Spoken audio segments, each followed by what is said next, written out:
Yeah, so arithmetic being the most important area when it comes to CAT Quant. So when I look at it from the last couple of years, in fact the last 5-6 years, we have approximately 8 to 9 questions every year from arithmetic.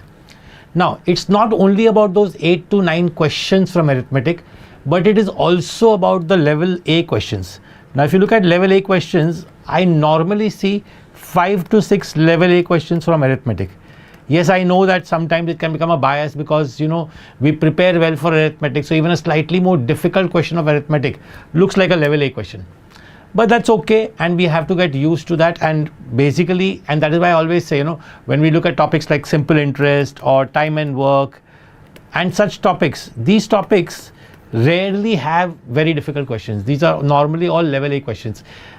Even profit and loss, straightforward percentages. Yes, you can have some questions from allocations or time, speed, distance to be level B, and sometimes even a time, speed, distance question to be a level C question, right? Now, first answer that this session will obviously remain public on the YouTube channel, so it will be available for people to see it later also.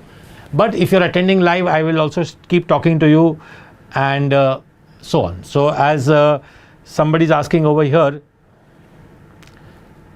is there only one marathon for arithmetic and one for each algebra and geometry? So there is one for arithmetic, and then there are two more, one for algebra geometry combined and one for modern maths and numbers combined, right? Arithmetic because has the highest number of questions, so we've kept a single one for arithmetic, right? Okay, good evening to everybody. We are starting with the first question. Let's go ahead. Now the first question is a question on simple interest. With every question I'm going to give you around 30 to 45 seconds to have a look at the question. I want you to think of a regular approach. I want you to think of a smarter approach if there was something like that. And the first question is over here. You have approximately 30 to 45 seconds to have a look at the question, and then I'll start solving it.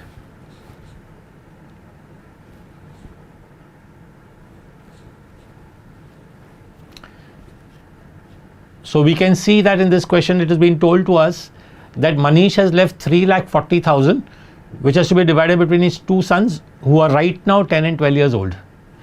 He wants to do the division in such a way that finally when they both are 18, they both get an equal amount of money. And the investment was in such a way that the investment would remain at 10% per annum simple interest, right? As soon as I hear the word simple interest, I always tell myself it has to be a level A question. So right now I'm not even thinking about 3,40,000, just let's forget that. Let us assume that the older son has to get X rupees while the younger son has to get Y rupees.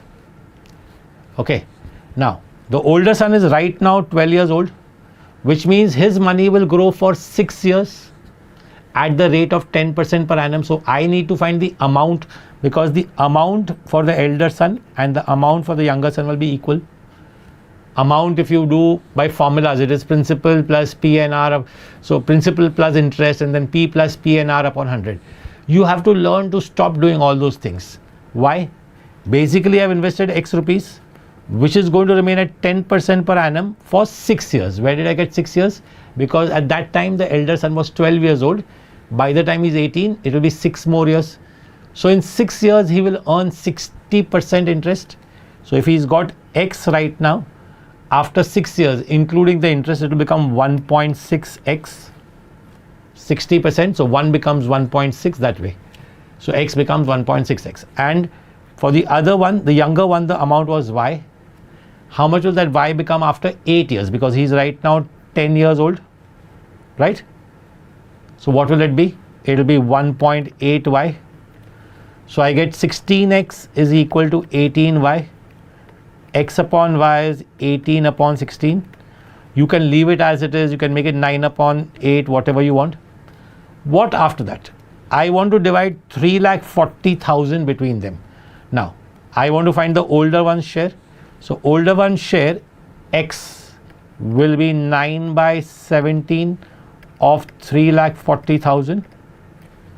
Right, 9 by 17 of 3,40,000, which will become 1,80,000. Now this was the slightly longer approach for the question. What about the shortcut? Did anybody realize the shortcut? Yes, anybody? What is the shortcut you all realized over here? Let's think a little bit. The shortcut you realized over here should be that since the elder brother was going to have lesser time, suppose if I clear the whole thing over here, I knew that 3,40,000 had to be divided between the two of them. Now, since the elder brother was going to have lesser number of years for his interest to grow, at the start only he should have slightly more money than the younger brother, which means exact between was 1,70,000, 1.7 lakhs if they both were divided equally. So elder brother had to get more than 1.7 lakhs, and if you saw the option, there was only one option, which was 1,80,000, and you could have marked the option directly. You will also understand one more thing is that I have in today's session purposely not used a lot of questions with options, because I want you to learn the concepts, I want you to understand the concepts. I just don't want you to blindly start using options. Okay, that is why in fact more than 60% of the questions today don't have options. Okay, so let's go ahead, let's go to the next question. Next one. Vikram takes, so yeah, again giving you around 30-40 seconds to have a look at the question. You all can have a look at the question.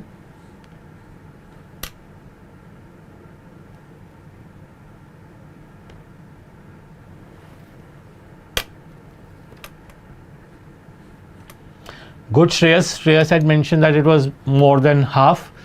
So answer had to be more than 170 in the previous question.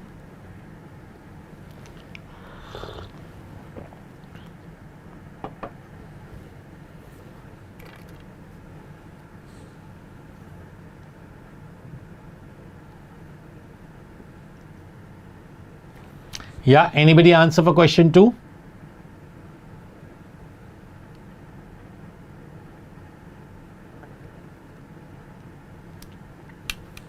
And by the way, I'll just mention this as a disclaimer. I'm also doing a session first time for 5 hours. So maybe I don't know how much energy I'll be able to generate for 5 hours. Let's hope I can keep the energy up till the end. But otherwise, at some stage, I might just get a little bit more tired. Let's start. So let's have a look at the next question. Vikram takes a loan of 4 lakh rupees. So he's taken a loan of 4 lakh. Okay, somebody said, sir, we would love some more time to solve. Next question onwards, I'll give you more time to solve. So Vikram has taken a loan of 4 lakh rupees from the bank at a rate of 10% per annum. I'm purposely going slow so the ones who are solving can solve. At the end of 1 year, he repays 1,40,000.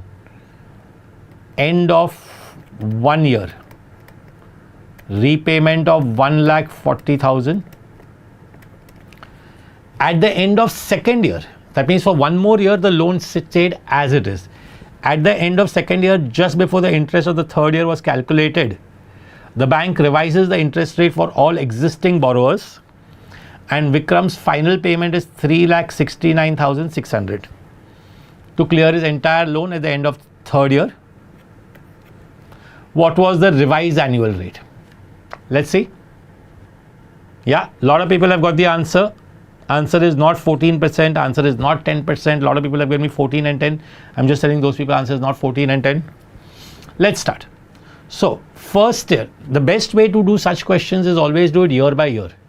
For interest for first year will be 10% of 4 lakh, which will be 40,000. 10% of 4 lakh, we don't need to show any approaches. It should be done in your mind, 40,000. So therefore, what becomes the principal for the start of the second year? Principal for the start of the second year becomes 4,40,000, but out of which he pays 1,40,000. So 1,40,000 he pays up. So this becomes exactly 3 lakhs. So the principal at the start of the second year becomes 3 lakhs. Now remember, for the start of the second year, the interest remained the same. The rate of interest remained the same, 10%. So interest for the second year will become 30,000. Interest for the second year will become 30,000. Therefore, principal at the end of the third year, end of the second year or start of the third year will be 3,30,000.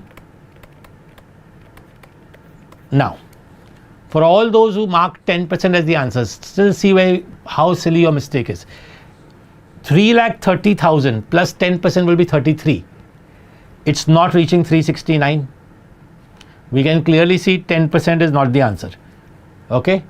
Now, if you're using a calculator, I'm okay completely that you use the calculator because the calculator is available. So learn to use it. But if you don't want to use the calculator, what is the interest which is there for third year? 369 minus 330. 369,600 minus 330. That will become how much? 39,600.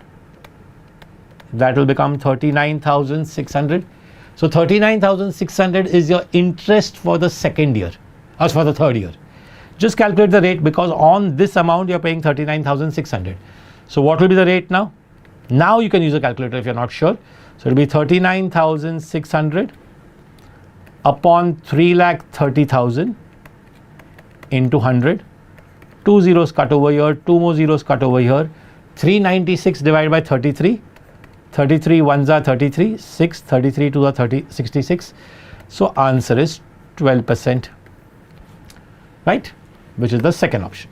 Now, the advantage over here is doing it step by step. That's the main logic you have to apply. Okay, you have to understand that step by step is important. Now, anybody who does not want to use a calculator, what else could they have done over here? Let's assume we don't want to use a calculator. What else can I do?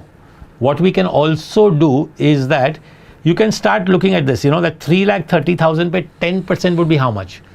33,000, and this is 39,600. So how much percent will that come out to be? You can easily look at it and say it will come out to be 2% extra, and that is why 12%. And understand, there is no shame in using the calculator when it is available, because you don't want to make a silly mistake somewhere and lose marks unnecessarily.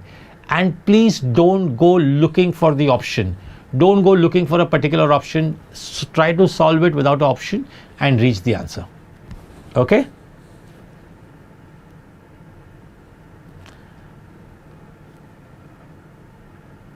Okay, let's go ahead.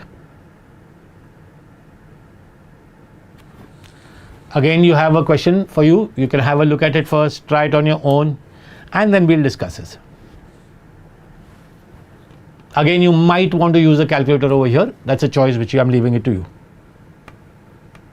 No, just they have never told you that he's paid anything at the end of second year, right?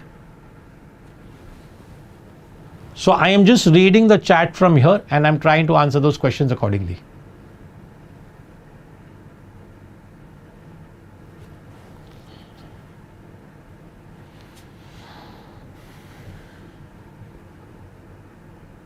No, they haven't said anything, right? They did not say anything about he paying at the end of the second year.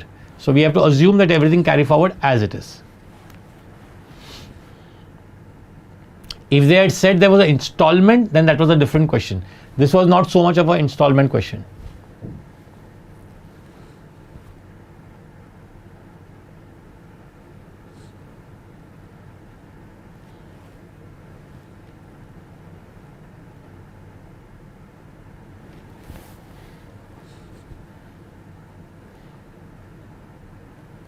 Hint for this question: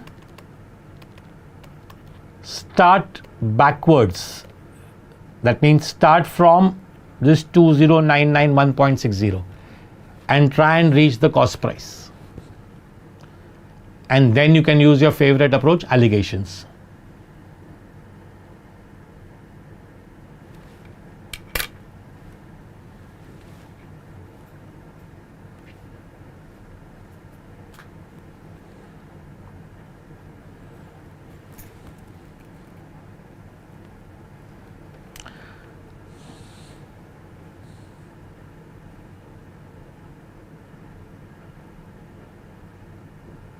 Ankita, I think your answer is wrong.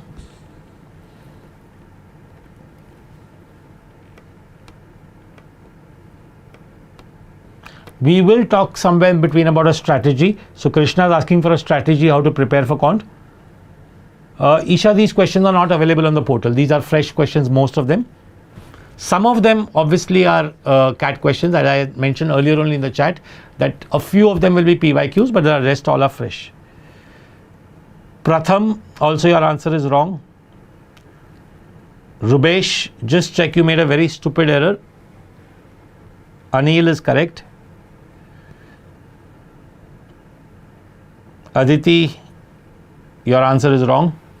Check properly.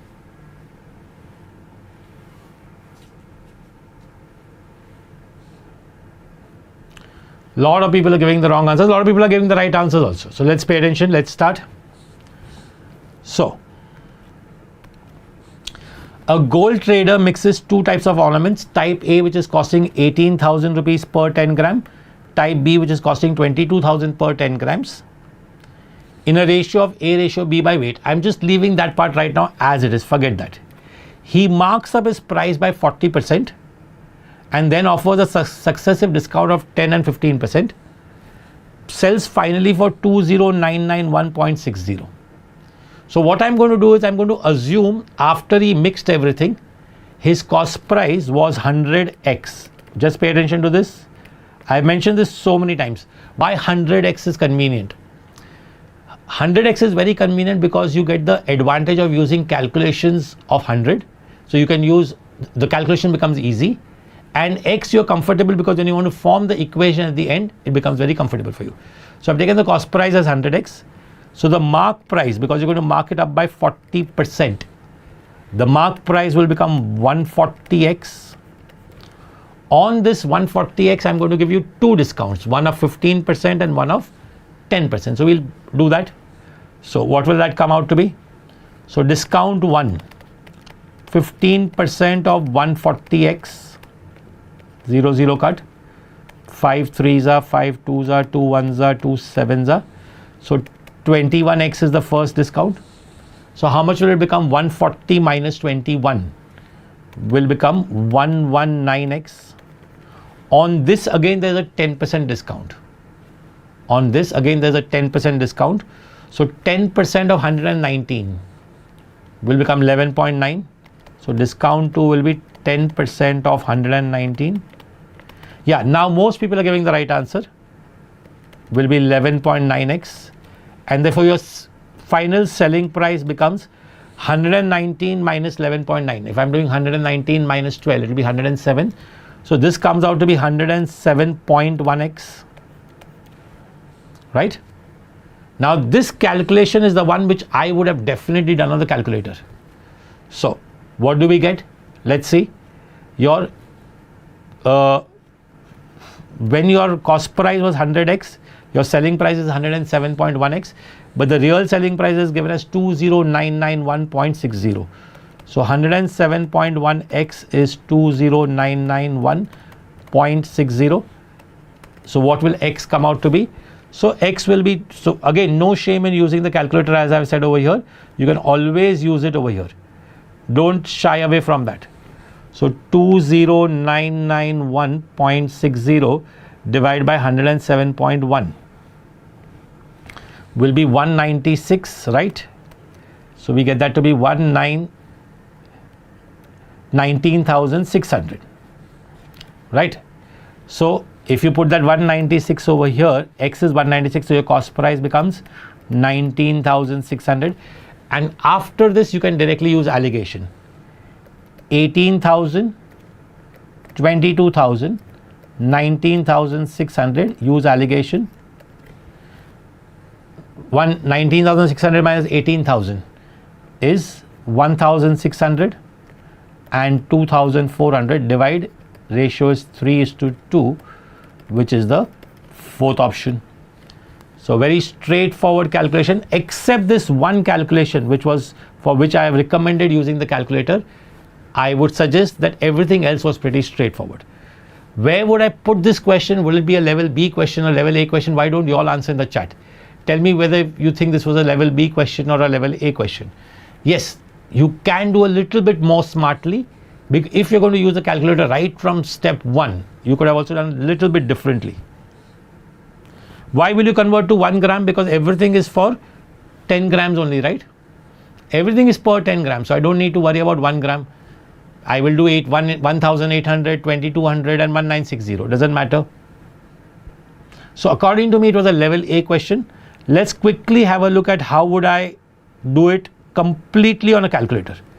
So again, if I start with 100x, I know my first step is going to increasing by 40%, so into 1.4x. Then I'm giving a discount of 15%, not 1.4x, no, only 1.4, into 0.85, into 0.9. And if you put this whole thing on the calculator, you would have got your 107.1 directly. And then again on the, so you would have saved a lot of step. Yes, no profit, no loss. So obviously selling price is equal to cost price. So 107.1x becomes 20991.60, and therefore x becomes 196. And if you just get rid of the zeros from your mind, 180, 220, 196 and allegation. 3:2 is the answer.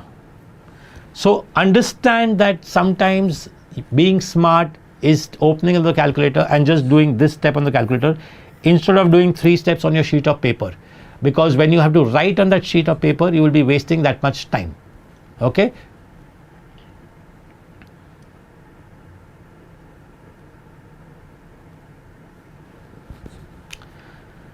Let's continue.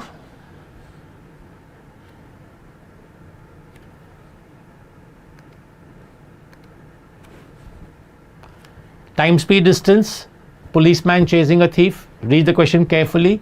Take a minute off. Take a minute and try the question.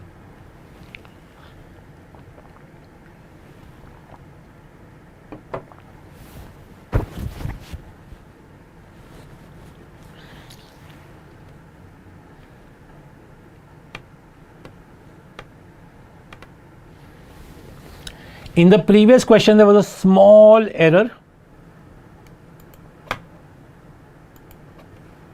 This part was not there.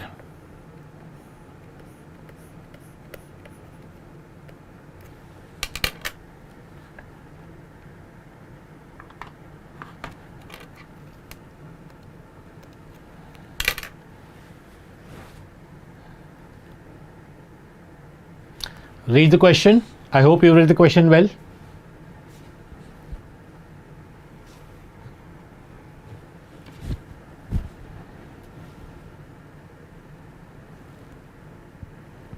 Prasam, let's have a look at this question very carefully. How would I go about it?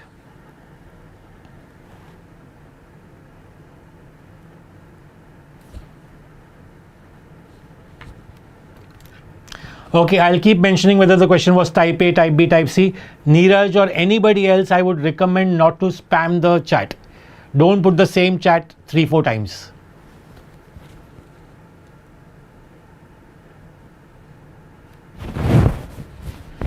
So I have cancelled that out. If there was no profit, no loss, cost price and selling price would have been different. There was a profit or loss, but that was not needed for us.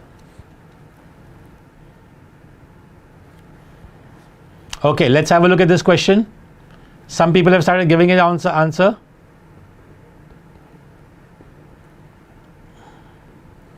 Okay, let's see whether your answer was correct or not. Let's go ahead and solve it. A police car starts at a point P, chasing a thief's car, which is at point Q, which is 4 kilometers ahead of P. So initially, the policeman is over here, the thief is over here, and the difference between them is 4 kilometers. Now, the police starts at a speed of 60. The police starts chasing at the speed of 60, and the thief immediately starts moving at a speed of 70. So as soon as he realizes the police has started, the thief also starts. So basically both of them start together. Now think logically. If the police is chasing the thief, the police should be faster than the thief. Obviously, right? Only then will it catch up. There was a distance of 4 kilometers between them. That catching up will have no meaning. You will not be able to catch up if you travel at a lower speed. But still that went on for 6 minutes. Because till 6 minutes the policeman kept at a speed of 60, the thief was at a speed of 70. So can I say actually in the first 6 minutes, the thief went ahead than the policeman? How much ahead? Let's understand that. So we always work on relative speed in such questions. Relative speed in the first case is 10 kilometers per hour. So distance covered using that relative speed will be 10 multiplied by 6 minutes, which is 6 minutes is 6 by 60 of an hour, because the speeds were given that way. So 1 by 10, 10 cut, so 1 kilometer.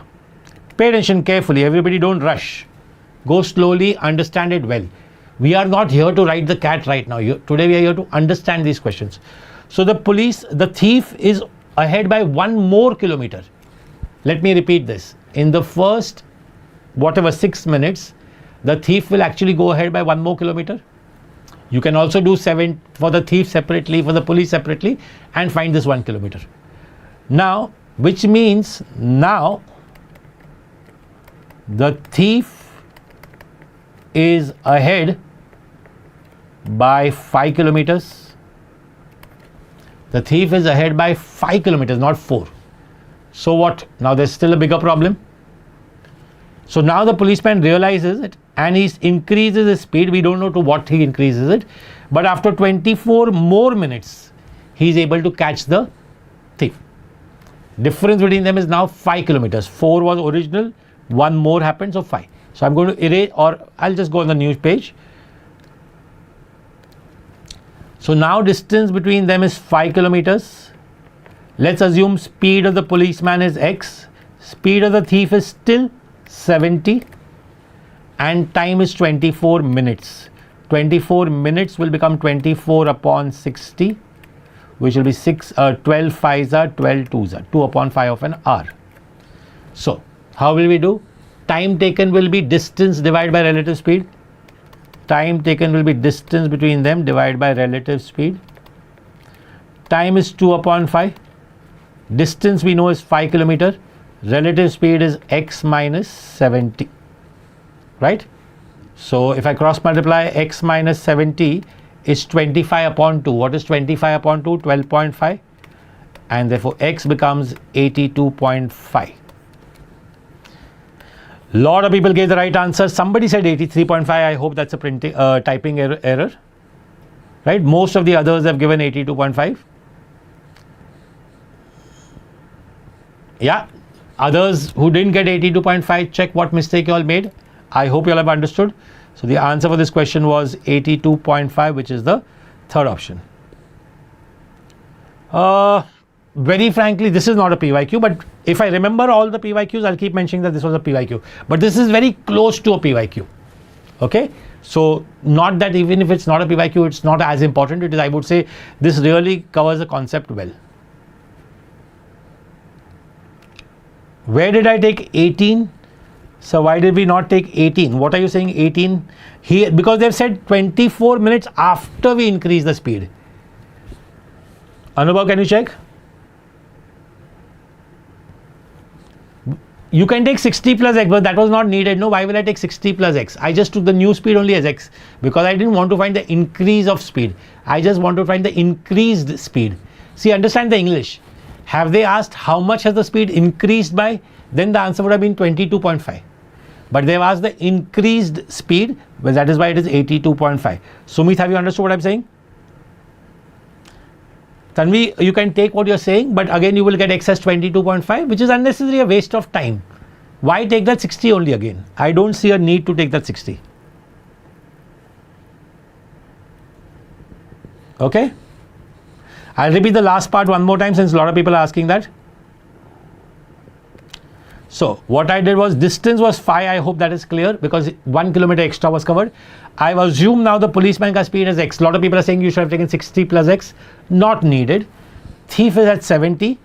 Time to catch is 24 minutes, not 18 minutes, because they've said 24 minutes after he increased the speed. So 2 by 5 of an hour. And I use this formula, time is distance upon relative speed. Got it.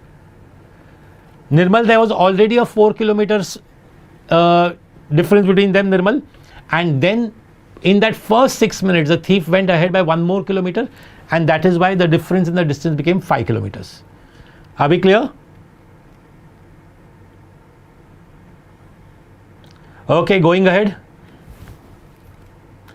Hey, you can do it anyway. I wrote time is distance upon speed. You can written distance is speed into time.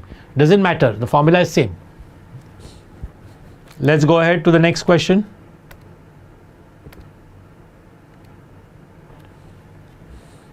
This is a CAT 24 question.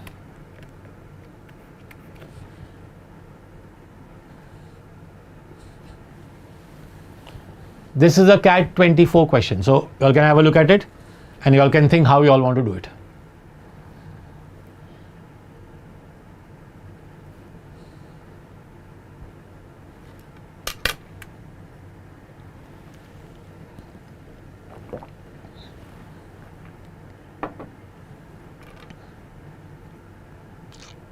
$70, Vivian, because that was the speed of the thief was there only, no? Thief has not changed his speed. So 70 will definitely come. I think you are wrong. 2 people gave the answer are wrong.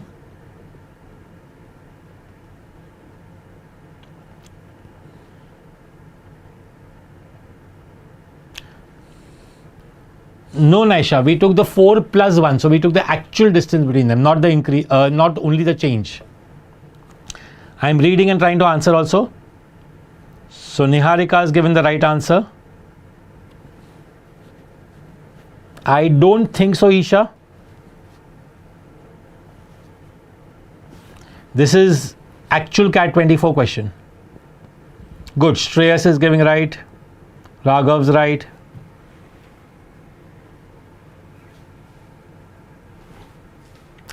A quick yes or no for students who are from my batch. Come on, let's see. How many people over here are from my batch?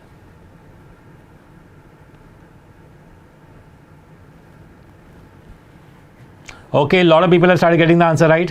Great. Let's start the question. The easiest way to solve this question, there were 4 numbers, right?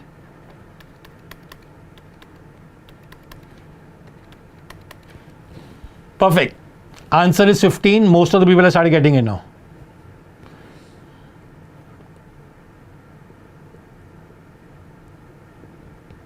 Let the first number be 1. I just took the first number as 1. Just you'll understand that why 1. You could have taken any other number also. Okay. Now read the question carefully.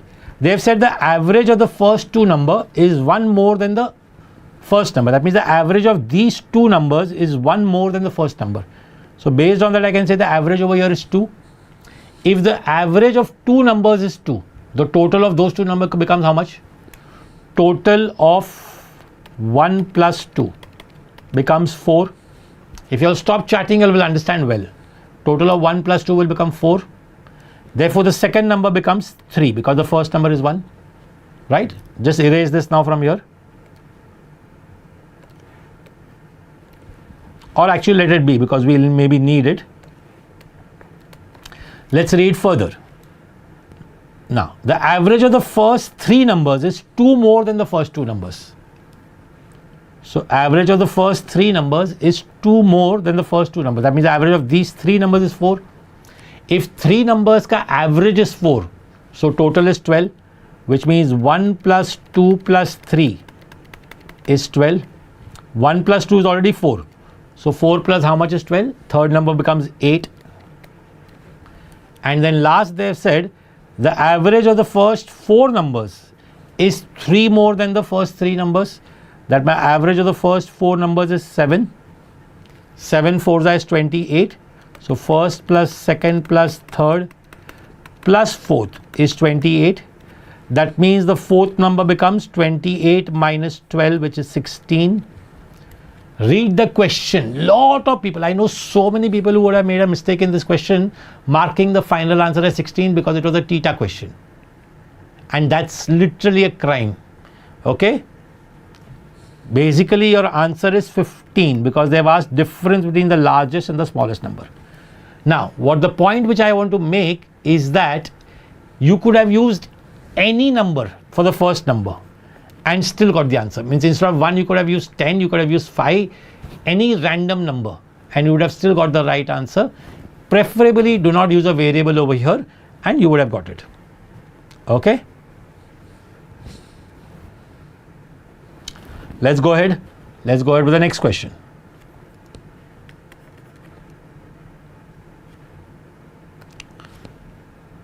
Yes, Sukun, you can ask.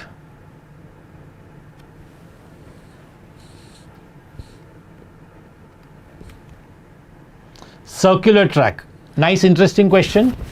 Go through it carefully. Slightly longish also.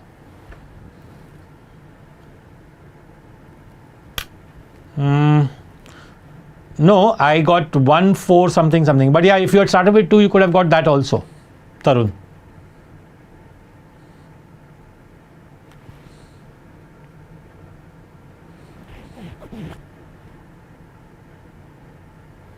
Yeah, Sumit. So as I said, you could have started with any number and you would have still get the answer 15 only. Yes, Tanmay, variable से भी आएगा, but preferable क्यों करना, क्यों unnecessary variable पे जाना ही है? जब नंबर से हो रहा है तो don't go for variable unnecessary. Naisha, you can have a look at it one more time later when you have a look at the video and you can see how you got it. You can try with a couple of numbers, Naisha. I'm sure you will get 15. You must have made a small error somewhere. Now, Kevin, that's just about practice. Once you are sure you're practiced enough, you can start understanding. Nothing wrong with a variable also, but that's just what I'm telling you.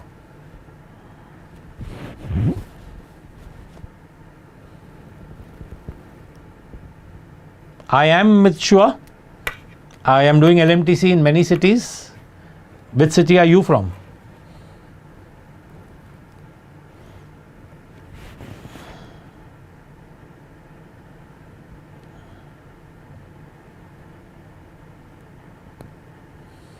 Okay, let's pay attention.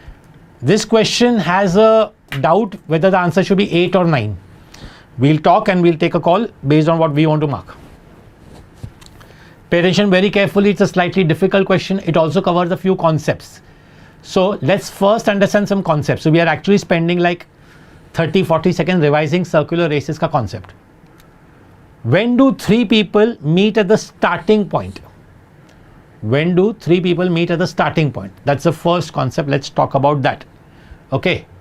So time taken by A to reach the starting point will be, direction does not matter, because we want to know when all 3 of them will meet the starting point. This rule is for 2 people also, this rule is for 3 people also. So time taken by A to reach the starting point will be 1200 divided by A ka speed, which is 8. 8 15s are 120, 0, 150 seconds. So A takes 150 seconds to reach the starting point. Time taken by B to reach the starting point will be 1200 divided by 6, which will be 200 seconds. And time taken by C to reach the starting point will be 1200 divided by 4, which will be 300 seconds. Pay attention. Is it seconds or is it minutes? I think it's seconds, right? Yeah, meters per second, everything was good. Yes, Uday, I am coming to Hyderabad. So let's go ahead with this much. 150, 200, 300 is the time taken by each of them. So think logically. A takes 150 seconds. So he comes 150, 300, 450, 600. He keeps reaching the starting point at that time. B comes at after every 200 seconds. So 200, 400, 600, 800. So when do all 3 of them meet? We need to take the LCM of these 3 numbers. And the LCM of these 3 numbers will come out to be 600 seconds. Which means they all are going to reach the starting point after 600 seconds. That's the first part of the question. Okay? Everybody will reach the starting point after 600 seconds. Now, pay attention very carefully. We know that 2 of them run in the clockwise direction with speeds of 8 and 6. And 1 runs in the anti-clockwise direction with a speed of 4. Okay? Question is, what is the total number of distinct points that would have occurred between any 2 of them by the time all 3 of them meet at the starting point? So let's see, when do A and B meet, or how many times do A and B meet? Okay? Now, speed of A was 8. Speed of B was 6, and they both were going in the, if you look very carefully, sorry,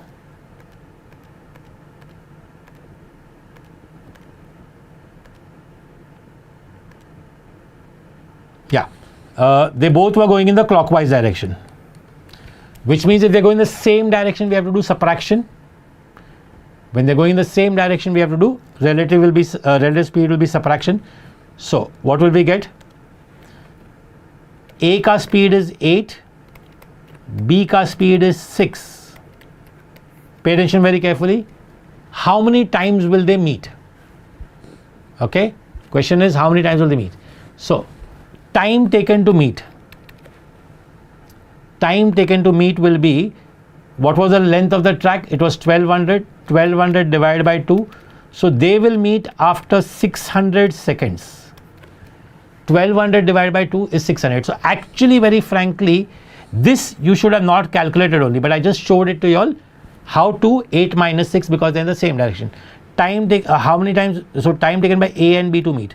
So A and B will meet only once. That is the starting point again.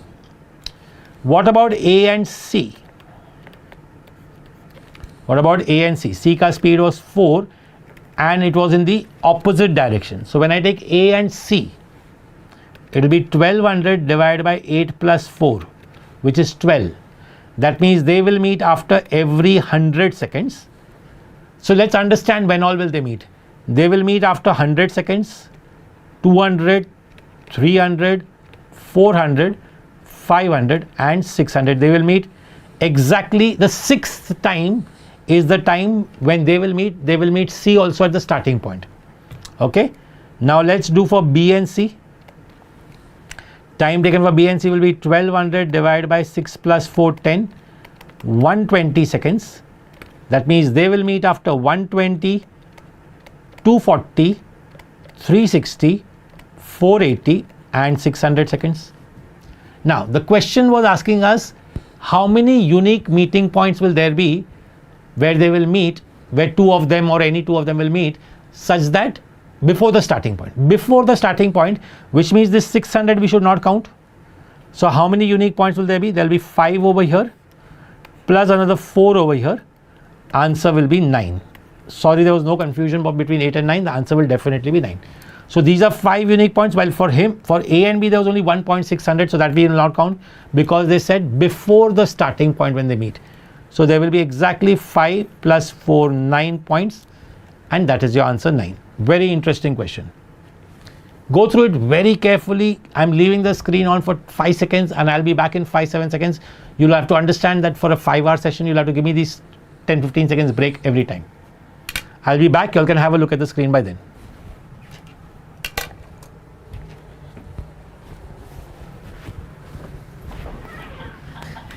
We will need the AC a little bit. Sorry. Abdul, तू लाया था? दे जल्दी दे, थोड़ा सा दे। एक bite दे पहले। मैं आऊँगा वापस थोड़ी देर के बाद।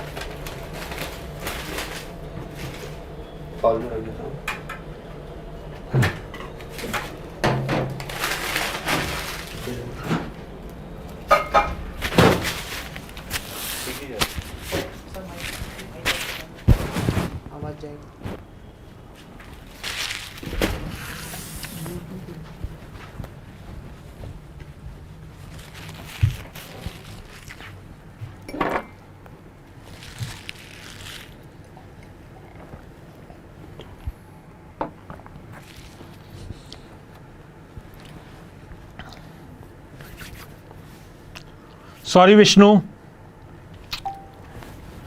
You will have to give me that much freedom. Let's go ahead.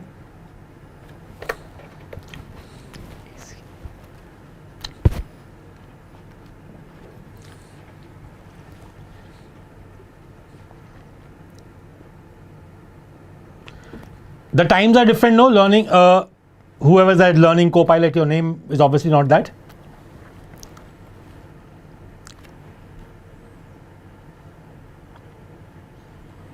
Yes, Lohit.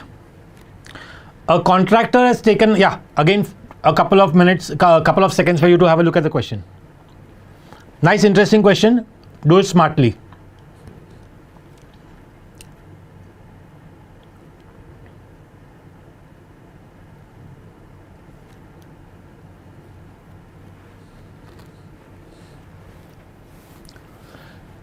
Yeah, let's start with the next question. A contractor has taken a project to be completed in 100 days, for which he employs 45 men. After 60 days, he finds that only half the work is done. That means 45 men for 60 days are able to complete half of the work. Just look at the method which I'm using. You all will really like it at the end. Pay attention carefully. After 60 days, he finds that only half the work has been completed. He needs to hire additional men to complete the project on time. However, due to coordination issues, the average efficiency of each man, both old and new, now drops by 10%. Which means I can actually assume some efficiency for the men initially also. So let us assume the efficiency was 1. 45 men at an efficiency of 1 for 60 days are doing half of the work. Okay? Now, if the efficiency is going to fall by 10%, which means the new efficiency will be 0.9 for everybody, and let us assume there are X new men, 45 plus X, in how many days do I want the work to be over? Because they want the work to be finished on time. Read, he needs to hire additional men to complete the project exactly on time. So 60 days were already over. So how many more days are left? 40 days. And that is also equal to half of the work. I'll repeat this. Initially there were 45 men, all with an efficiency of 1 for 60 days for half the work. 45 plus X men at 10% less efficiency, 0.9 into 40 days, because 40 days are pending, will finish remaining half of the work. Equate both of this, you will get the answer. So 45 into 60 is 9 by 10 into 45 plus X into 40, because both are half. 40 days were left, no? Out of 160 were done. 10 4s are, 9 1s are, 9 5s are, 4 1s are, 4 15s are. 75 is equal to 45 plus X. X is equal to 30.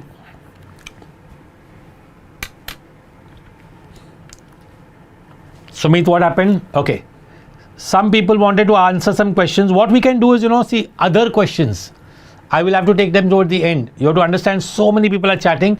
The questions go away later. So Sukun, since you mentioned that, see again, between that there will be somebody who spams the chat. So SP, you've given the answer me 5 times. Why? I don't know. I miss other people's chat, right? Very simple, straightforward approach, very clean approach. That's what I always prefer in time and work. Make the approach very clean. You will never make mistake. Yeah, so somebody is giving you details for online LMTC. You all can take that down from IMS. Yes, Uday, I mentioned also. 2 times I said yes. Next one. Come on, you have another. Again, a very interesting question from time and work. And here I want people to think of a shortcut. I did that only. No, I finally equated. I just wrote half just to explain it to you all.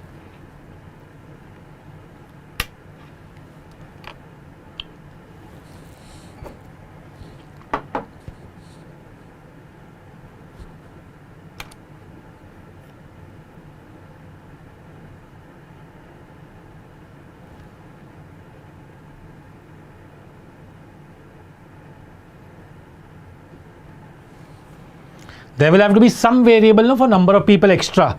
Sumit, what's your variable?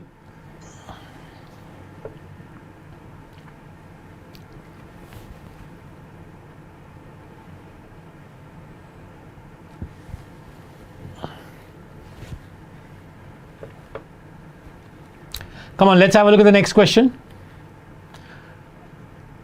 To complete a software development work,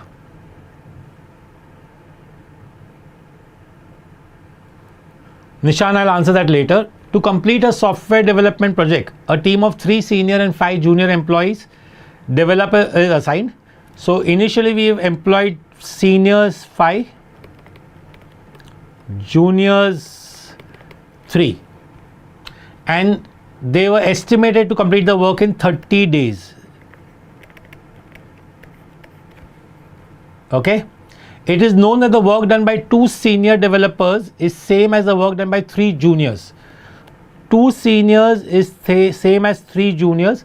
Assume any number you like over here, 6, 12, whatever, so that you have some whole number. So let us assume this is 6, which means 1 senior is able to do 3 units per day. 1 junior is able to do 2 units per day. So can I easily find the total work? If I give you 2 to 3 minutes of reading time and solving time per question, the session will not be 5 hours, it will be a 10-hour session. Okay, the ones who are maybe seeing this later, if all of you all cannot sit through 5 hours and are seeing the questions later, the later choice is you pause the question, solve it, and then retry it. That's always the method whenever you see any video solutions. Okay, so what is my total work? 30 multiplied by whatever. I'll come to that. I don't know whether I need that also. After 22 days of work, all 3 seniors employees quit. So should I even bother about the first 22 days, how much work was done? See, there was work for 30 days. 22 days that everybody did work normally. So don't bother about that. What do we need to bother about? Only the remaining 8 days. So work remaining is for 5 seniors plus 3 juniors for 8 days. This is the work remaining. We have how much a senior can do and how much a junior can do. Okay. Okay, have I mismatched the, yeah, I have taken 3, these are ulta, 3 seniors and 5 juniors. Thank you everybody.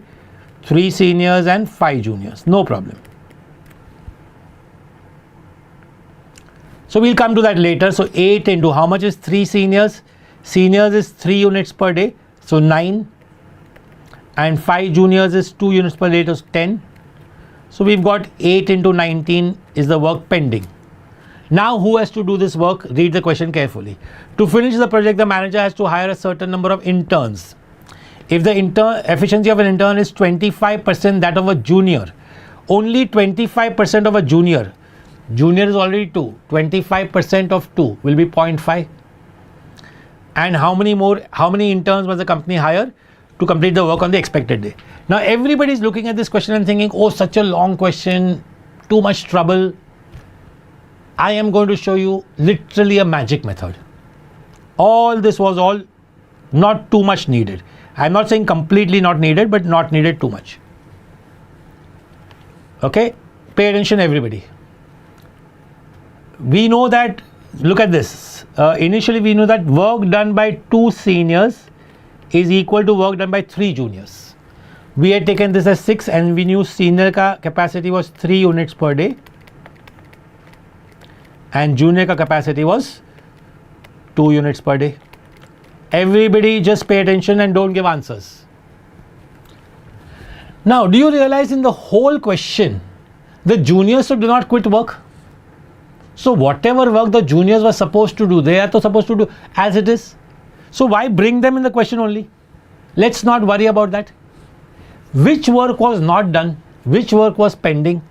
The work which was going to be done in 8 days by how many seniors? The seniors were 3. By 3 seniors. This much work was pending. Because juniors did their all work. Let's assume work was being done separately. Juniors अपना काम कर रहे थे, seniors अपना काम कर रहे थे. So juniors finished their work. So can I say 24 into S is how much? S is 3. So 72 units of work was pending. Who has to do this 72 units of work?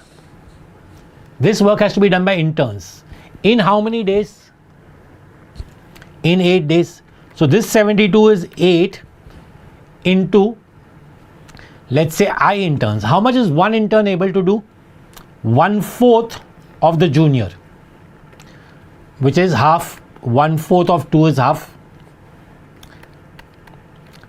And this becomes 18. And you have the answer. That's the only thing you had to do.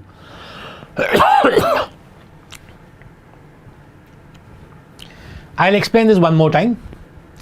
The juniors were going to do their own work, so don't even bother about them.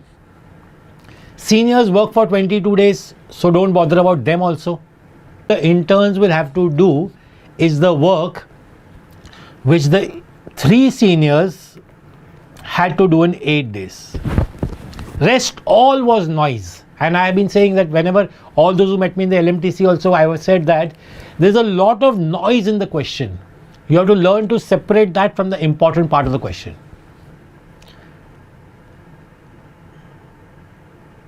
Yeah, you could have actually skipped multiplying by 8 also, by the way, because both of them are for 8 days. So if you had skipped 8 for both of them also, it was okay. Okay, everybody clear? Chalo, let's go ahead.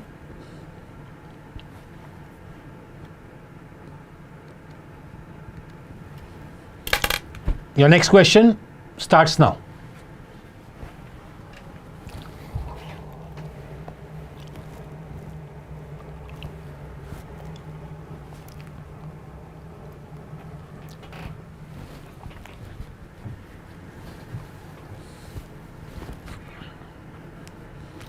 Recording will obviously be there on YouTube. The session is a live YouTube session which always remains as it is. Perfect Rudraksh.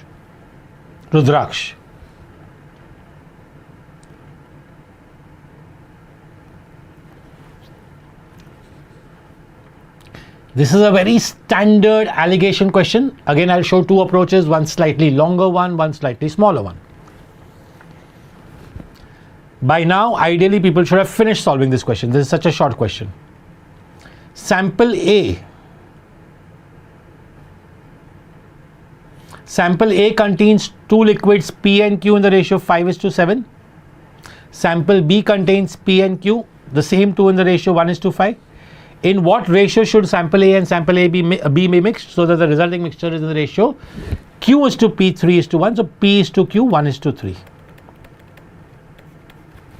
Okay, long method, short method. First the long approach, pay attention carefully.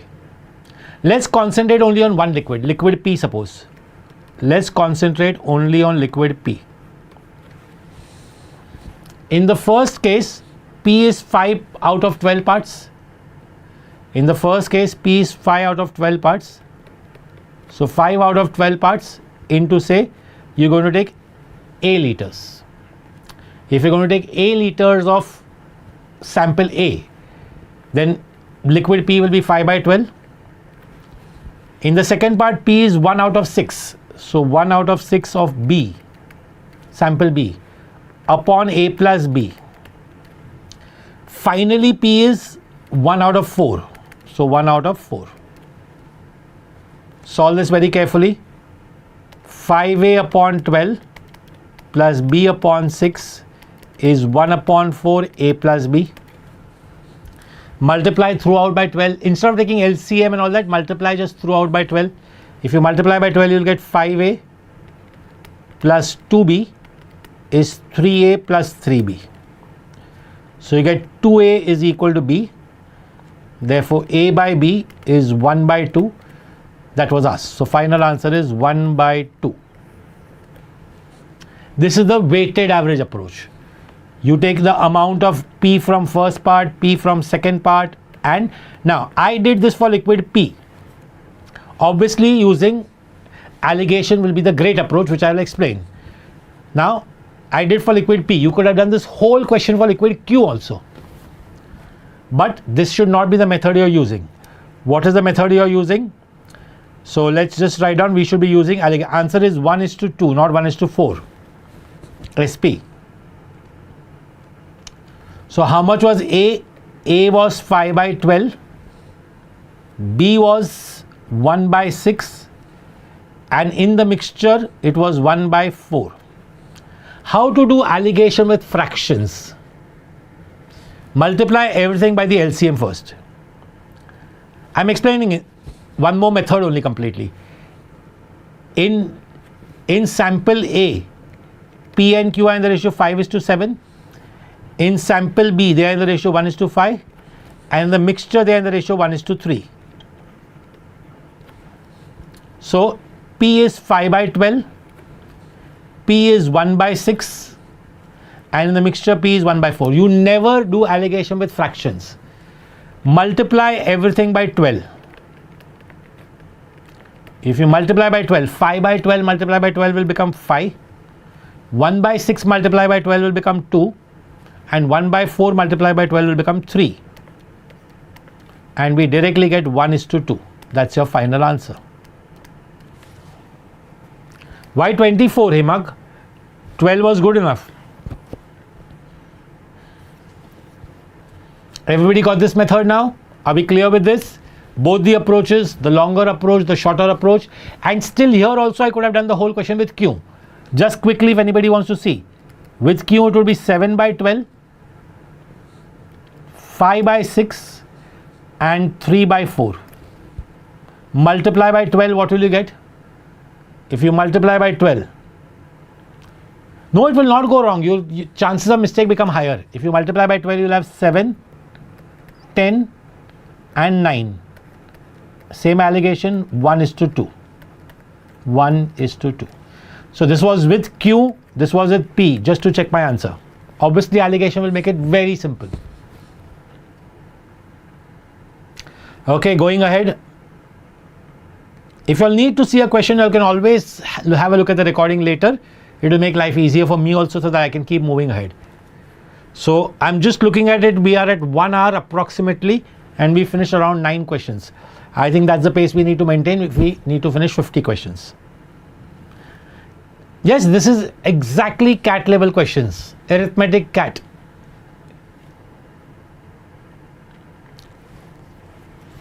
Okay. Instead of escalator, now I've used a slightly different thing. You know, people were getting used to the escalator question. So if you've been to the airport, you all know what's a travelator. You can walk on it and that also keeps moving ahead. That's a travelator. So instead of escalator, I'm using that over here.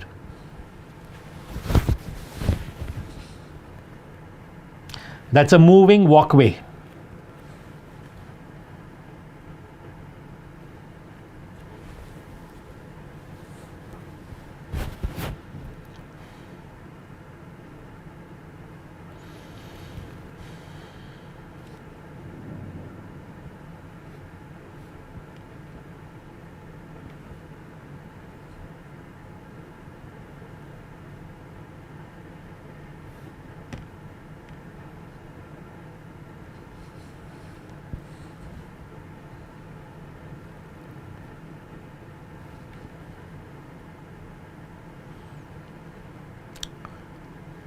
Yeah, even though this is a ratio question, I purposely kept it as a theta question. Ratio questions normally will not come as theta questions, but I purposely kept it as theta over here today so that I didn't want you to use the options. I want you to understand the method.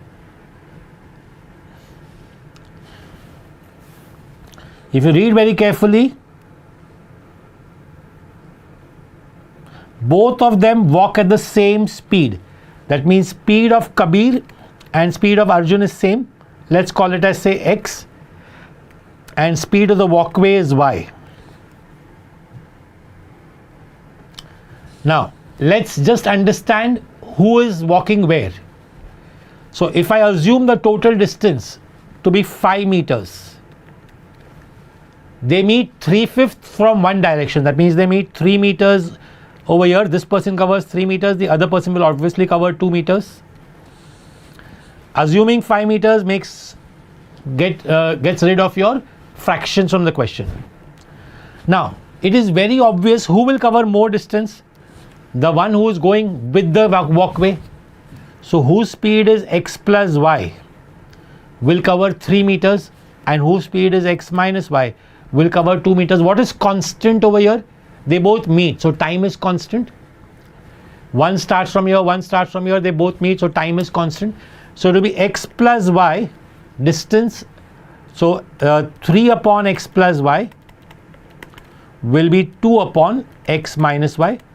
Solve this out to get to the ratio between x is to y. So we get 3x minus 3y is 2x plus 2y.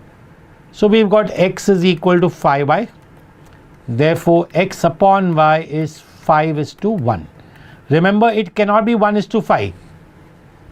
In the exam, if this question came, the examiner will put both the options. He'll put 5:1 also and 1:5 also. Why cannot be it be 1:5?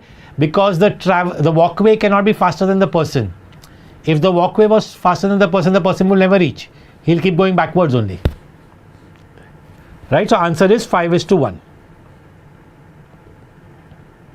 Yeah, it's exactly so escalators are exactly upstream, downstream. I've kept one more question of escalators later, a more standard question of escalator. This I thought was easier. But again, my whole point is, the reason I'm keeping these questions is, if you'll see, people look at the question and will say, oh, this is a difficult question. Why? There's a lot to read. Oh, they're talking about a walkway. We haven't ever seen a walkway type of question first. First time I'm seeing a question. Then there is a fraction in the question. And unnecessarily you will make an easy question into a difficult question. If one of them covers 3/5, Naisha, the other will automatically cover 2/5. If I am walking from here and you are walking from here, if I cover 3 meters, you will automatically cover 2 meters for me to meet you. That's it.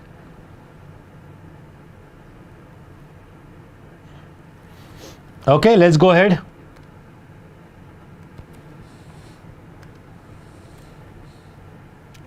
Great, Shantanu. Srijan, you can always watch the recording of one of them. That's what I mentioned yesterday also. Next question for you all on the screen. Very standard question from Pipes and Systems. Ritesh, tell me, if Arjun starts walking from here and Kabir starts walking from here, together they start walking. And when they meet, are they not both walking for the same amount of time? That's your answer. Right, Naisha? Ritesh, did you understand why the time is constant now? Harshal, दोनों का speed I've taken x. One is walking with the walkway, so x plus y. The other is walking against the walkway, so x minus y. Harshal, Ritesh, Naisha, are your questions answered? I am not solving any 2024 PYQs except one question which I already finished.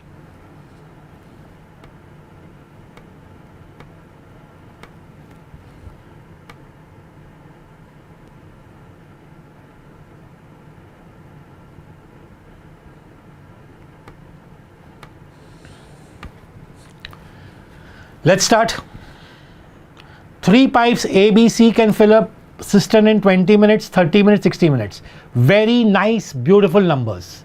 So I will start with saying, let the size be 60 liters. Let the size be 60 liters. So A is able to fill 60 divided by 20, 3 liters per minute. B is able to fill 60 divided by 30, 2 liters per minute. And C is able to fill 60 divided by 60, 1 liter per minute. Okay, let's pay attention. So total work which has to be done is 60 liters. Let's read the question. But after some time C is closed. So C is open for some time. I don't know how many minutes. So let's take C is able to do 1 liter per minute. Let us assume C is open for X minutes. This is C. B is closed after 3 more minutes. So B, which is able to do 2 liters, is open for X plus 3 minutes, because 3 more minutes than C. So X plus 3. And then A completes the work in 12 minutes from the start. Very clearly they have made this thing so that you all don't make a mistake. 12 minutes from the start. So A is filling 3 into 12 right from the start. This total is equal to 60. Solve it very carefully, very straightforward sum. And again, as I had said earlier, my time and work question ka methods are supposed to be very clean and neat. That's what it is exactly over here. So X plus 2X plus 6 plus 36 is 60. This becomes 42. So 3X is 60 minus 42, which is 18. And X is 6. Chaitanya, how did you get 8?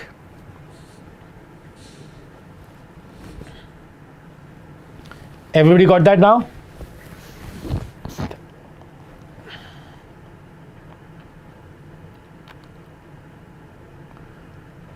So Krish, there will always be some questions which you have to understand conceptually. This was maybe slightly easier than what I would expect at CAT, but yeah, understanding the concept and understanding my methodology is more important.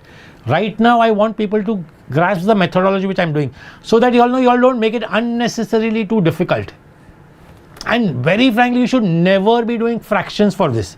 If anybody is doing 1 by 20 and 1 by 30 and 1 by 60, they are living in stone age for me, very frankly. Okay, A is filling 3 liters per minute and A works for 12 minutes at the end. So 3 12s are 36 for A, right? Who had asked that? Isha, are you clear?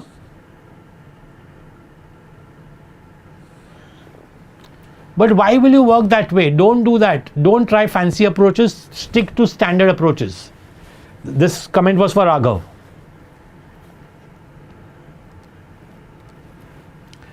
Okay, nice question. Again, I will be very happy if somebody comes out with a nice shortcut over here.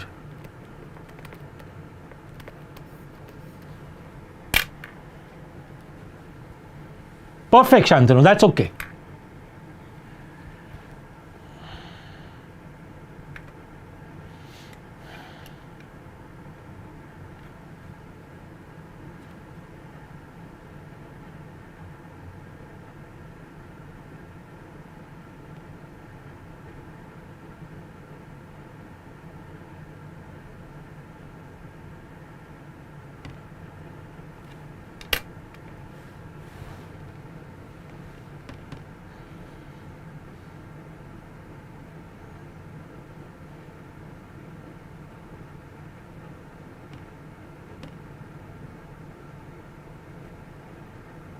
Okay, I think enough time for this question. Let's have a look at it.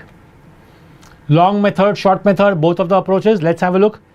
The average age of a cricket squad consisting of 15 players and 2 coaches is 30 years.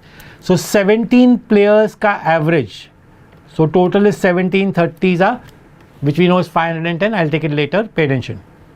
The average age of the coaches is 53. So 53 into 2 are the coaches, right? Now, the squad has X batsmen whose average is 26. So 26 into X for the batsmen, and there are Y bowlers whose average is 28. So 28 into Y for the bowlers. If you solve this, you will get one equation with X and Y. The other equation with X and Y is obviously X plus Y is 15. The other equation with X plus Y is 15. So let's quickly do this. 510 minus 53 2s are 106 is 26X plus 28Y. So that will give me 404. 404 is 26X plus 28Y. I could divide by 2, giving me 202 is 13X plus 14Y. And we had one more equation, X plus Y is 15. I want to find any one of them. So let's multiply this equation by 13 and subtract that. So 13x, multiplying this equation by 13. 13x plus 13y is 15 13s, which is 195. Subtract the two equations, we'll get y is equal to 202 minus 195, which is 7. So y is 7. X is 8. Obviously, because X plus Y was 15, and answer is 1. But this is not the great method. I'm not happy with this method. Come on. Anybody thought of a better approach? Not that this is bad.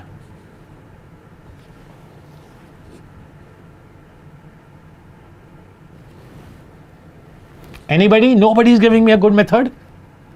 Chalo, let me only give it to you all. Pay attention. So, what is it? We knew that the coach ka average was 2. The coaches ka average was 53. The coaches ka average was 53.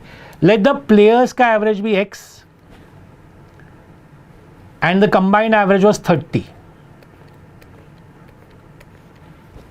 I'll repeat this. The coach ka average is 53. Let the players ka average be X. Combined average is 30. X will have to be less than 30, obviously. So 53 minus 30 is 23 over here, and this should be 30 minus X. I want everybody to pay attention to this part. Don't make a mistake over here. You should not write this as x minus 30. This has to be 30 minus x.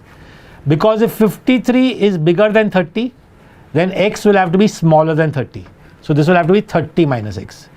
And now we'll again take the ratio. So there were two coaches, and there were 15 players. So 30 minus x upon 23 is 2 upon 15.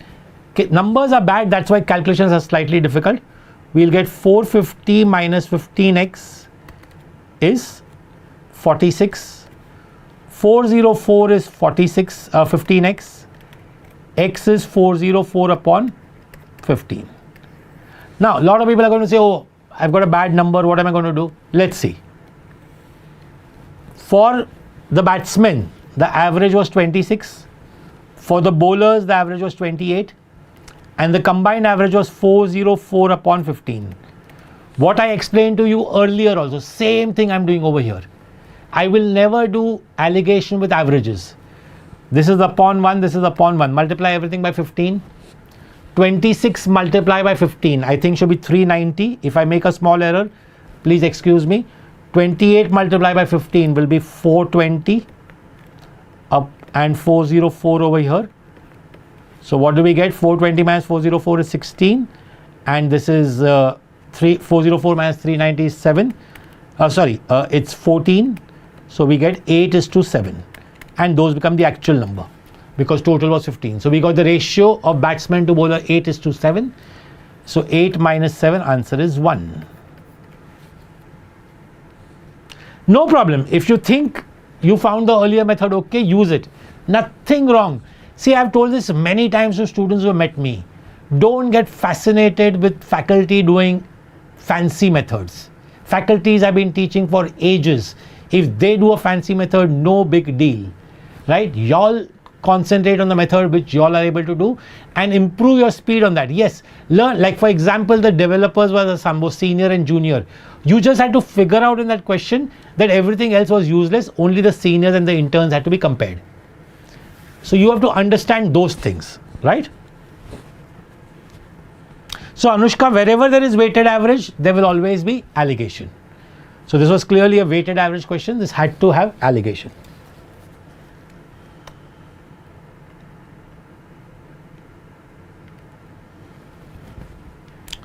Come on, the next minute for y'all.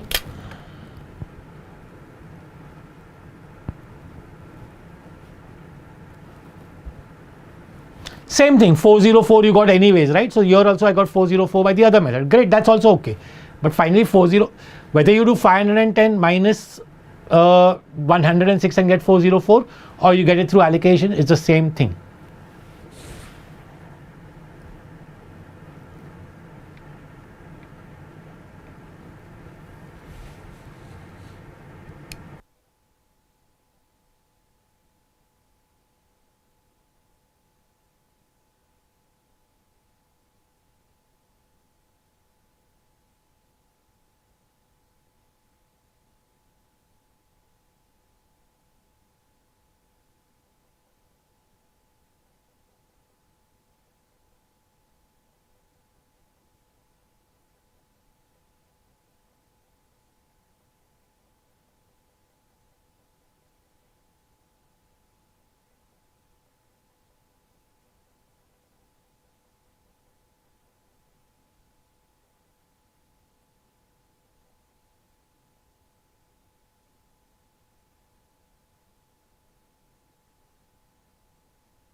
Okay, let's have a look at the next question.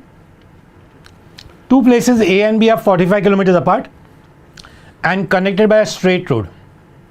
Anil goes from A to B while Sunil goes from B to A. And they cross each other in 1 hour 30 minutes exactly. If Anil reaches exactly 1 hour 15 minutes after Sunil reaches A, what is the speed of Anil in kilometers per hour? This is a very, very, very important question. Couple of questions like this in CAT on this particular concept have been asked in the last few years. You have to know this concept really well. Let's go through that and understand what we're doing. So I'm going to give you two formulas in this concept and let's understand when is the concept valid.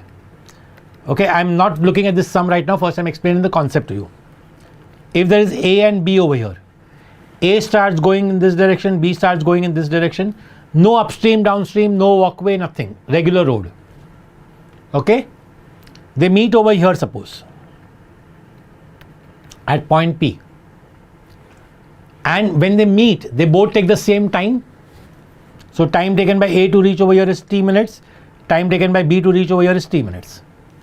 After they cross, A reaches over here in say t1 minutes and B reaches the other end in say t2 minutes. I'll repeat this.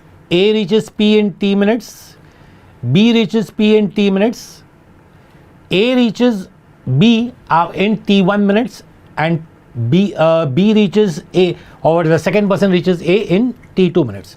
What is the concept we need to know? We have two concepts we need to know. One is t square is t1 multiplied by t2, which can also be written as t is equal to square root of t1 into t2, same thing. Second one, and the second question is second concept also very important. What do we have? So once you get this, what will you get? You also get speed 1 upon speed 2 is square root of t2 upon t1. So these are the two concepts you need to know for this type of question. Okay, so let's worry about this question now. I hope everybody is clear with this. Please don't try to derive these concepts.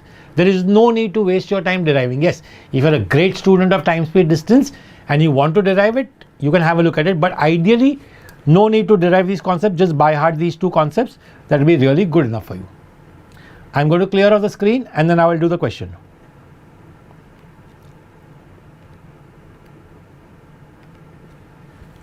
Let's start. So they meet after 1 hour 30 minutes. That means time t is 90 minutes. 90 minutes is 90 upon 60, 1.5 hour, 3 by 2. Let's leave it over here. Now read the question very carefully.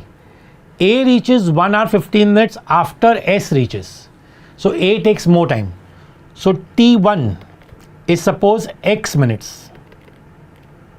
This is time taken by Sunil. Sunil. And time 2, T2 will be X plus 75 minutes. How much is 75 minutes? 5 by 4 of an hour.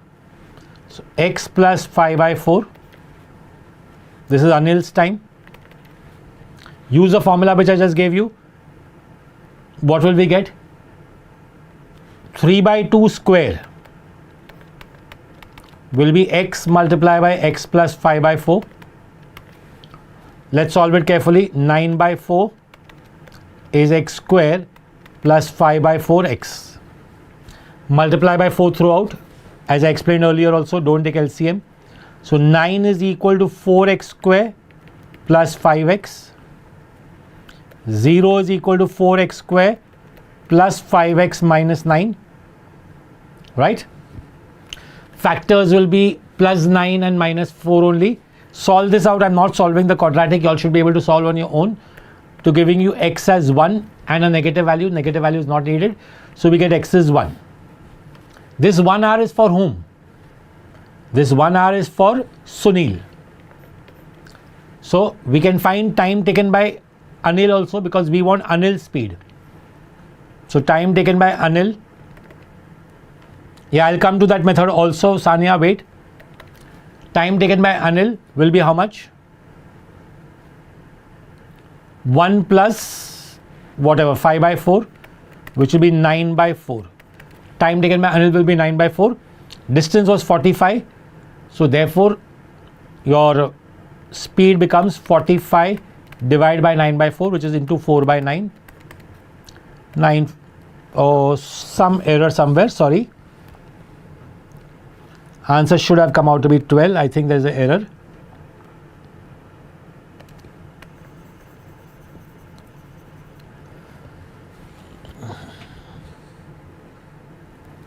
That's 1 hour. Okay, sorry. 9 by 4 is the time taken by Anil is 9 by 4 is only the first for the second part of the journey.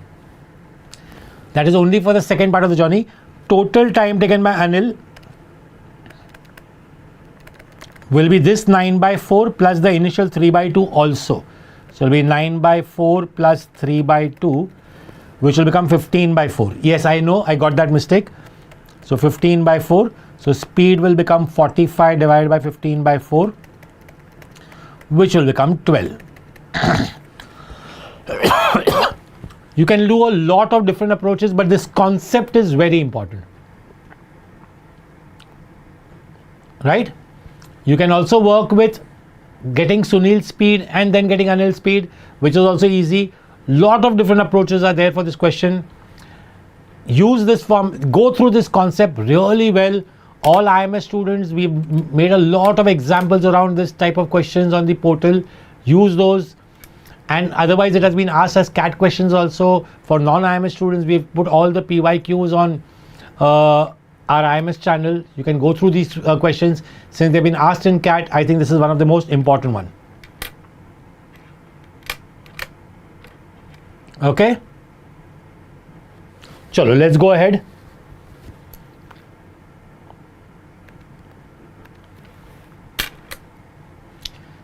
Standard question on replacement.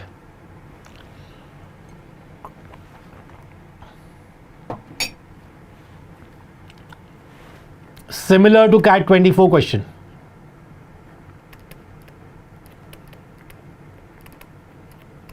CAT 24 had a slightly similar question. I think you use the wrong formula, Falgun. S1 upon S2 is root of T2 upon T1. Nikhil, this question was slightly longer because a lot of data was given.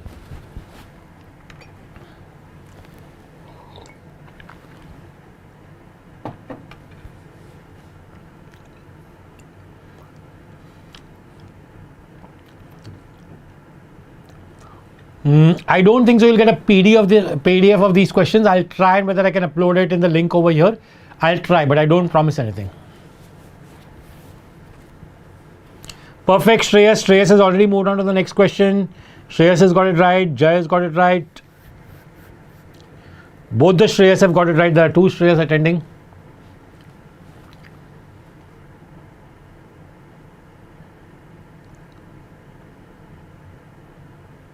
No Shantanu, some silly error somewhere. Not Shantanu, you cannot be making a silly error in this type of question. A very straightforward question it was. Anil, incorrect. Cannot be making a silly error over here.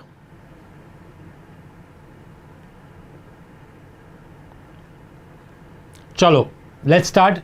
Slightly long method. Let's assume initial quantity was 100 liters, out of which milk is 75, water is 25. Pay attention. In these questions, the important part, listen to the important part in the question. Never work on the liquid which is going out as well as coming in. Even if they had asked at the end amount of water left, you will still work on milk only. I'll repeat, never work on the liquid which is going out as well as coming in, which means if you're going to remove the amount of some water, then again add water, it will always be an issue. So I'm going to work only on the quantity of milk. Milk was 75 liters. How much is removed? 20%. When I remove 20% of the mixture, 20% of milk will also come out. So milk removed. Longer method this is. Milk removed will be 20% of 75. 20% of 75 is 15. So removed, so 60 is left. After that, second time amount of milk removed is 25%. So second time milk removed is 25% of 60, which is 1/4 of 60, which is again 15 liters. So we have left with 45 liters. Third time milk removed will be 1/3 of 45, which is again 15 liters, and you're left with 45 minus 15, 30 liters. So at the end there is 30 liters of milk, so automatically there is 70 liters of water. Percentage of milk after the 3 operation will be 30 out of 100, which is 30%. Right, this is a longer approach. What will be the shorter approach? Let's have a look at that. You had 75. First time you are removing 20%. If you are removing 20%, you are removing 1/5. Listen to this very carefully. If you remove 1/5, what are you left with? When you remove 1/5, you are left with 4/5. So much milk is left after time 1, after transaction 1 or after operation 1. Second time you are removing 25%. 25% is 1/4. If you remove 1/4, you are left with 3/4. So multiply by 3/4. And third time you are removing 1/3. So you will be left with 2/3. And if you do this method, sum is over. 3 cut, 4 cut, 5 1s are 5 15s are 15 2s are 30. That's your answer. Hardly takes, I would not even say this is a CAT question, and I'm not going to lie. This is not a CAT level, but it can be good enough for a SNAP or an NMAT level. Okay? Everybody clear? Wrong, Kushagra. Check what mistake you made. I showed both the approaches.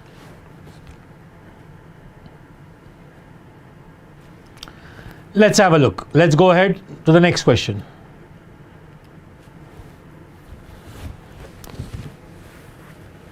Election type of questions, who's voting for whom, and so on.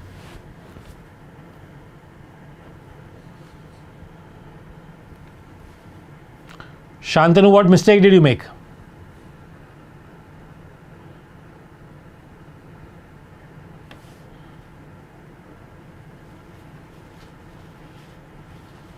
So Sumit, sometimes it is worth doing 1 or 2 questions lesser but avoiding the silly mistakes. Most commonly silly mistakes happen because we try to rush. It's okay to do 1 or 2 questions lesser but avoid the silly mistakes. That's my answer. Yeah, but I would never do it Ricken with all the decimals. Even if I was doing, I would do it with all fractions. Vinayak, that question is over. We are already moved on to the next question. Come on.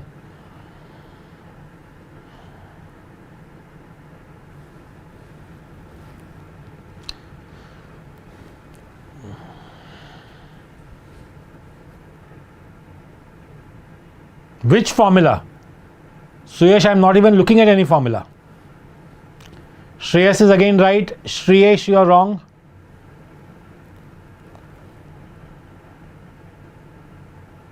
Lohit, wrong. Omkar, I didn't get you well. 5 or 15. I didn't get what you're saying. Oh, 15th question, the answer is 5. Right. Jai, wrong. Jai, you haven't read the question, last part of the question properly. Read the question very carefully. Of the total electrolyte. Shuyash, I have never even heard of that formula. I have never used it also. That's useful only if, first of all the fractions are same. Pay attention, everybody. So there is a Republican, there is a Democratic Party, and there is a Republican. Initially, both are getting 50-50. Let's assume total voters are 100. After a few days, 5 is right for this question. After a few days, 20% of the Democrats switch their support to Republican. 20% of this number shift. That means 10 go from here and 10 add over here. And at the same time, 10% of the Republicans switch to Democrat. 10% of 50, not of 60. A lot of people make that mistake. So minus 5 and plus 5. So after that switching, Democrats are left with 45, Republicans are left with 55. Now read the question very carefully. Even after getting this right, some people got the answer wrong. They've asked, after these shifts, what minimum percent of the total electorate must the Democratic campaign now attract so that they both tie? For them to tie, both should get 50-50.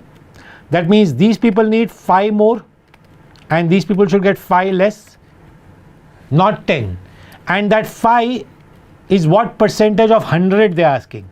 So answer is 5%. That 5 is what percent of 100 because of the total electorate, and that is why answer is 5% and not 10%. Is that clear? It is not 5 out of 50 but 5 out of 100. Oh, is it, Prithvi? I'm so sorry.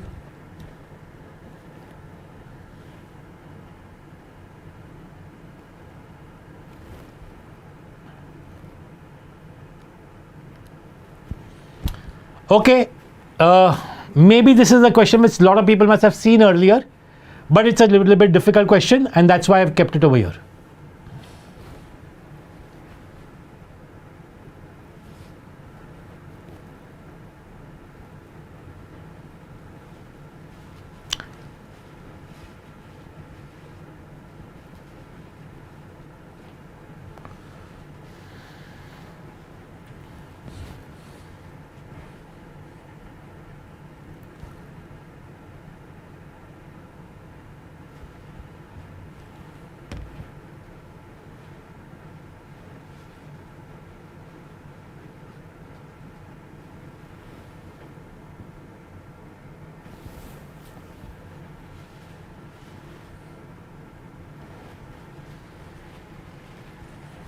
Yeah, let's quickly have a look at it. Rajesh's salary increased by 50%, where the tax which he is paying is increasing by 75%. What is the percentage increase in the tax rate? So this is all going to be an assumed numbers. Pay attention very carefully. Let us assume his salary was 1000 rupees and the tax he was paying is 100 rupees. So what was the tax rate? 10%. I'll repeat this. Let us assume the salary was 1000, tax which he was paying was 100, so the tax rate 100 out of 1000 is 10%. Now the salary goes up by 50%. So new salary 1500, new tax 175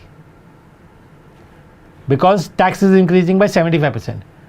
New tax rate 175 upon 1500 into 100. That will be 5 3s are 5 35s are. So new tax rate is 35 by 3%. They've asked for increase in tax rate, increase in something or percentage increase in something is change upon original into 100. How much is the change? 35 by 3 minus 10 upon 10 into 100. Change 35 by 3 is the new tax rate, 10 was the original tax rate. So 35 by 3 minus 10 upon 10 into 100. Cut this 0 out. If you solve this carefully, you are left with 5 upon 3 into 10. 5 upon 3 into 10 is 50 upon 3, which is 16.67, which is the third option. Lot of people did all the work, hard work, and still marked this option because they did not take the trouble of calculating 50 upon 3 carefully. Right? How many people marked first option? Think a little bit, and what was the silly error you all made? Okay, this question, very frankly, this type of question can be asked in CAT by making the story a little bit bigger and making the wording a little bit more difficult. You have to learn to get rid of all that part. Yeah, but 100 upon 6 also is 16.67 only, no? If you check 100 upon 6 on the calculator, it is not 16.33. No, if you take any numbers over here, you took any numbers, you would still get the same answer. So just for example, I'm just going to erase this. Suppose you took salary as 100 and tax as 5 rupees. Just example. Calculations will get bad, but that's a different point. So tax rate was 5%. New salary is 150. New tax will be the difficult part. 5 plus 3 upon 4 of 5. And you will have to do all the calculations. Calculations will be bad, but answer will still come same. Don't use these calculations. Use numbers which are favorable. Okay? Let's go ahead. Maybe couple of questions over here are coming repeat, but don't worry. We'll come back to fresh questions. We have a lot of questions over here. Yes, Anubhav. Perfect you are. You should have done that. So Falgun is asking, am I conducting LMTC in any more cities? I'll be conducting LMTC at Lucknow and Hyderabad, 2 more cities, and then some part of the online LMTC. Sumit, LMTC, are you a IMS student, Sumit? LMTC is last mile to CAT. We do a session for all IMS students.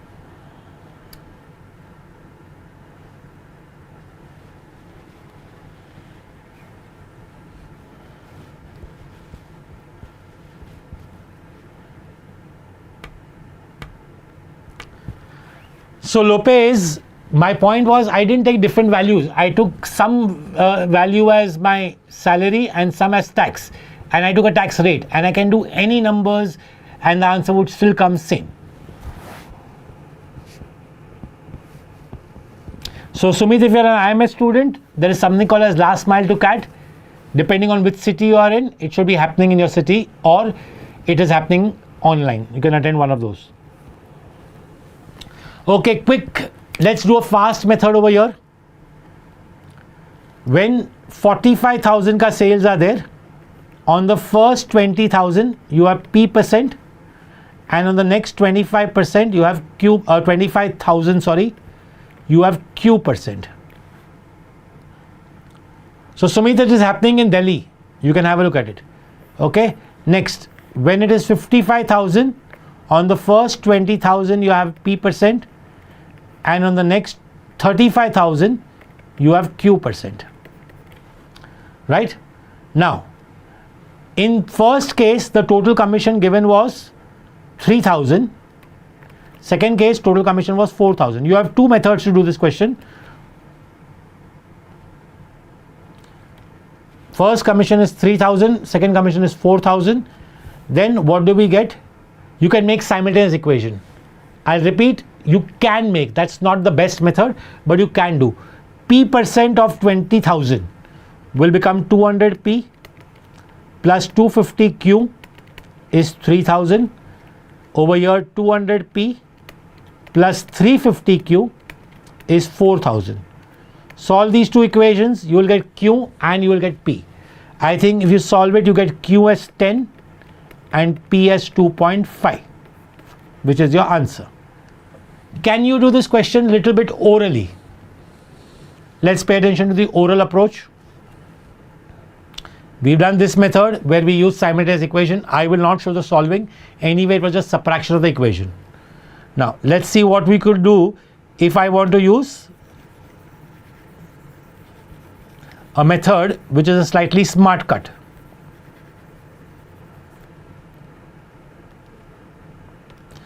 Over here, what I can do, 35,000 minus 25,000 on Q% of 10,000 is that extra 1,000 rupees. Pay attention. In both the cases, this part and this part is same. Q% of the extra 10,000 is that extra 1,000 rupees. If you solve this out, you directly get Q as 10. Which also very frankly I didn't want to do. Okay, but let's say we did this, Q as 10. So now in this case, in any one of the cases, in this case suppose if I do, if Q is 10 on 35,000, how much will I earn? 3,500. On 35,000 I'll earn. So second part will be rupees 3,500, which means part 1 will be 500 rupees. 500 rupees on 20,000 is 2.5%. You can do the calculation.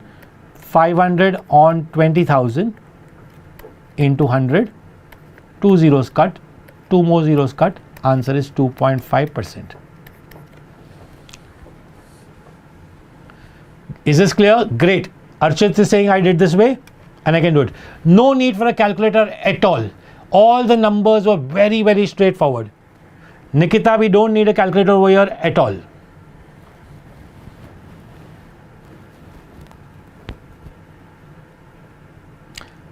Chalo, let's go ahead.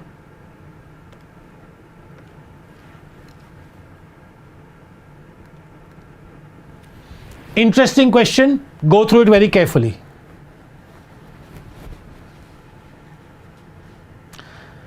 Arithmetic, there will be no new marathon. This will be the only marathon in arithmetic, Raghav.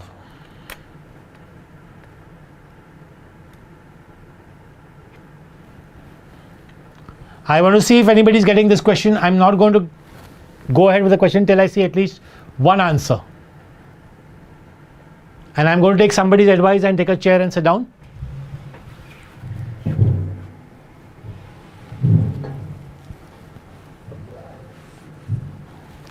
Divyanshi, as I said earlier also, I'll try doing that.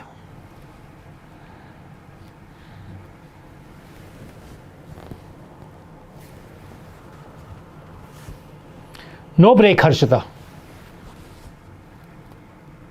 What's the idea of a marathon? You don't get breaks in marathon. You can always slow down in the marathon a little bit, but no breaks.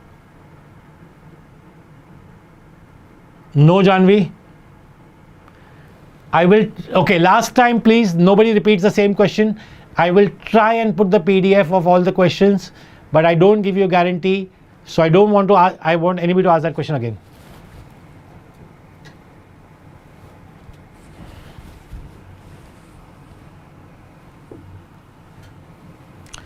Janvi, answer is not the fourth option. Anybody else?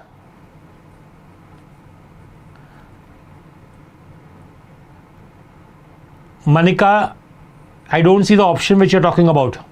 There is no option with 27. No. One person has got the answer right up till now. Now I got one more person. Option 3, somebody saying answer is the third option. Let's try and read the question carefully and let's try and work the best method out. Answer is the third option. A 14.4 GB data pack lasts for 104 hours when streaming on a mobile app in standard quality.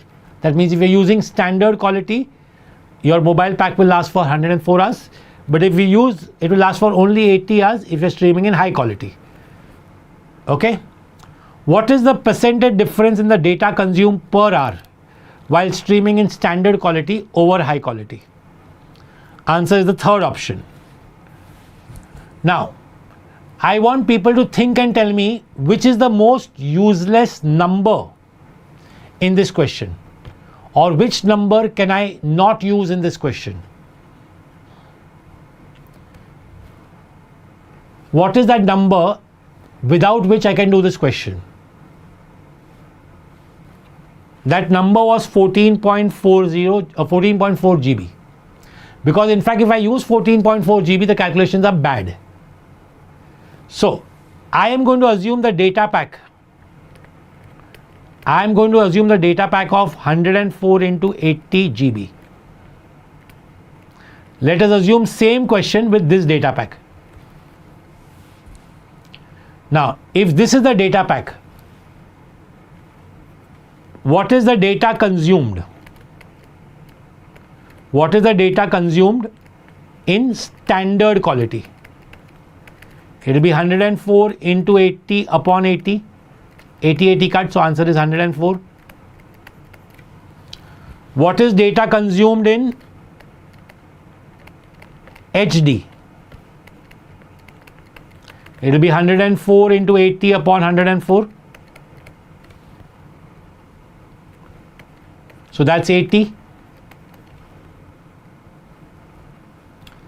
Now they are asking us difference over compared to high quality. Difference over high quality. So difference is 24 upon 104 into 100. Now, this question I used to teach in the days when calculator were not allowed in CAT. Now, if I just get rid of this, don't worry about the 100. 24 out of 100 would have been 24%. If you get 24 marks out of 100, it is 24%. So 24 out of 104 becomes a little bit less than 100. And that is why I will go and mark the third option. It is not opposite. Read carefully. Oh, sorry. It's vice versa. This was HD and this was standard.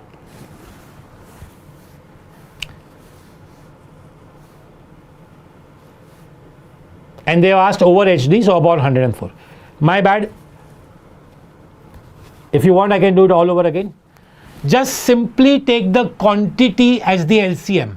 And here I didn't even bother about LCM. See, most of the people would do this. In HD, 14.4 divided by 80. In standard, 14.4 divided by 104. Right?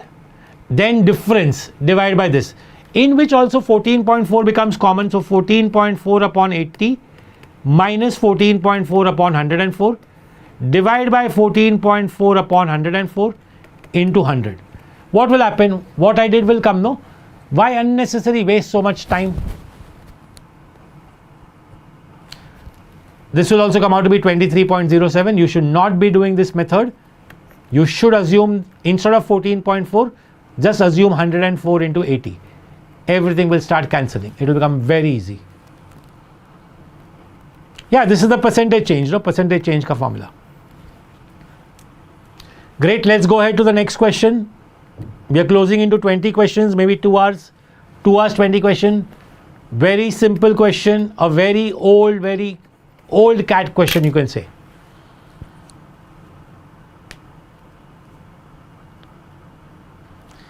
Yeah, but the difference was not, Anushka, so easy, because that difference was in times. We had to do it in terms of data consumed.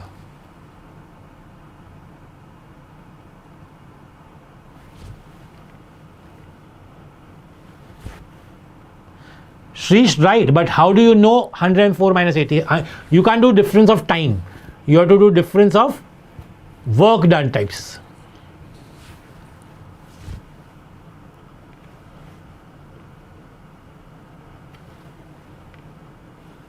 Let's go ahead.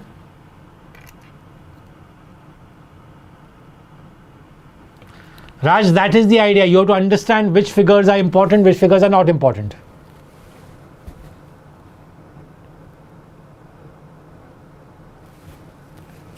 Let's start.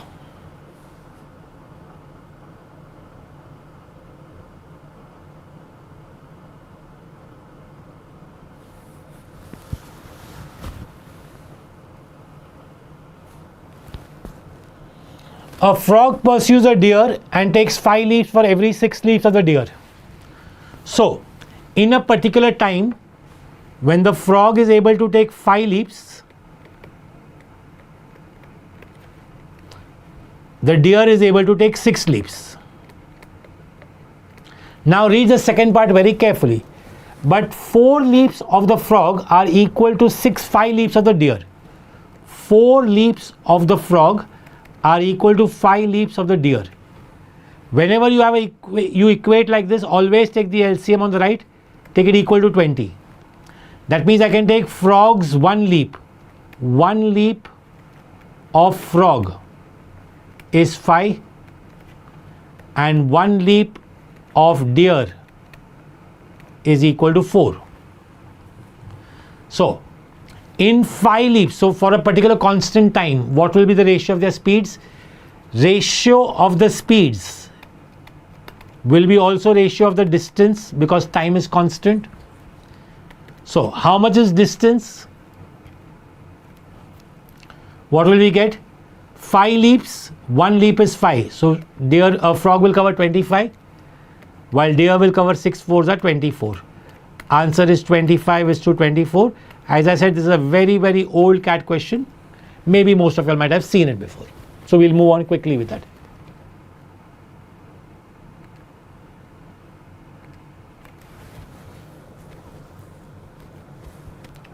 The next question is just given for you to understand one particular concept. We're coming across more questions of ratio now. We will be going to time, speed, distance and time and work again.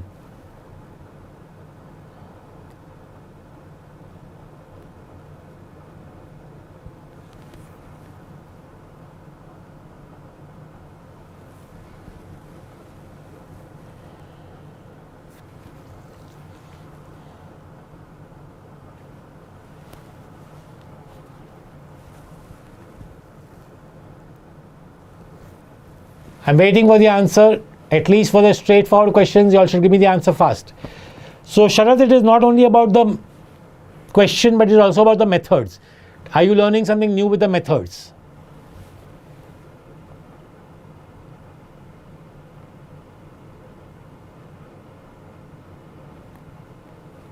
Shaina, where are you? What are you saying, Shaina?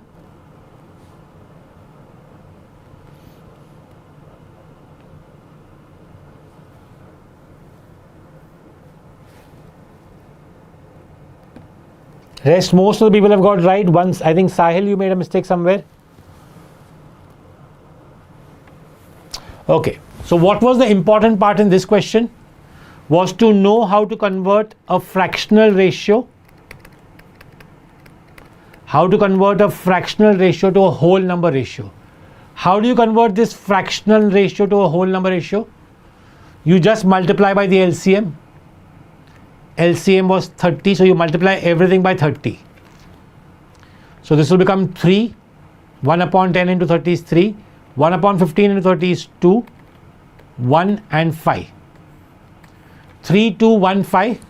Read the question. If a total of 1200 toys were distributed between B and C. So suppose now I took everything as 3x, 2x, 1x and 5x. 1200 toys between B and C. That means 2x plus 1x. 3x is 1200.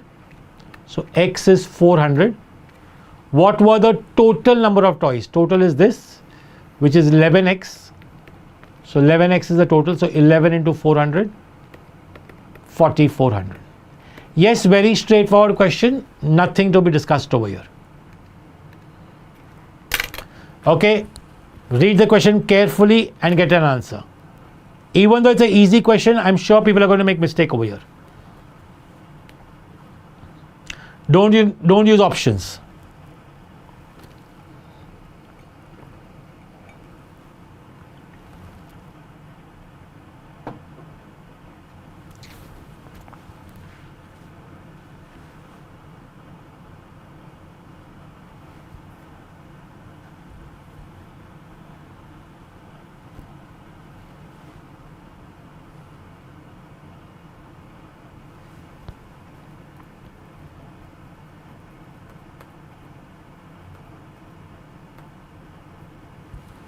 So we are exactly at 20 questions in 2 hours. So more or less our aim is going on great. Anybody got the answer for this question?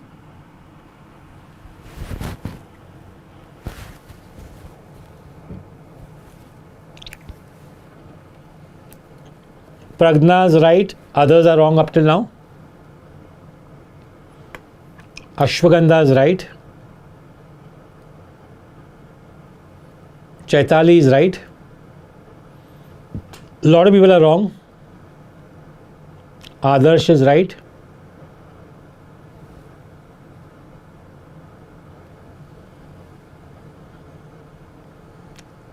Rishmita is right.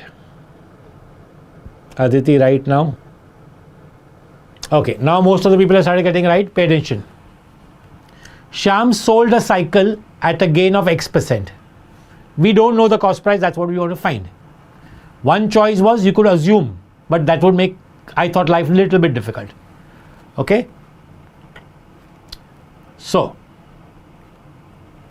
let's assume the cost price is C.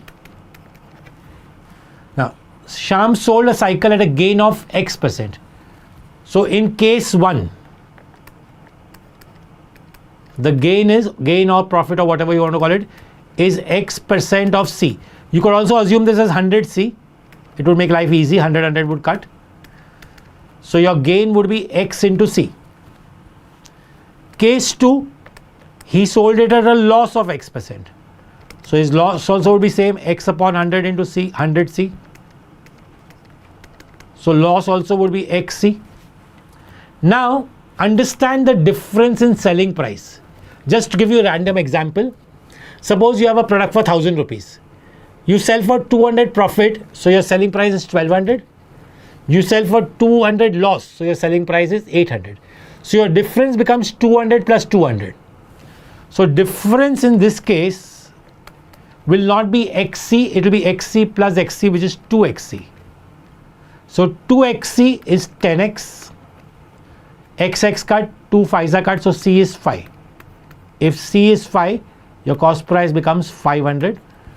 And I thought this was a very straightforward method. Main was getting the 2 right, that the difference was 2XC. I'll repeat this. I gave an example, I'm going to repeat the same example. Suppose you buy a product for 1000. When you sell it for 200 profit, that is 1200 selling price. When you sell it for 200 loss, it is 800 selling price. Difference becomes 400. That is 2 into 200. That is why difference over here is 2XC is 10X, so C will be 5. Rashmi, this will be on the channel, don't worry. Okay? Let's go ahead.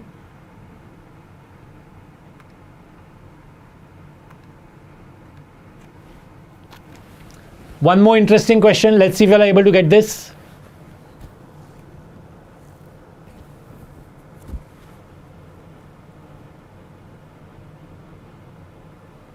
Okay, a lot of people are saying we need a 30-second break. I think I'm younger than y'all. I'm sitting here and working it out and I'm still not looking for a break. So maybe we'll take a break at the end of exactly 2.5 hours.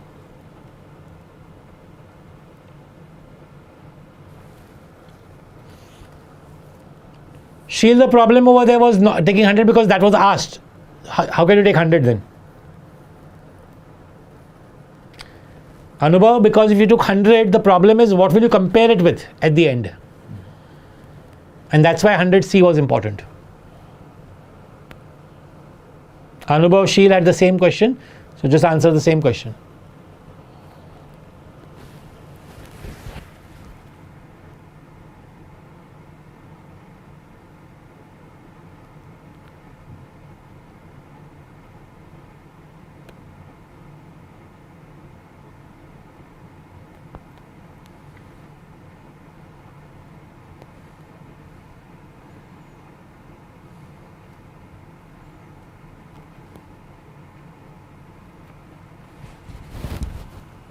We'll just take maybe exactly by the clock, we'll take 90 seconds break. Don't take X again the variable. No, there was already X in the question. What about this question? Come on. Since nobody's getting this question, people are chatting about the previous question.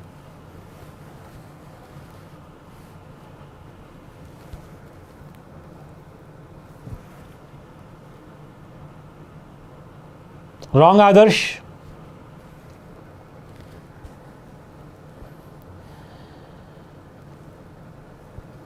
I don't think so, Madhav. Rupali's got it right. Good, Rupali. Prithvi's got it right now. Nice. Archit wrong. Adarsh has got it right now. That's another Adarsh who's got it right. Adarsh Goyal again wrong. Vatsal wrong. Rubesh wrong. Tarun wrong. Dhara has got it right again.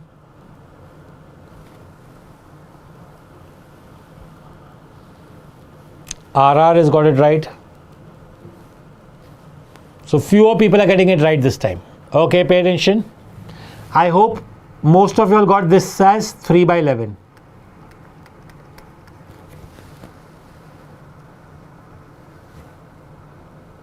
Let's start. Pay attention very carefully.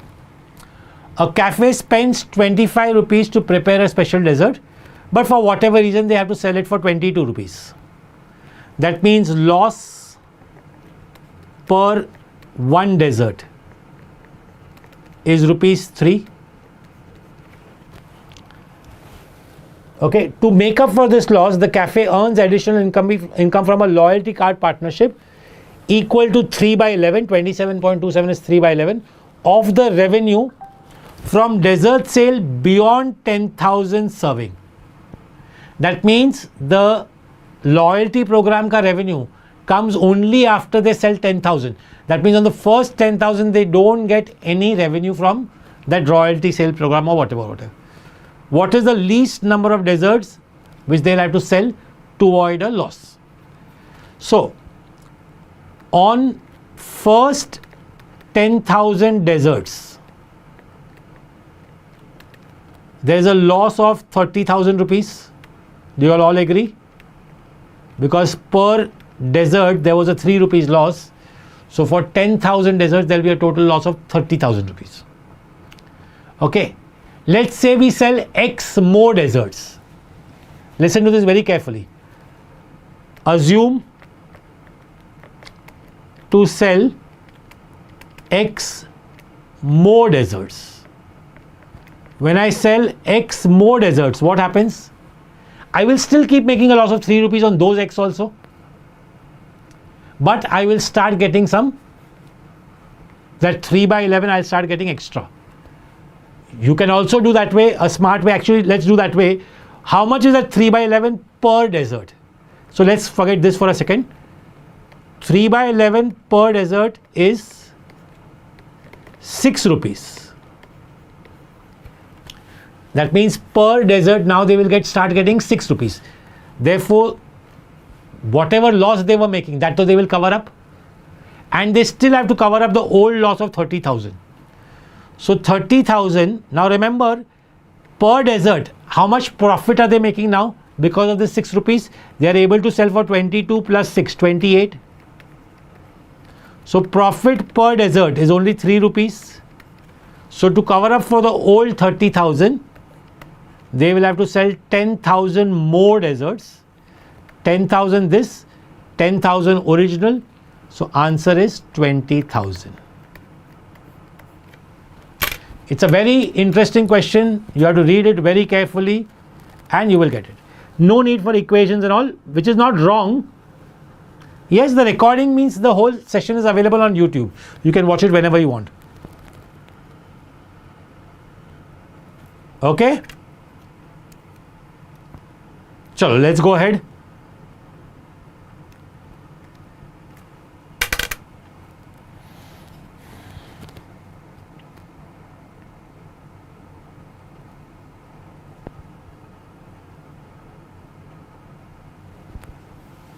So I'll repeat the method if people want. Some people want to have a look at it. Just let's have a look at it carefully. 3 by 11 is what I make for every revenue after first 10,000. So that means per dessert I make 6 rupees extra. My selling price was 22 rupees. So now I'm able to sell for 28 rupees because of the 6 rupees. From wherever the 6 is coming, as a businessman I'm not bothered. It's coming. So I'm able to sell for 28, as good as saying I'm able to sell for 28. That means 3 rupees per dessert I'm making profit because the cost price was 25. My old loss was 30,000. So to make up for the 30,000 ka loss, 30,000 divided by 3, I have to sell 10,000 more desserts. Answer will be 20,000 desserts have to be sold and all. Okay? This I would put it as a level B question. Next question. Okay, I'll come back to Sarthak and I'll show the equation method also for that question.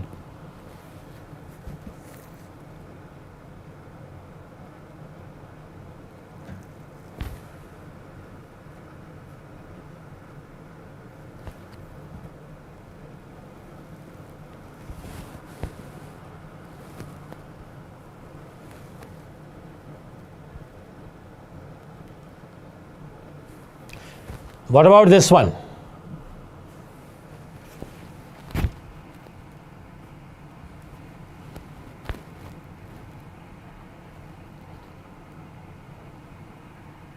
Yes, revenue, no? They told us on the revenue. Revenue is always selling price, no?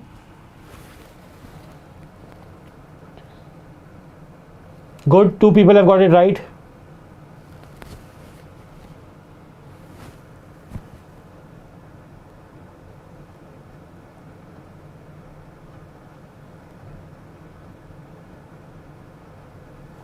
All those who have given the answers up till now for this question, all 4 have given right.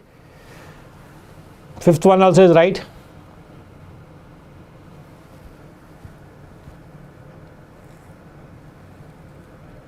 Very good, Prithvi. Excellent.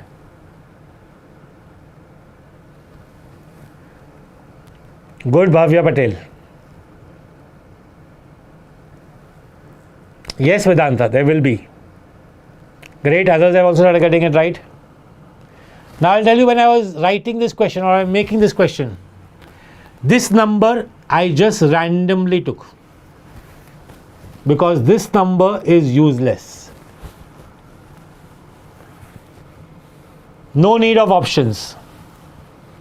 A baker buys ingredients worth some amount to prepare pastries. He sells 1/3 of the pastries at a loss of 20%. At what profit should he sell the remaining pastries to make a total profit of 25%? Pay attention very carefully. Only one method I'm going to teach you because I think it's a brilliant method. Loss of 20% and profit of X%. For my first part, how much ever quantity that is, I'll see later. I made a loss of 20%. For the remaining, I want to make a profit of X%, so that my overall profit is 25%. Do you all agree X has to be more than 25? All the options also more than 25. So this will be X minus 25. And this will be 25 minus 20, which will be 45. How 45? Pay attention very carefully. 25 minus 20, so 45. And what is the ratio? This goods, the part A was 1/3. Part A was 1/3, so the remaining part was 2/3. So ratio was 1:2. So X minus 25 upon 1 is 45 upon 2. 45 upon 2 is 22.5. So X is 47.5. Nothing is needed. Such a simple sum. How can you use successive? Because it's not on the same value. It is weighted average. Both are on different values. You can't use successive. Tell me how many people in the chat, tell me how many people did exactly this method. Did anybody do exactly this approach?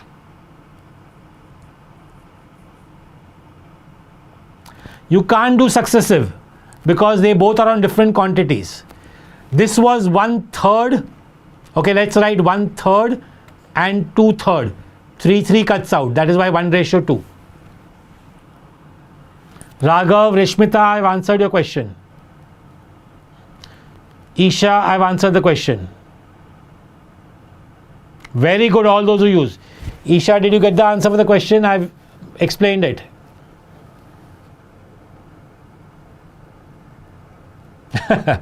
Tanish, that 7560 was a trap. And I purposely used a number also which was not divisible by 3. Perfect, that is also okay. I'll explain that method also if you want. Chalo, let me explain one more method. Pay attention. If you understood the 7560 was not needed, you could have simply converted that to 300 rupees. 1/3 is 100 rupees. Remaining is 200 rupees. Abhi, on the first part, I make a loss of 20 rupees. On 100 rupees, loss of 20 rupees is minus 20. On the second part, I want to make a profit of X%. So X% of 200 is 2X, such that my overall profit is 25%. 25% of 300 is 75. So 2X is equal to 95. X is 47.5. Even this method is great. Ho gaya equations. Somebody saying, sir, I did equations. Are we clear, everybody? Second method clear? Tell me, what do you all prefer, first method or second method?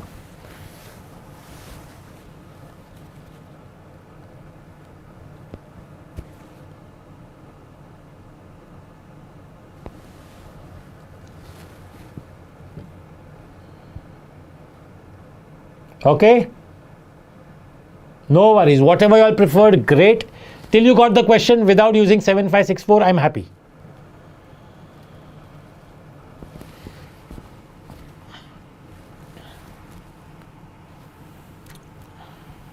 Okay, great. Let's go ahead. I will see if you all recollect this method again. Standard question.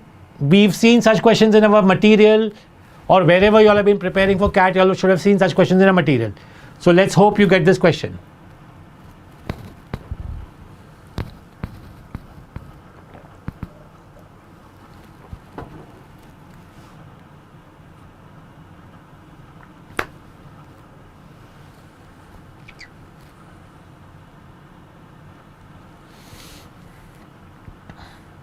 I'm happy to see there were a lot of people who like the first method also.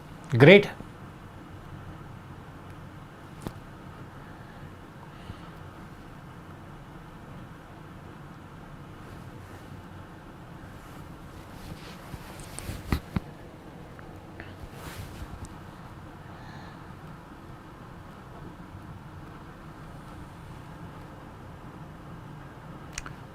Because it was 200, no, x% of 200, Yashash. X% of 200 is how much? 100, 100, 0, 0 cut. 2x is left.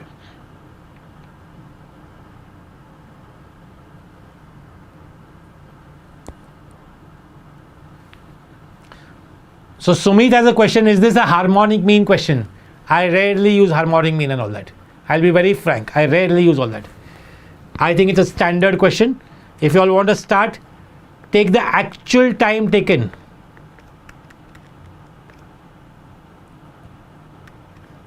As TRs. Let us assume the actual time taken to reach office is TRs. If you all use this, you will get the sum very easily. Now, ask yourself, every time you see, especially not very difficult questions of time, speed, distance, ask yourself what is constant. In this case, we can see case 1, case 2, speed is different. Time is also different. The only thing is, he is going from home to office in both the cases. In case 1 as well as case 2 is going from home to office, which means he is actually, the only thing, distance is constant. So distance in case 1 is equal to distance in case 2. What is distance ka formula? Speed into time.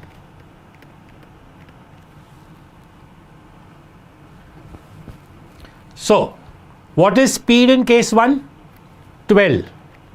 And he takes 10 minutes. He has reached 10 minutes after the train departed, which means he took 10 minutes more. 10 minutes is 10 upon 60, 1 by 6 of an hour. So, it will be t plus 1 by 6. Second time speed was 15. And he reached 10 minutes before the train reached. So, t minus 1 by 6.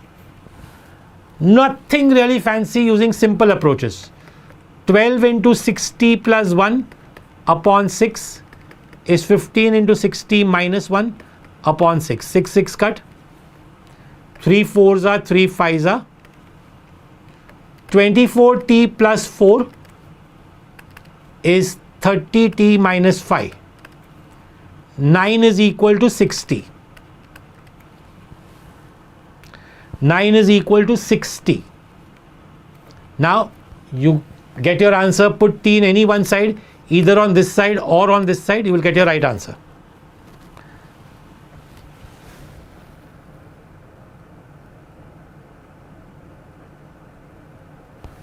I will explain a shortcut also, so pay attention to both the methods. This was method number 1.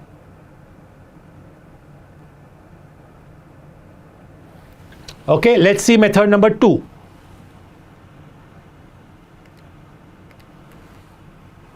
We have assumed the distance to be d.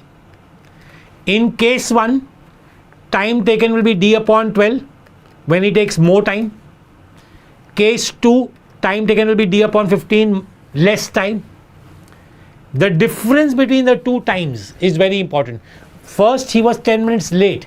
Second time he was 10 minutes early, which means difference between the two times was 20 minutes. 20 upon 60, 1 upon 3. Solve it, sum is over. 15D minus 12D upon 12 into 15. You will realize I didn't take LCM purposely. 3D, 3 ones are, 3 fives are. 3D is equal to 60, D is equal to 20. Okay, both the approaches are okay. I prefer the second approach over the first approach, but that's okay. Whatever strikes to you at that time.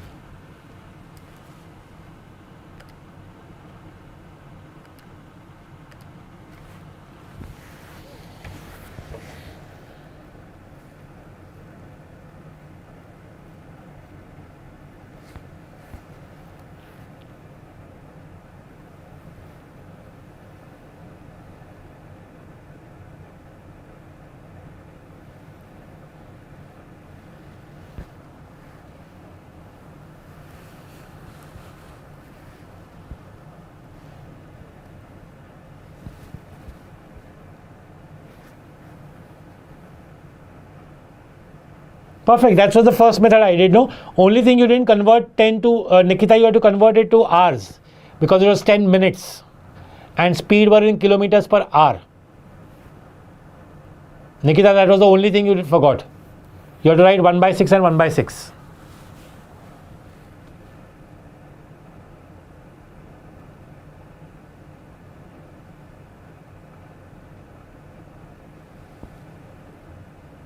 Good, Rubesh.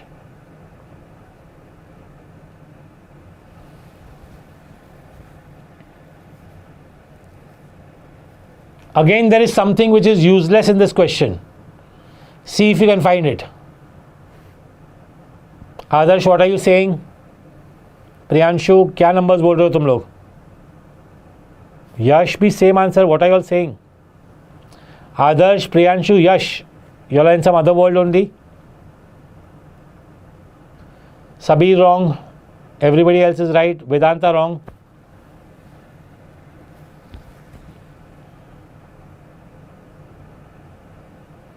I don't know where everybody is getting 1125 from.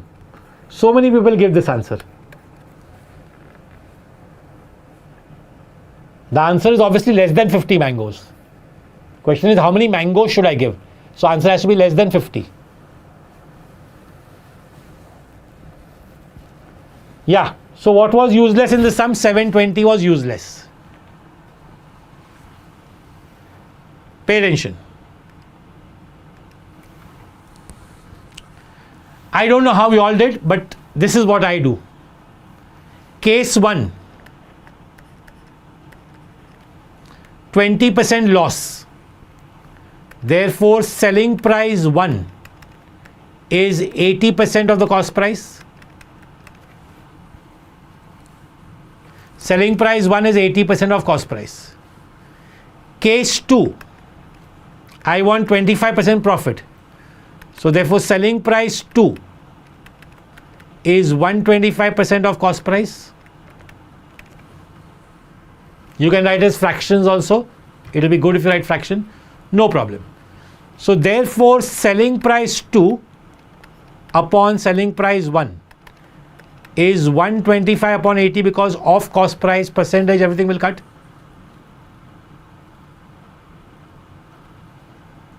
5/16s are 5/25s are. Now just pay attention to this and look at magic. Everybody just pay attention. What does this statement mean? Can I write it like this also? Selling price 2 has to be 25 upon 16 of selling price 1. Everybody pay attention carefully. If my new selling price has to be 25 by 16 of my old selling price, which means I want to increase my selling price, right? I want to increase my selling price, which means what? That the number of mangoes I have to give away will have to be in the inverse proportion. If I want to increase the selling price in one proportion, the new number of mangoes will have to be the inverse proportion. Originally I was giving, new ratio will be 16 by 25 for mangoes. Of the original mangoes 50. 25 ones are 25 twos are. Answer is 32 mangoes. How many people got this? This method. I'm interested in exactly this approach.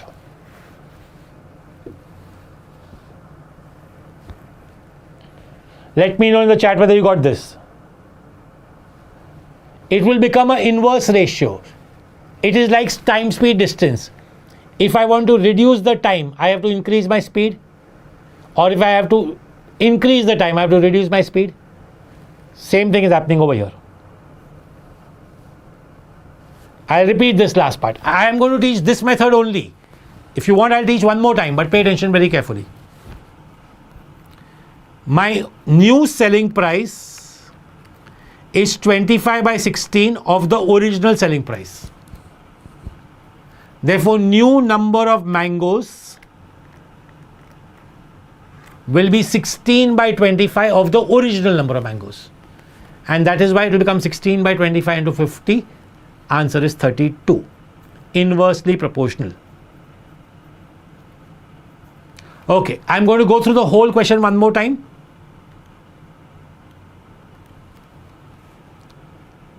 Initially, there was a 20% loss. So my original selling price is 80% of the cost price.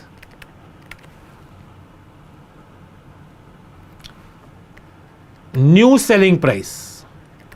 I want to make a 25% profit. So 125% of cost price. Right? Pay attention carefully. Therefore, new selling price upon original selling price. If I take ratio, 125%, everything will cut. I'll be left with only 125 upon 80, which is 25 upon 16. Now understand, if you want more money, if you want more profit for the same selling price, if you're a dealer, you'll have to give less mangoes for the same money. Initially, you were giving 50 mangoes for 20 rupees. Now you want to give lesser mangoes. So therefore, new number of mangoes upon original number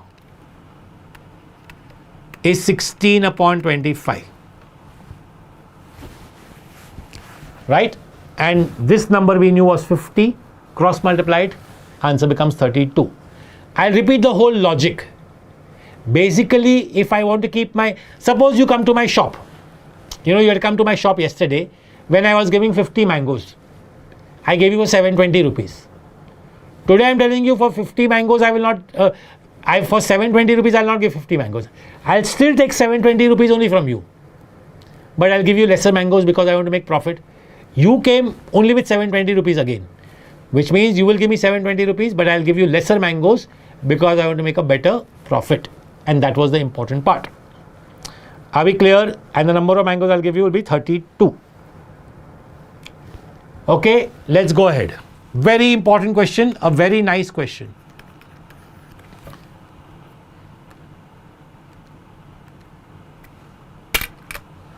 Very standard question, but try carefully. Calculations are slightly difficult.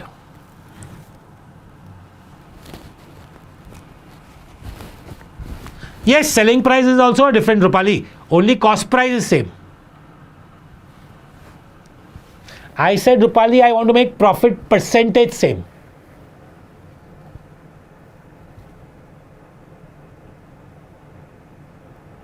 Obviously, who said with 720 will not get the answer? But with 720, your method becomes longer. For me, the question is oral. 125 upon 80 is 25 upon 16. Therefore, number of mangoes is 16 upon 25. So, in the exam, listen to this. In the exam for this question, I am writing only this much. 125 upon 80, 25 by 16. Therefore, 16 by 25 of 50. Answer is 32. And this question will take me maximum 30 seconds.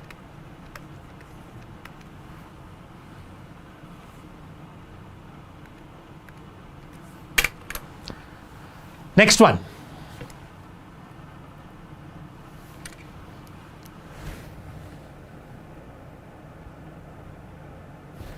Okay, we'll take that 90 seconds break. Since I promised it, the question is on the screen. We'll take the 90-second break. I'll also get a cup of coffee for myself.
Okay, let's start.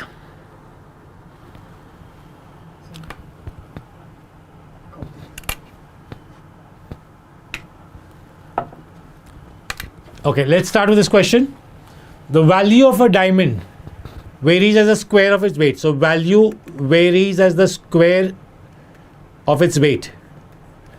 Right? Let's see.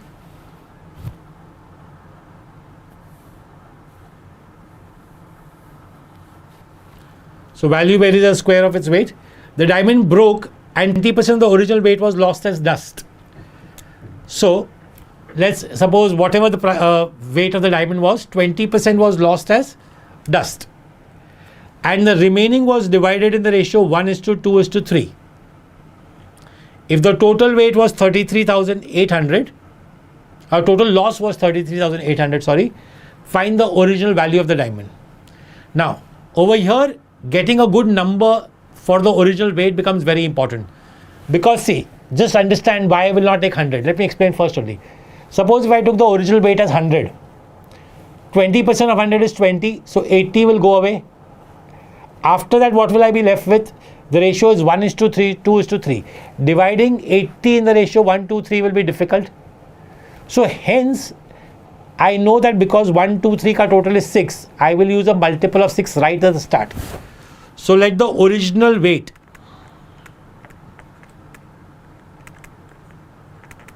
be 30, suppose. Therefore, original value, V as I will call it, will be KW square. So V will be 900K. Let's leave that over there. After that, what have we said? 20% is lost. So how much is 20% of 30? 6. 6 is gone. So weight remaining will become 24. 30 minus 20%, which will become 6. 30 minus 6 is 24. This 24 is divided into 3 parts, 1:2, 2:3. So weight 1 will be 1 by 6 of 24, which will be 4. Weight 2 will be 2 by 6, which will be 8. And weight 3 will be 12. I will calculate the value of each part. Value of the first part, put it over here, kW square. So K into 4 square, 16K, 64K, and value 3, 144K. 144 plus 16, 160, 160 plus 60 is 224. So new value of all three, V1 plus V2 plus V3, is 224K, adding all three. The difference is the loss, 33,800. So 900K minus 224K is 33,800. That will become 676, if I'm not mistaken, is 33800. Calculations also great. 338 ones are, 338 twos are. 100 divided by 2, 50. So K is 50. We want the original value. Original value was 900K. So 900 into 50, 45,000. Okay, everybody. Standard question, but important. You can always expect this question. Only thing you have to be very careful over here is that the method over here is a very standard approach. People get, sometimes just bored or irritated when they have to do slightly lengthy method. You have to be very careful and have that patience. So where did 845 come from? Mitushua, Shivansh, what mistake are you all making? Some of you all are getting 8,40,000. I don't know, 20% nikala na, that is how I got 24. 30 was the original weight. I removed 20%, Kevin. So that is how I got 24, no weight remaining. So I explained also, Hari, why I didn't take 100. I'll explain one more time. Because this was 6, I preferred taking a multiple of 6. And because I also wanted to calculate 20% on it, in fact, you could have taken 6 and done. You would have still got the answer. But with 6, what happens though? You would still get some decimals. That is why I took 30. All those who are getting this sum 8,45,000, please check what method you all have. No, this is the perfect approach, Raghav, for this. I would not do any other approach over here. Okay, let's go ahead.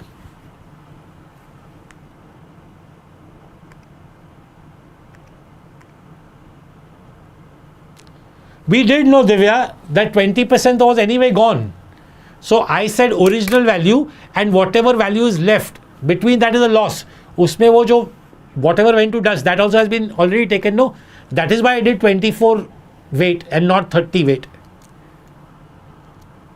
Divya, Marshall, everybody has the same question. What about 20%? I'll explain it one more time.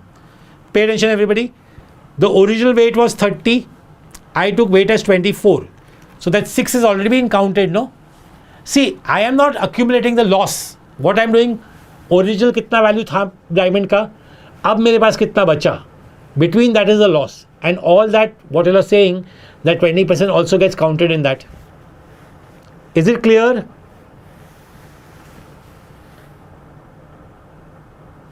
Chalo, let's go ahead.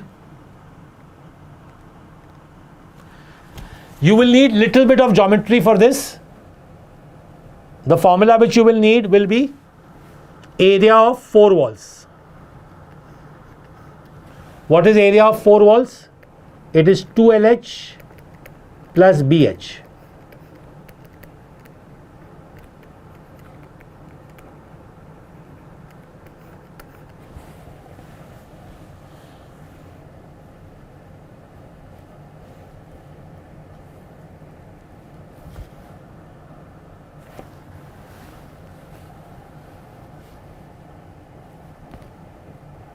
Okay, very straightforward question. I'm not wasting too much time. Length, breadth, height were in the ratio 3:2:1. And somewhere they have said they're going to be halved and all that. So what I did was let the length be 6, let the breadth be 4, let the height be 2. This is original. Then new length. They have said length is doubled. So length became 12. Breadth and height both are halved. So breadth became 2, height became 1. Question asked is then the total area of the four walls will what? So change.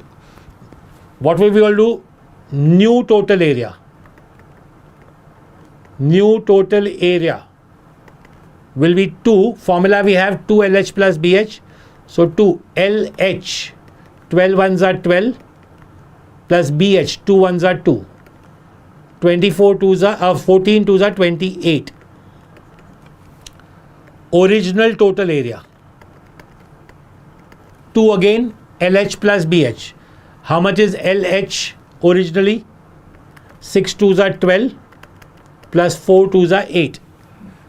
20 twos are 40. Now, read the question carefully because percentage will depend upon what will come in the base. We want to find what is the change in.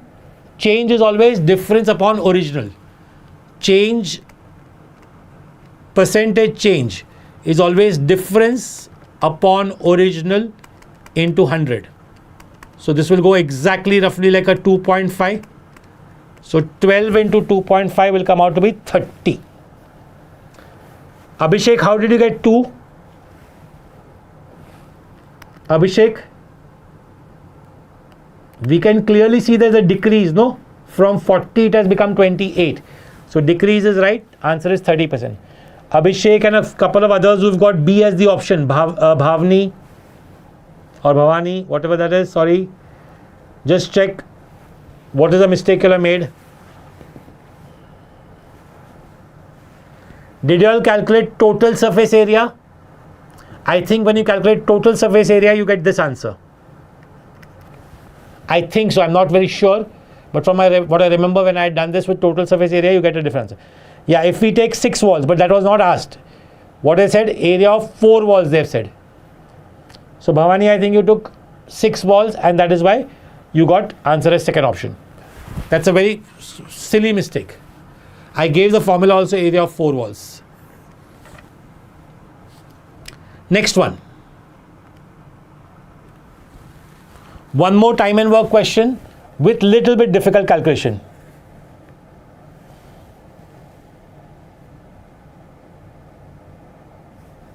Abhishek and Bhavani, both of you all, please be careful. Chalo.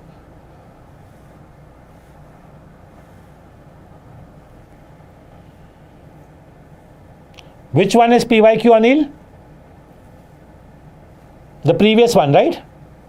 Yeah, I think the previous one was a PYQ.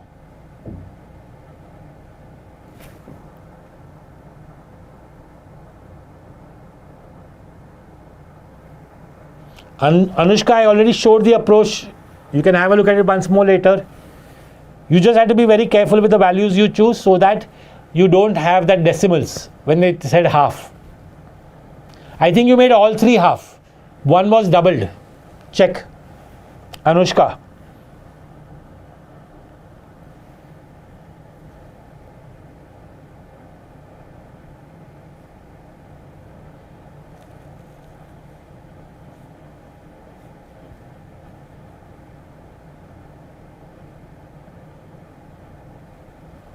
And just so that people don't say the answer is none of these because they get some random answer, I'm telling you the answer is not the 4th option.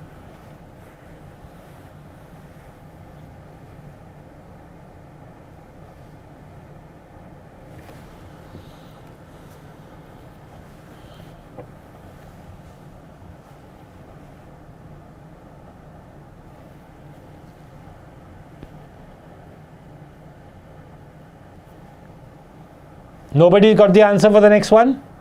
Oh, some people have answered.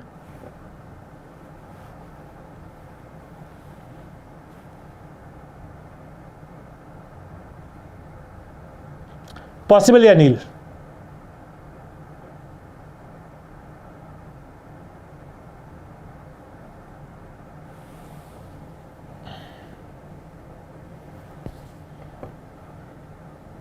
3 people, perfect wrong answer.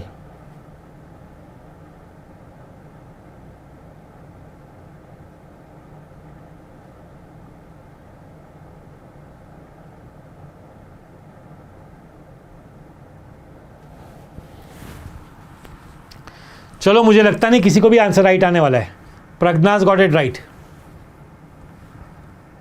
Now this is not a very difficult question of time and work, but just because you all are now, see, this is what happens. I'll exactly tell you why you'll start doing bad at quant. This is the phase. It's close to 2.5 hours. You'll have all got tired. Your mind is not working as sharp as it was at 5 o'clock. And this is what starts happening in CAT also.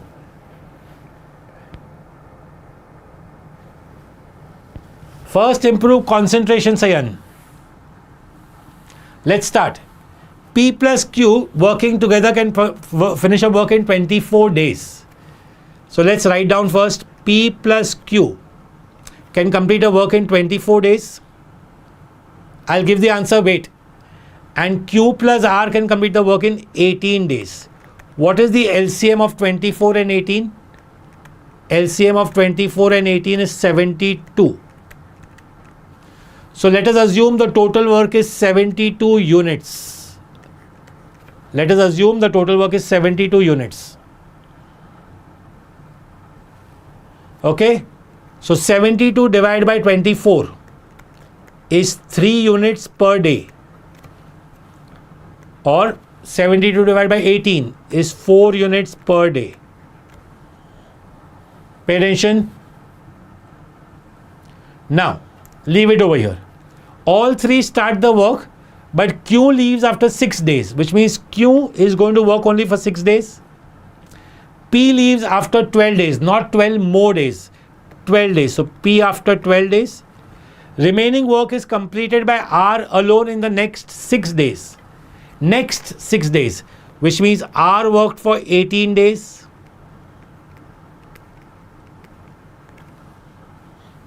And this was equal to total work.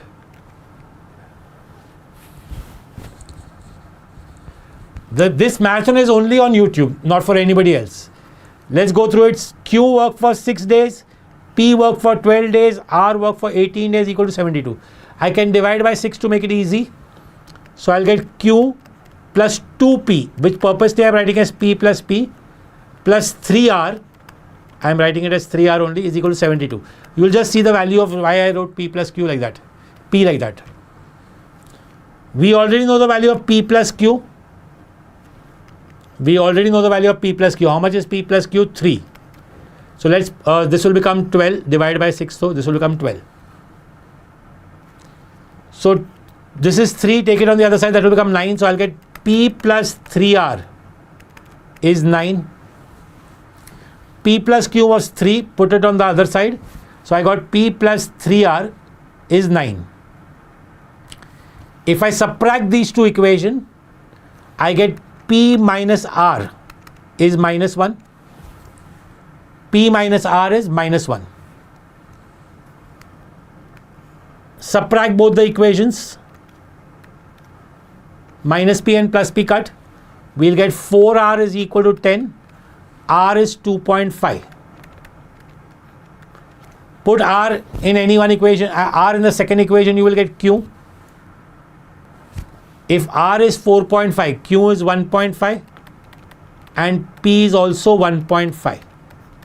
Everybody got till here? R is 2.5, Q is 1.5, P is 1.5. Read the question. How many days would it take for them to complete the work together if all of them were working? Total work was 72. 72 divided by P plus Q plus R. 2.5 plus 1.5 plus 1.5. Which is 5.5. If you remove the decimal, put a 10 over here. 5 2s are 5 11s are. Answer is 144 upon 11. Second option. Yeah. After this, you could have done a lot of things. After this step, you can do a lot of different methods also. I can show you a couple of different approaches, but finally it is just simultaneous equation after that. Sometimes that is why I tell people, from algebra, do simultaneous and quadratic well, because you will need simultaneous, you will need quadratic for a lot of questions in arithmetic also. Same, you will need HCF, LCM also.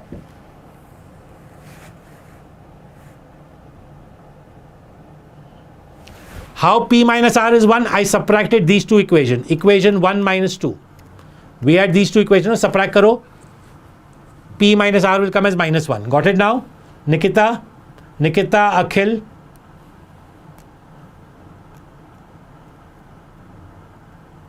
Same Anushka. No, it is not a SimCAT question. No, it is not tough. I don't want to believe it is tough. Let's go through it one more time. Let's do it one more time. We took total work as 72 units. Right? So P plus Q, who is able to do the work in 24 days, are doing 3 units per day. Q plus R are doing 2 units per day. Everybody got this? Yeah, it's level B, it's not a level A. Oh, sorry, 4 units per day. 72 divided by 18, 4 units per day. Leave this over here. These are your two equations, just leave them over here.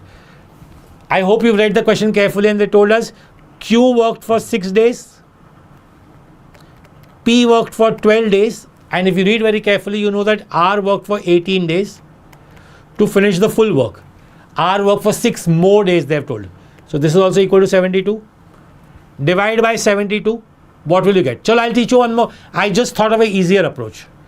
If you divide this by 6, you will get Q plus 2P plus 3R is equal to 12. Read carefully the R. They read, that is what I am saying, Rupali. You didn't read the question carefully. When they said 12, they didn't say 12 more days. Read very carefully. Did they say when they said for P, they didn't say 12 more days, they said 12 days. For R, they said 6 more days. These are the things you'll miss out. Okay? So if I write it properly in the order, it is 2P plus Q plus 3R is 12. Now, one more method if you want. Just suppose you don't want to do the subtraction and all that. What you can also do, write everything in terms of Q. P plus Q is 3. Therefore, what is Q? Oh, sorry, what is P? 3 minus P. So, P can be written as 3 minus Q, 3 minus Q. Q will remain Q. What can you write instead of R? R can be written as 4 minus Q. Solve this, you will get Q. Check whether you all understood this, if you all found this better than the earlier method.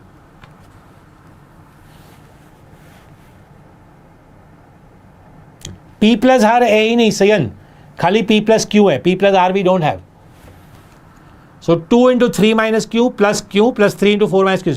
Do you all like this more? Then you all can do this. Whichever way, finally you have 3 equations and 3 variables. You should be able to solve them.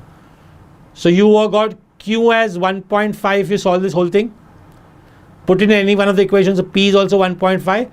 R is 2.5. Total work was 72. 72 divided by 5.5. 144 upon 11 is the final answer.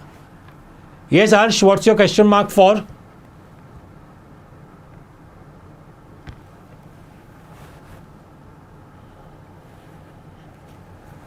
Whatever you all prefer. Finally, as I said, once you reach this step, you have 3 equations and 3 variables. If you're a CAT student who's in the month of September, if you have 3 equations, 3 variables, you should be confidently able to say, yes, I can solve the 3 equations and get the answers. And maybe right now, I have not even made the effort of actually trying and seeing whether I can get directly P plus Q plus R, because it was not so much time consuming. Okay, great. Let's go ahead with the next question.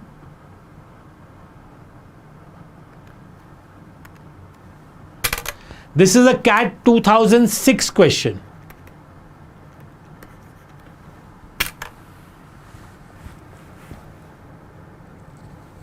And this is the time when I started teaching CAT. CAT 2006.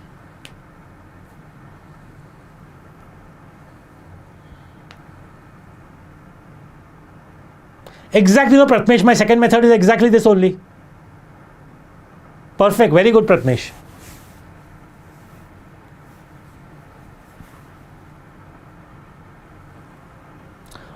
Fixed plus variable hai, but slightly different method. Great, Kanchi, then. Maybe some questions are repeat. That's my bad. I'll be careful next time. Right, Avni?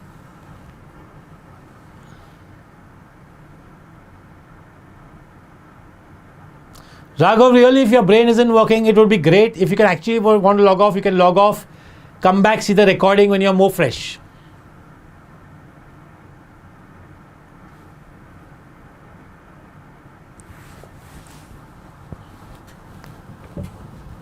And by the way, there is one advice which I've been giving lately. I don't know whether you all have heard it from me or not. Is how to improve your concentration for a longer period of time. Everybody just listen. Basically, what you all should do.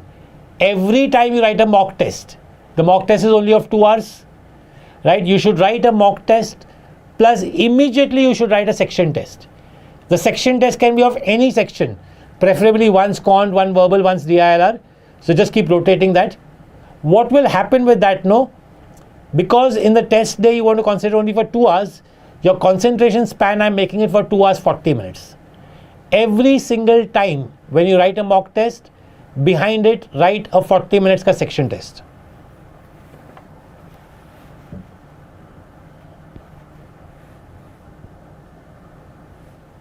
Okay, let's have a look at this question. An airline has a certain free luggage allowance and charges for excess luggage at a fixed rate per kg. 2 passengers, Raja and Praja, have 60 kg of luggage between them and are charged 1200 and 2400 respectively for excess baggage. Had the entire luggage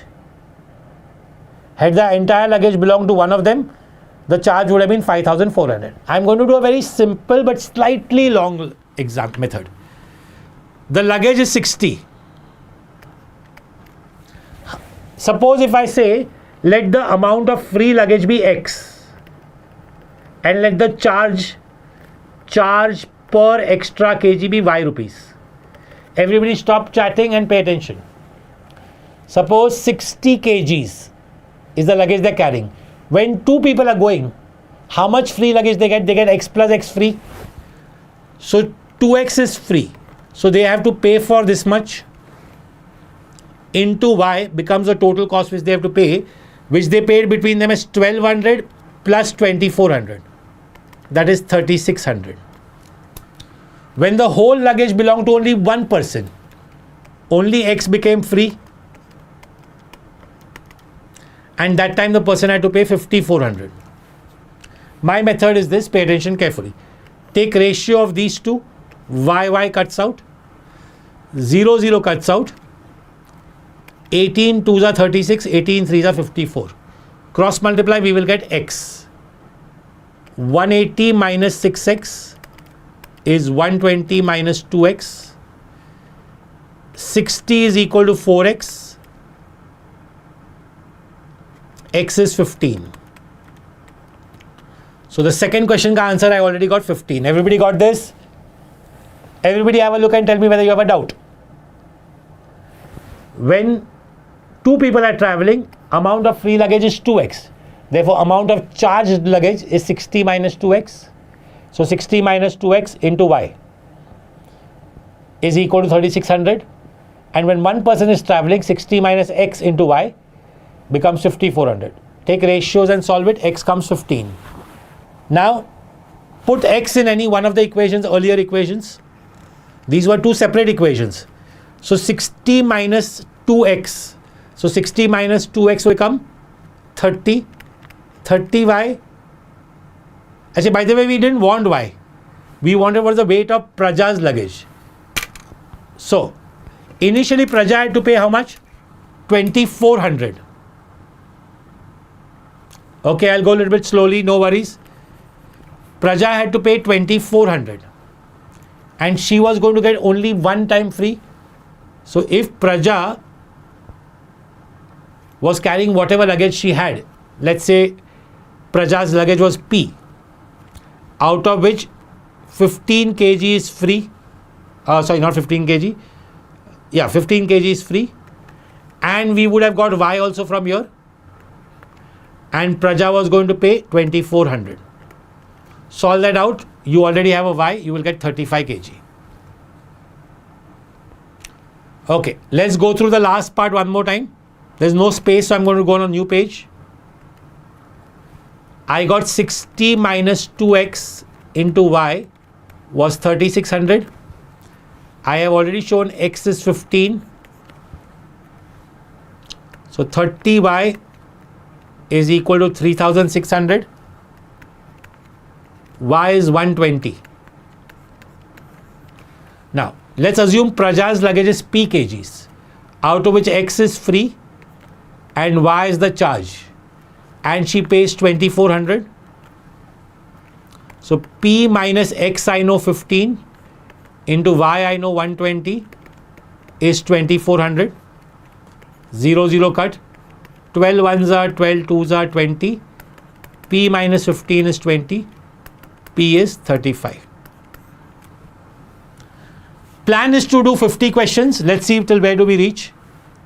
So answer is 35. We are at question number 29 and 30.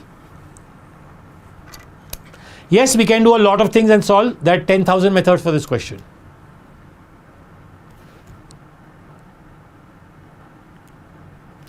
Okay, very simple average question. Come on, get it right.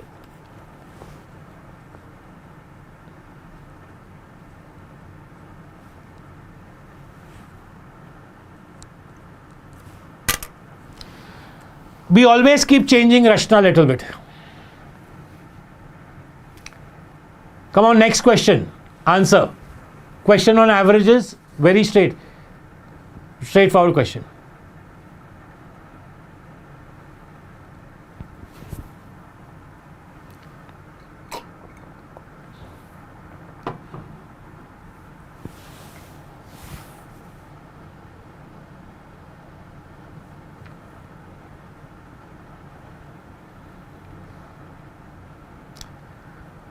Yes, perfect. That shortcut is valid.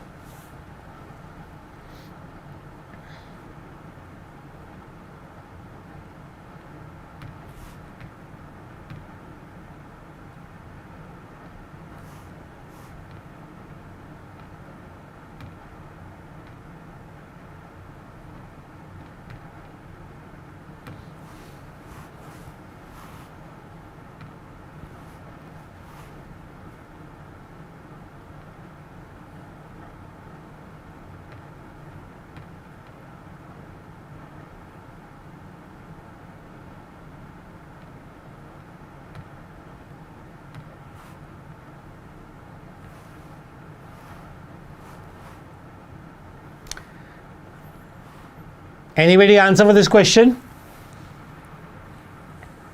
Not 24. Two people have said 24. I don't think so. Answer is 24. Kanchi is right now. 25 is also wrong. Shriyesh is right. Adarsh is wrong. Kanchi, I said, is right.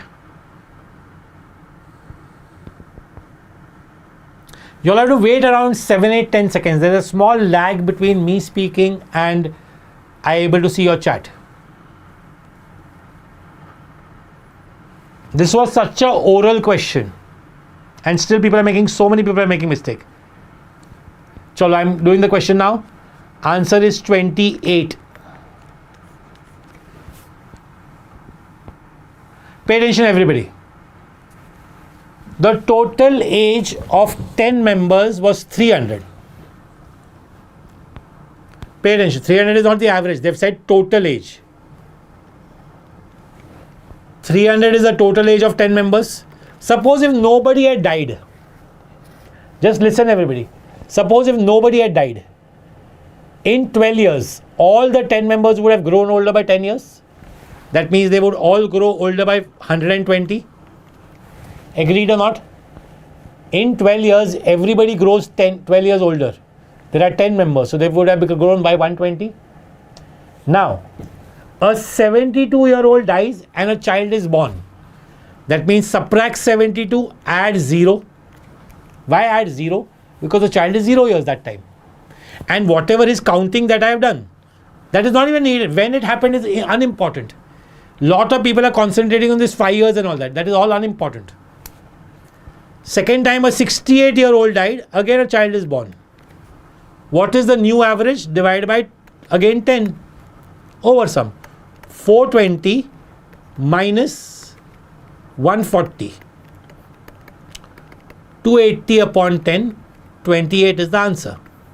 When it happened is unimportant. That was the main thing in the question. Everybody is bothering about that 5 years, then itne saal ke baad. Unimportant, na? Whenever the older person died and the younger person came, and the age of the younger person, all that I have accounted over here is 120. See, just for example, if an older person died and the younger person was born, what happened? Their age still increased by 10 only, na? Till the time suppose 5 years tak the older person was living, and the next 5 years the younger person lived. So their total age still will grow by 10 only. And that is why this is such an easy question. You don't have to bother about anything. 300 plus 120. What is 120? If everybody had lived, everybody's age will grow by 10. Okay, chalo, let me explain one more time. Chalo. Completely differently. 300 is the present total. Do you all agree 8 people nothing happens to them? Only 2 people died, no? So those 8 people, everybody lived as it is. So that will increase by 12 eights.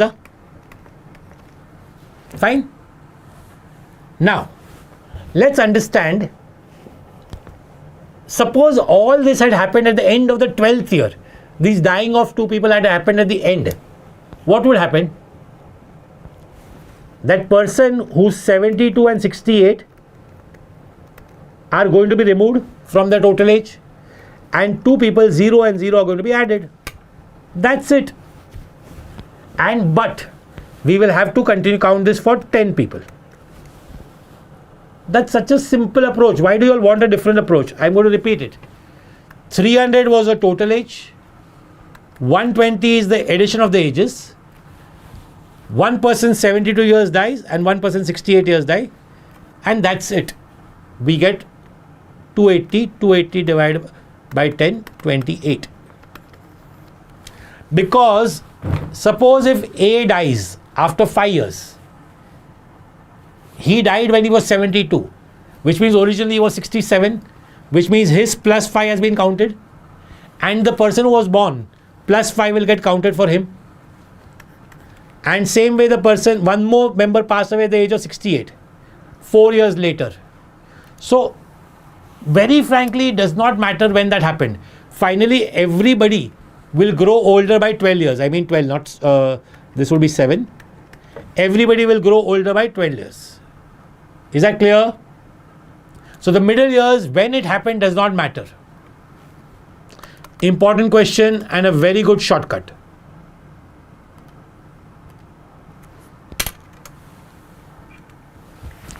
Little bit PNC required over here.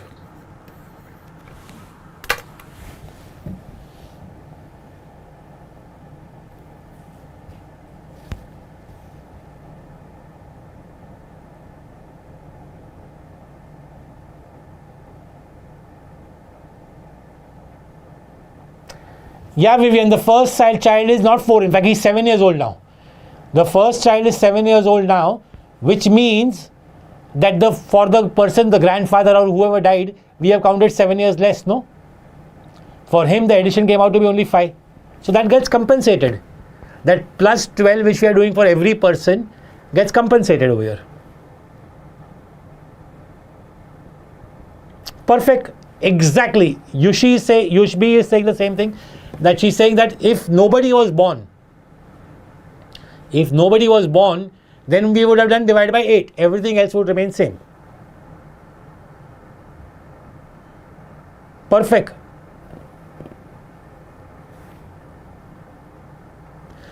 Rupali, I need to know the present and past. From when are we comparing? 12 years ago, average was the total was 300. After 12 years, what is the total? I need to know that total, right? I said the middle number of years are unimportant.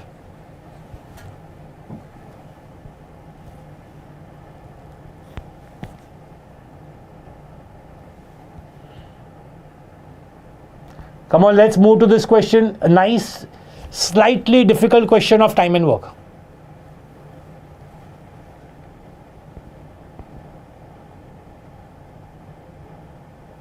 Nandana, the middle number of years will not bother, because without that, so 12th there will be any number. 20 years back, 100 years back, that can't happen, no? That 12 was important. I said when the person died and when the new person was born, that was unimportant.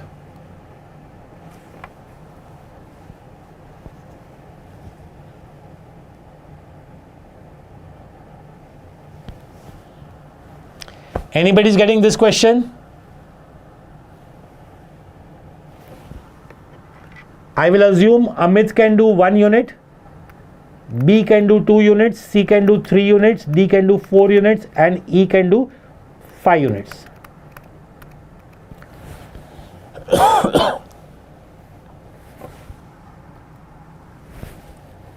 Prithvi, perfect, very good. Nikhil wrong, Anushka wrong, Sudhanva wrong, Chaitali correct, Sahil correct, Shreen wrong. See, finally PYQs are nothing but practice for me. I would do each and every PYQ, even the old ones, 2008 to 2000, whatever is available in market. I'm very happy a lot of people got the answer. I had not expected. Answer is 4. How many more days will it take? 4 more days. Chalo, pay attention how to do it. As I said, you will require a little PNC. Now, let's read. 5 friends A, B, C, D, E are working on building a robotics prototype. Their work efficiencies are in the ratio 1:2, 2:3, 4:5. They decide that only 3 of them will work together each day. And they continue to work in such a day that every possible group of 3 works exactly once. Every person works with his group of other 2 people. So, little bit permutation I told you, 5C3, which will be, there will be 10 groups. Or 10 days tak they'll work. Every day one group will work. Every day one different group will work. 5C3 is 10. So for 10 days every. Now I just want to understand, A will, out of these 10 days, how many days will A work for? Once you understand for A, for everybody else it is same.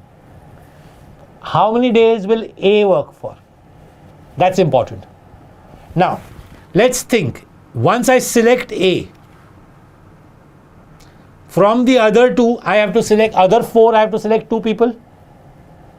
So I will have 4C2, 6 groups. Once I have selected A, out of the remaining 4, I have to select 2, which is 6 ways. Which means A will work for 6 days. And obviously once A works for 6 days, everybody works for 6 days. The logic is applies to everybody. Not 3 but 6. So 6 times A plus B plus C plus D plus E is 3/5 of the work. I'll come to that later. How much is this? This is 15. 1 plus 2 plus 3 plus 4 plus 5 is 15. 6 15s is 90. 90 is 3/5 of the work. If 90 is 3/5, what is the balance work? Balance is 2/5. So I'm sure you all should be. So 2/5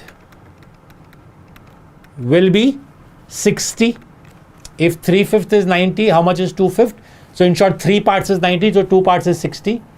So much work is remaining. And they have said, now everybody will do it. All 5. So 60 divided by all 5. All 5 are able to do how much? 15 per day. So 4 more days. Very nice question. In fact, a unique question which I've also seen first time.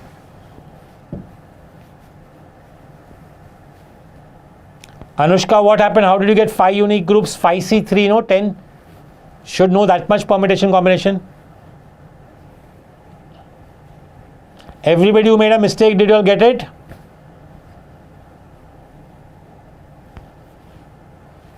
Let's go ahead.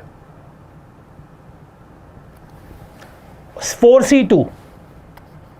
Out of the 4 people, now A needs 2 more partners. So he can select B and C. Let's count also if you want 6. B and C is one group. BD, BE, 3 ho gaya. Then CD, CE, and last DE. Those are the 6 groups.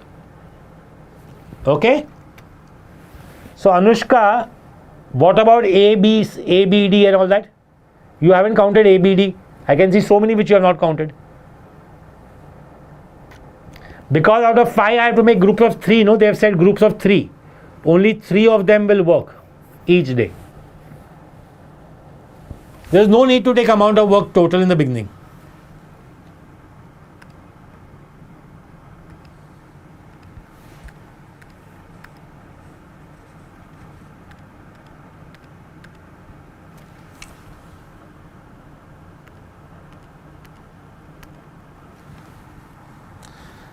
Oral question.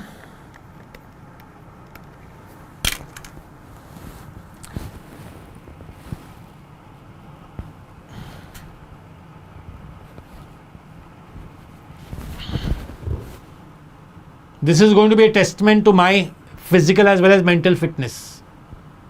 I have to see whether I can survive this 5 hours.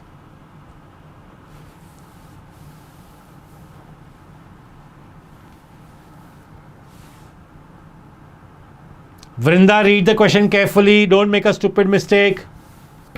How many times do they meet before meeting for the first time at the starting point? Prathamesh, Vrinda, Rubesh, everybody same mistake. Pratham, same mistake.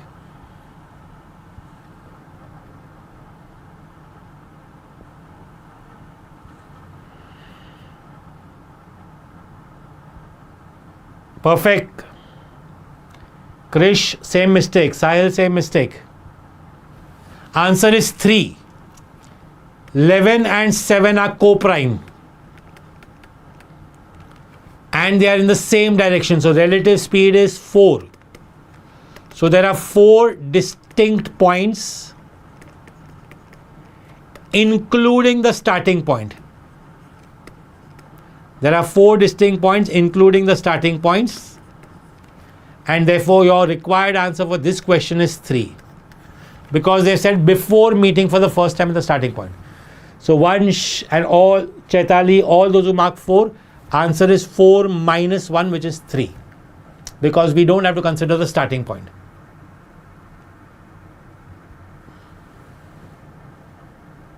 Okay?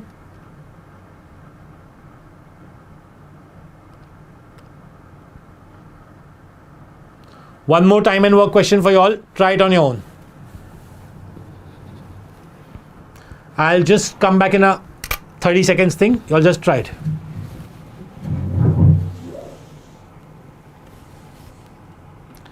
Okay, Nikita, I'll come back and explain the concept. Just give me 30 seconds.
Okay, let's start with the next question. Arjun and Karan can together complete a coding assignment in 15 days, working 8 hours each day at their usual efficiencies. If Arjun works for 6 hours a day at his usual efficiency, while Karan works for 8 hours a day but at an efficiency of 100% higher efficiency than his usual, that is double, the assignment gets completed in 10 days. So basically we got a relationship. Let's start. Suppose Arjun's efficiency is A and Karan's efficiency is K. Initially, in 15 days, working for 8 hours a day, they were able to finish the work. So this left hand side is my total work. Pay attention. Okay, if you want the answer, I'll give it to you all. The ones who have already done the question. I think the answer is not there in the option. There's some mistake. Nikita, I'll come back to that. Just give me a second. Okay, so A plus K into 15 into 8 is the total work. Yeah, I think Uday, you are right. Malaika and Uday are right. I think options are wrong. So let's do it as a theta question.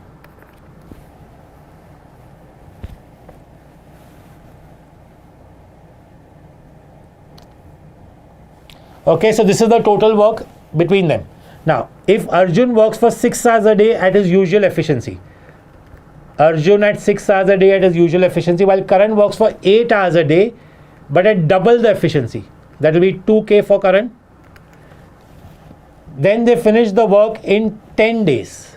So this whole thing multiplied by 10 is also total work. Now, just understand whether we have got the answer, you all have understood this part. Whether I do total work like this or whether I do total work like this. This both means the same thing. Once we've understood this, we can start cutting. 5 3s are 15, 5 2s are 10, 2 1s are 2 4s are. So 12A plus 12K is equal to 6A plus 16K. 6A is equal to 4K. Leave it, so 3A is equal to 2K. Leave it over here. Now pay attention. How many days will Karan alone, working at his usual efficiency for 8 hours a day, complete to do the work? Karan alone at the usual efficiency, that is at K. Total work was A plus K into 120. I took this side. Total work was 120 bracket A plus K. Now Karan has to do it alone at the usual efficiency, working for 8 hours every day. How many days will he take? This is what we want to find. 8 1s are 8 15s are. Now what can I write instead of A? A can be written as 2/3 of K. So instead of A I can write 2/3 K plus K upon K multiply by 15 is my answer. Solve it out, you will get 25. I'm assuming now you should be able to do the solving. So you'll get 5 by 3 KK cut. 5 by 3 into 15, that will become 25 days. Answer is 25. Everybody got that? At this step, if you want, you can also take that what I have explained earlier. You can take it equal to 6. So the once you have numbers, you will not have fractions. If you like that, do that. Standard approach, but I hope you don't make a mistake in this. This is a good level A question for CAT or even a level B question for CAT. This type of question can really be expected in CAT. Okay, somebody wanted the previous question by something, so I'm just going to go back to the previous question. They wanted to understand the concept. So the concept was what? If two people in a circular race are moving with speeds at 11 and 7. No, Tushar, these are not PYQs. These are all fresh questions. 11 and 7. Two people are moving at 11 and 7. So the number of meeting points is the difference because they are moving in same direction. Same direction, so 4 points. If they were moving in opposite direction, it will be 11 plus 7, 18 points. If they are moving in same direction, they will meet at 4 points because 11 minus 7. But remember, you have to reduce this. Suppose instead of 11 and 7, if they gave you 22 and 14, you still have to bring it down to 11 and 7 and then only do. You will do this method only when these two numbers become co-prime. Chalo, let's go ahead. I hope the session is helping people. Upstream, downstream question.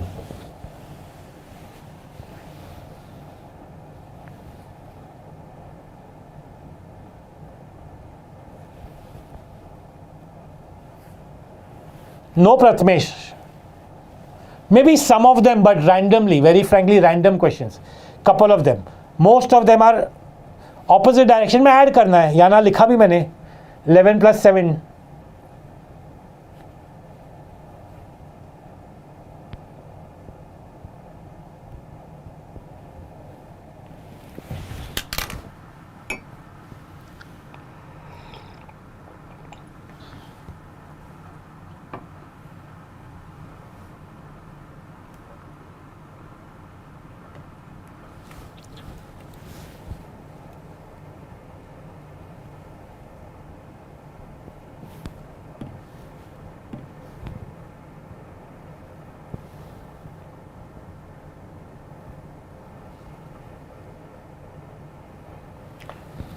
Okay, standard upstream downstream question, but with little bit difficulty, so pay attention. I'm going to do the second part of the question first. He takes 11.2 hours. Okay, answer for the question if somebody wants. Yeah, answer is 3 hours, right, Bhavya? Very good, Bhavya. He takes 11.2 hours to row from point A to point B and to return to point A. Distance between them is 36 kilometers. So, all upstream downstream questions, always take the speed of the boat as x, take speed of boat as x, speed of stream as y, downstream ka speed is x plus y, upstream ka speed is x minus y. This is standard. Okay, so 36 divided by x plus y plus 36 divided by x minus y is 11.2 hours. That's my first equation. Okay, leave it over here.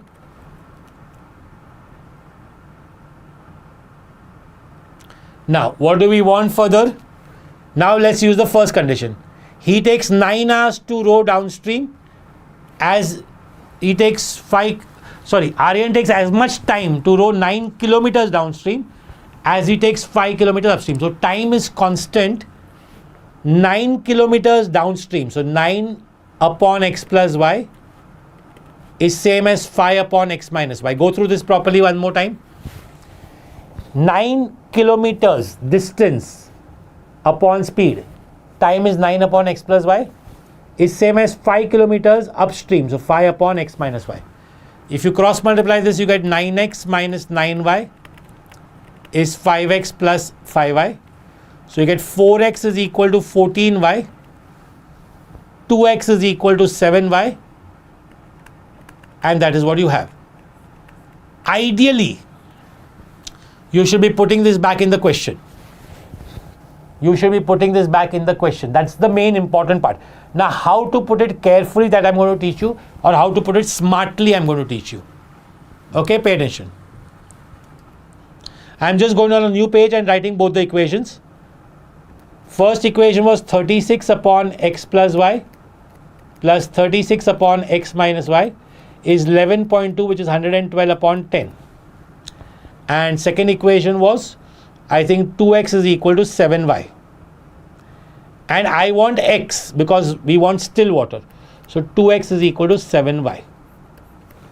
Even if you get y, pehle there is no big deal. How will you go about this? What are the best methods to do this?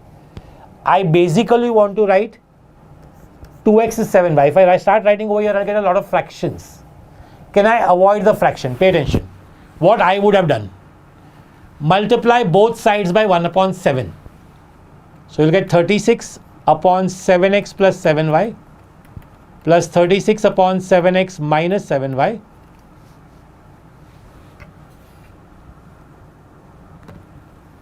is equal to 112 upon 70. Why did I do this? So I can write the 7y as 2x. So 36 upon 9x plus 36 upon 5x is 7 ones are 7 for the 16 upon 10.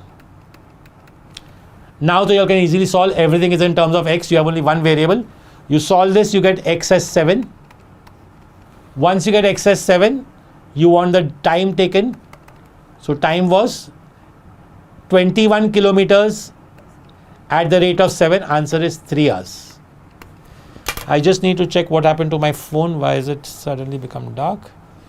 Okay, great. Battery is down. Okay.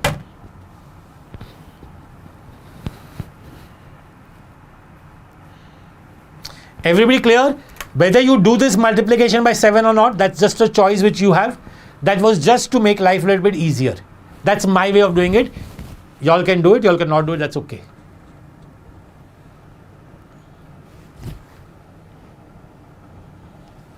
You can't take x plus y as 7.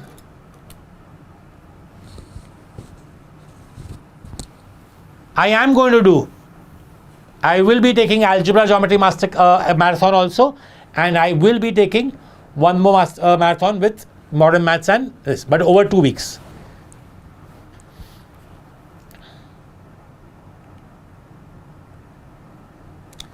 Simple allegation question, level A.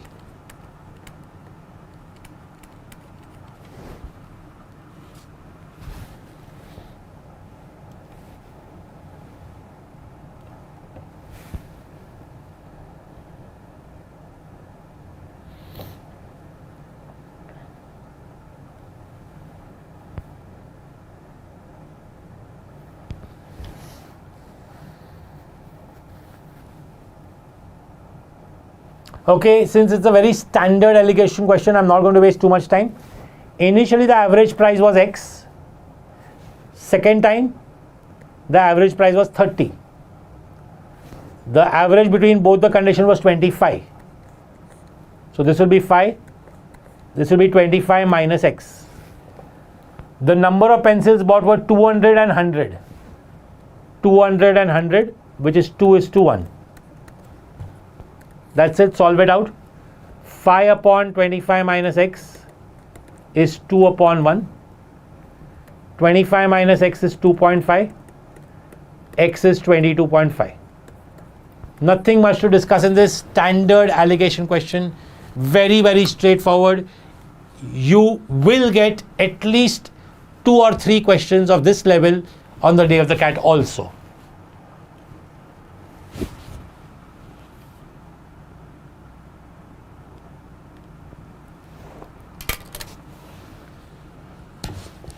Next question.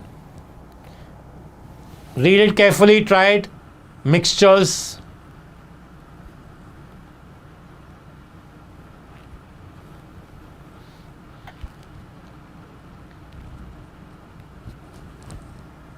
I'm giving you all 30 seconds to try.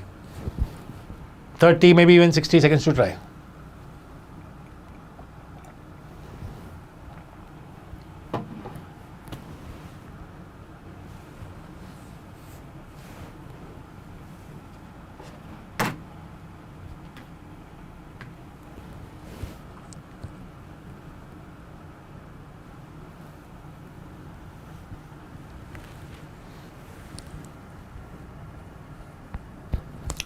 Anybody answer for this question?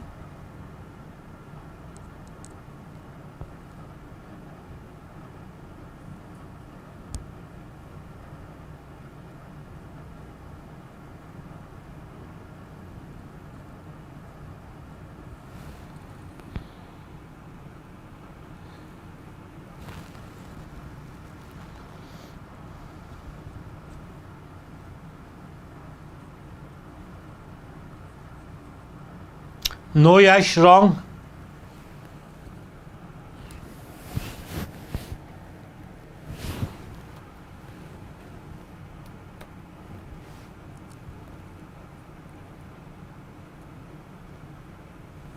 Perfect. Couple of people have got Mellow Harsh.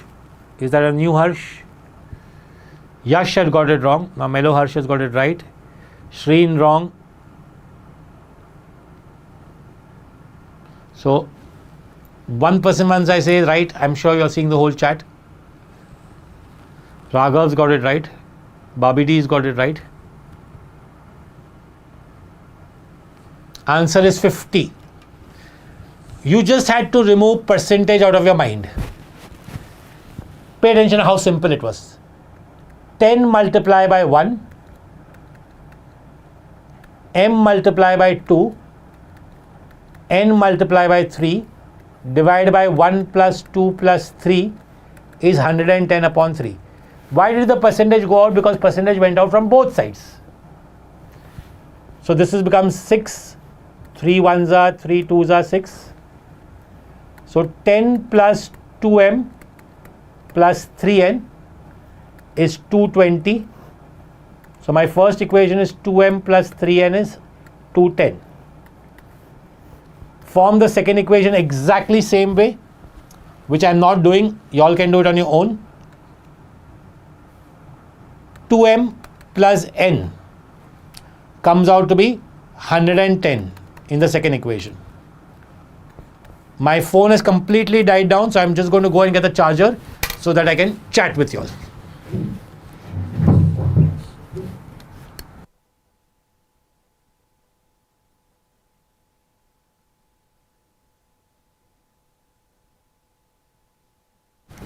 Okay, I just realized my laptop charger can also work.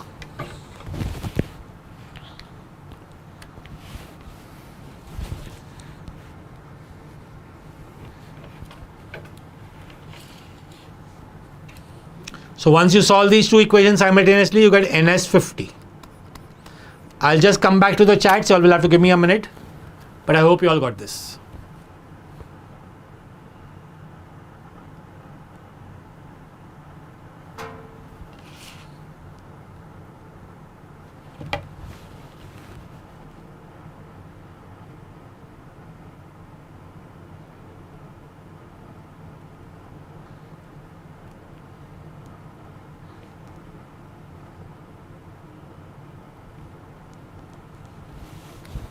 Okay, moving on to the next question, question number 38. As I said, you'll have to give me some time for the chats. I'll maybe open it on my laptop.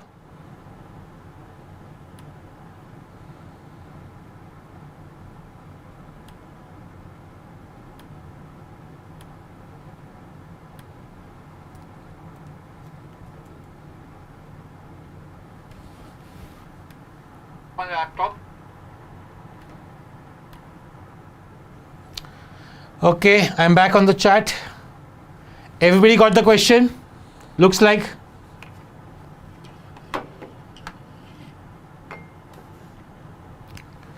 So all those who are making mistake, getting 15, 20, whatever answers, I hope you all got the answer now. Okay, and maybe you'll have to excuse me just standing, sitting a little bit. Okay, going ahead. Standard partnership question, just teaching, so that kind of completes the whole topic. Nothing really very fancy, but a standard question with slightly big numbers, so that I hope you all don't make a mistake.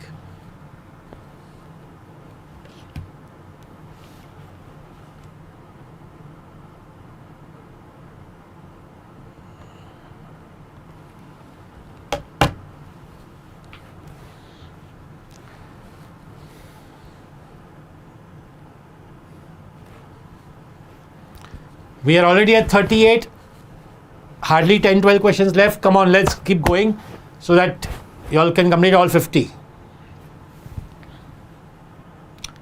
There are 3 people, PQR. You just have to be very careful about the time frames, because 2 times they have done that, taken money, removed it, and so on. So P starts with 15,000, Q starts with 8,000, R starts with 22,000, and everybody withdraws or adds something after 3 months. That means this money was there only for 3 months for everybody.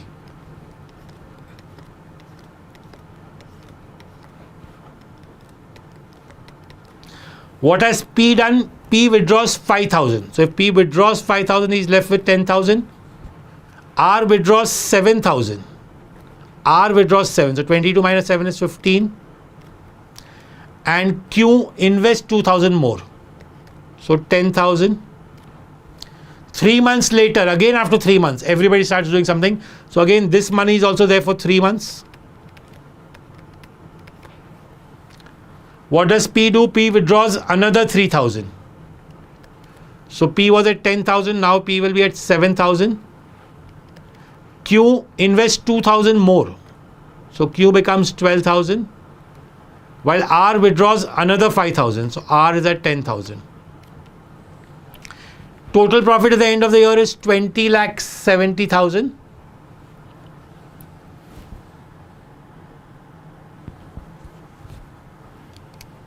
Okay. And now everything at the end of the year. So 6 more months are left. Carefully just add them. Don't make a calculation error. 45 plus 30 is 75. 75 plus 42. How much is 75 plus 42? 117. I don't need to write the K also because it is going to cut out for everybody. 24 plus 30. 24 plus 30 is 54. 54 plus 72. 126. 66 plus 45 plus 60. 60 plus 45 is 105. 105 plus 66 is 171. Now if you look at what we've got, this is also has to be a ratio only. If you were careful, you would have realized that everything cuts with 9. 9 13s are, 9 14s are, 9 19s are. So the ratio is 13 is to 14 is to 19. What have they asked for? By what amount does the sum of P and Q exceed R? That means we want P plus Q minus R. So that's 13 plus 14, 27. 27 minus 19 is 8. So 8 upon the total. Total was how much? 27 plus 19. That will be 46. 8 upon 46 into 207. The zeros I'm not bothering about. That I will write at the end. Okay. 2 4s are 2, 23s are. I know 23 9s are is 207. So 36 with 4 zeros is my final answer. Check whether you have understood.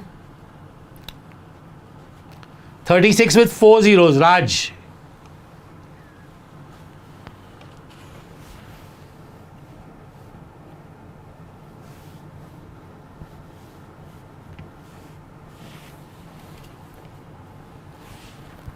I'm waiting for everybody to understand it.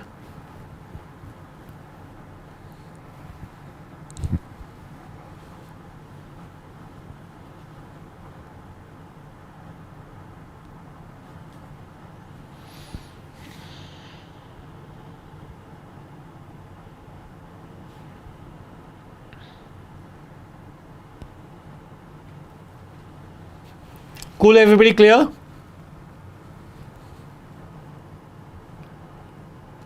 This sum was not difficult, not easy. It's just a sum you have to be careful with. You can't say in a test that, oh, I didn't get this sum. But there are very, very high chances that you'll make a small mistake. And you will be stuck and you will calculate one more time and waste a lot of time. So this is a typical time wasted type of question.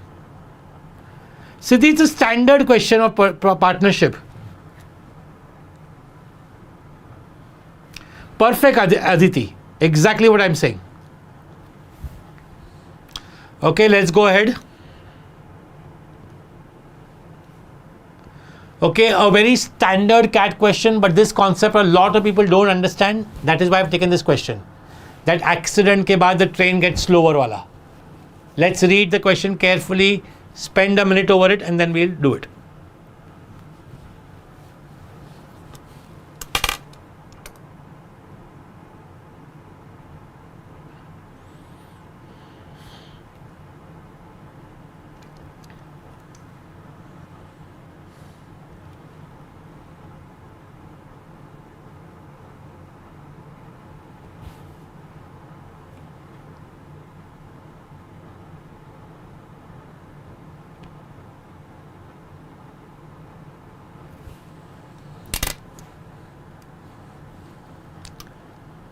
Yes, I hope people are awake, not gone to sleep.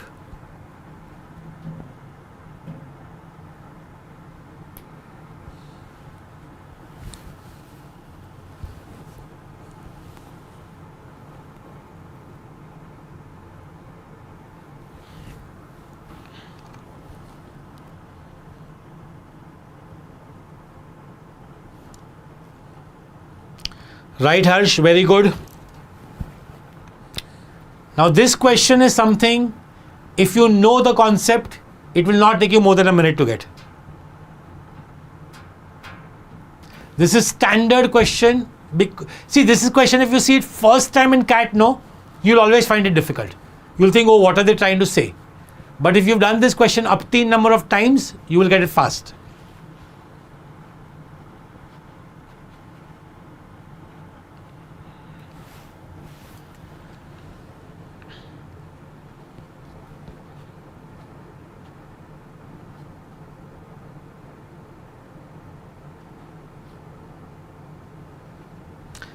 Malaika, Malika, whatever, Malaika, yeah.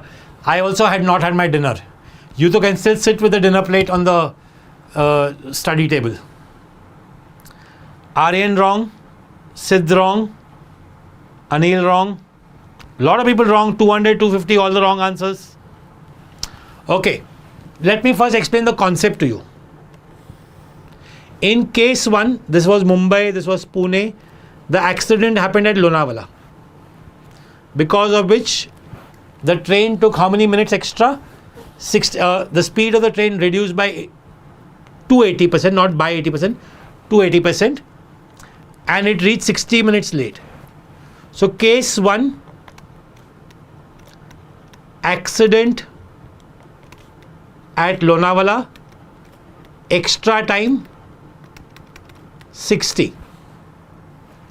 Case 2, accident at L plus 50. That means somewhere over here. Let's call it as point M, where this distance is 50 kilometers. Because of which extra time only 45. Right? Now pay attention. Now is the main thing.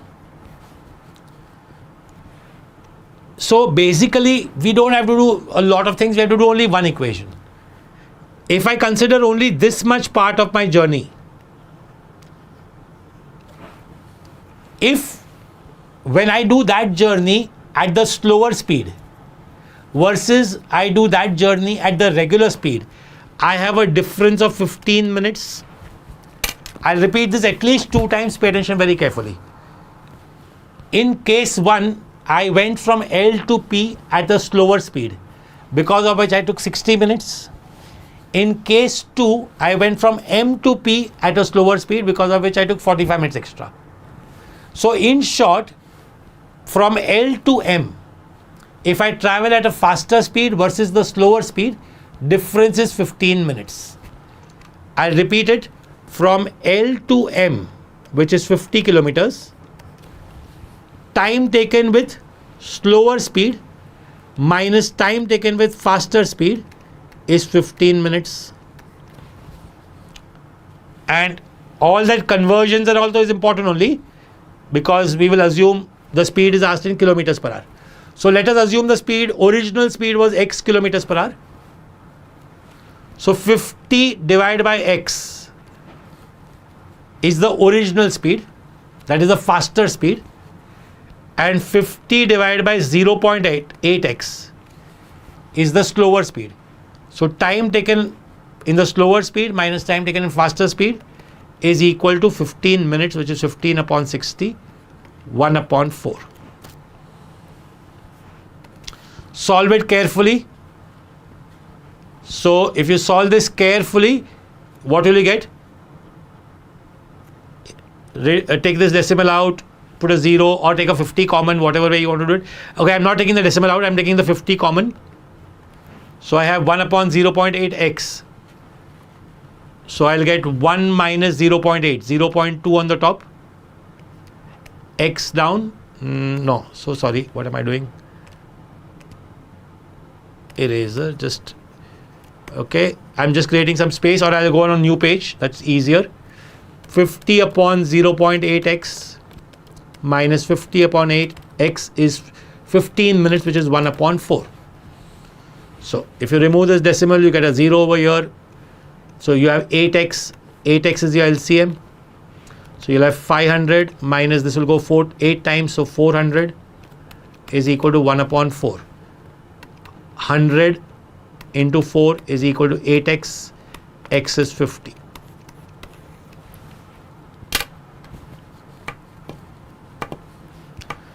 Go through it carefully.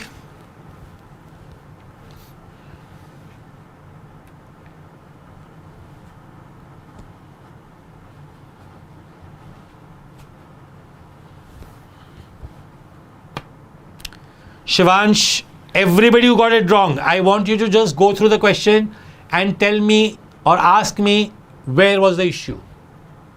See, if you did the whole thing by a longer approach, that's okay. You will have to redo it, understand this question. I would want you to practice this type of question at least 3 to 4 times. At least 3 or 4 different questions of this type. Search for them. You will find enough online and do them at least 3-4 times.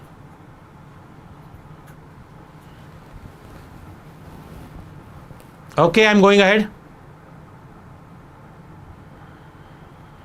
Sorry, Gaurav. I'm sorry for that.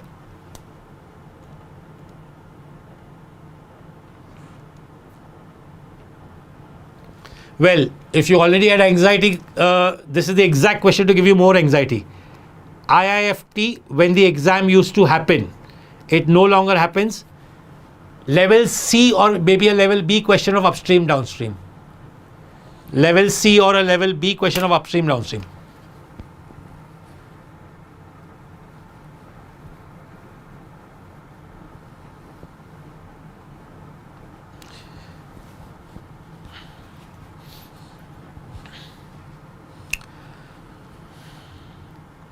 Sanjay, that's a much longer approach.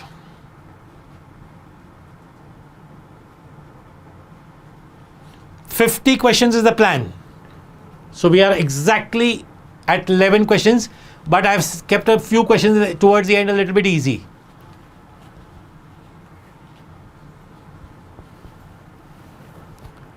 If somebody gets this question, I'm going to be very happy.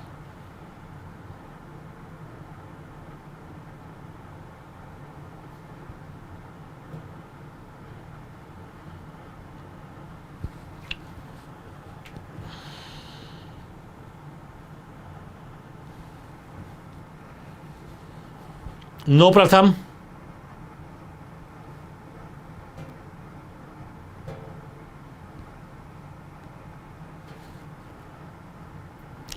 Okay, let's think a little bit.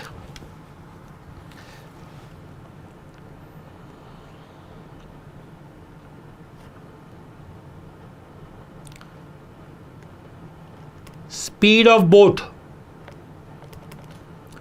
2x. And you all tell me why 2x and not 1x. Speed of river, y.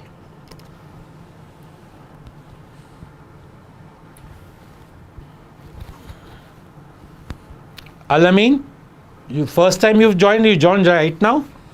I'm very surprised. I didn't see any of your queries. Answer is not option 2, Alameen.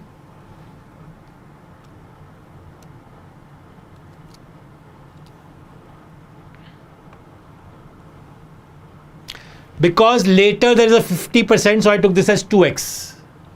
Second time, speed of boat is 3x and speed of river remains y only.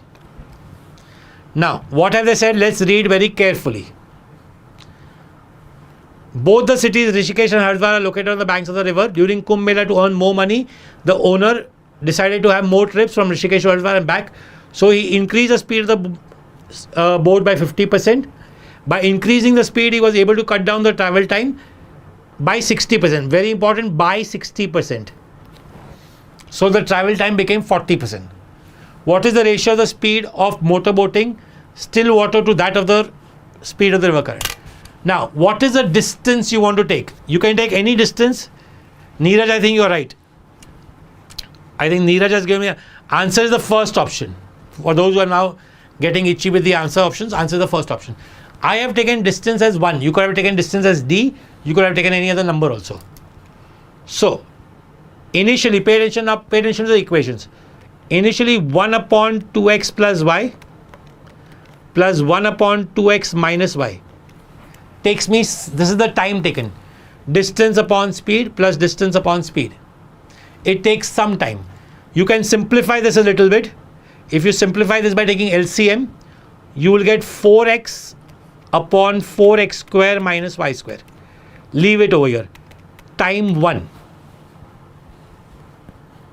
Now, time 2, 1 upon 3x plus y plus 1 upon 3x minus y. If you solve this, you will get 6x upon 9x square minus y square. This is time 2.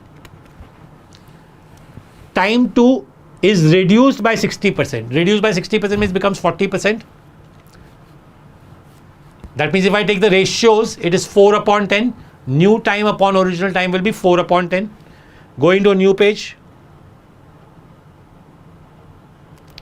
6x upon 9x square minus y square upon 4x square minus y square is 4 upon 10. So we'll get 6x upon 9x square minus y square multiply by 4x square minus y square upon 4x is 4 upon 10. X cut, 2 2s are, 2 3s are cut, 2 1s are, 2 5s are cut. Nothing is cutting, nothing else is cutting. So I've got 15 into 4x square minus y square is 4 into 9x square minus y square. So I'll get 60x square. I am now doing some orally 60x square minus 36x square. 24x square will be negative 4 plus 15 will be 11y square. Now pay attention, we didn't want x upon y. So I'm going to write this as 6 into 2x the whole square is 11y square because I wanted 2x upon y. So if I solve this, I'll get 2x upon y. So if I take square roots first, I'll get root 6 into 2x is equal to root 11 into y. So 2x upon y is root 11 upon root 6. And that is the answer. And that is why this was a level B or level C. You can take whatever number you want, Aditi. I wanted to keep the numbers as small as possible. I knew the calculations were getting bad. So answer is option 1, root 11 upon root 6. Okay, everybody clear with this method?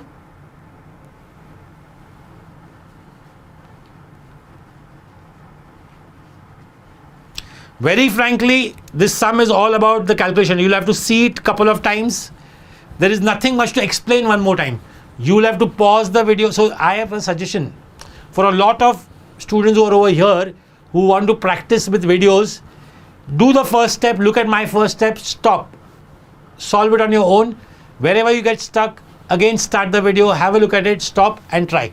Only if you keep doing that will you get questions. If you just watch videos like a Netflix series, you will never get them.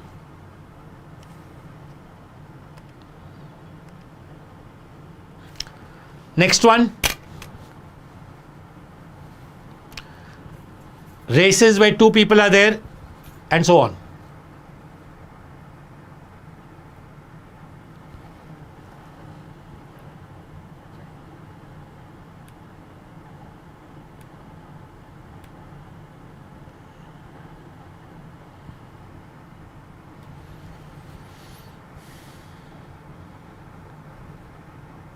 It's okay, Rishabh.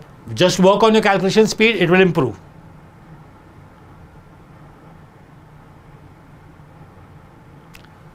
I think this is the last difficult question. Post this, all the questions should be easier.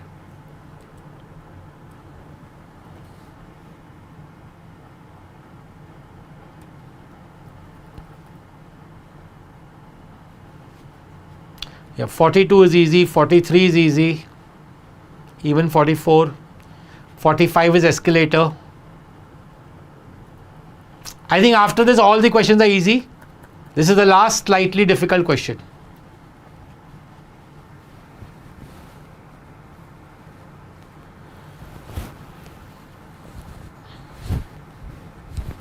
Cool, Divyansh. I hope you have a look at the solutions later. Try the remaining questions later.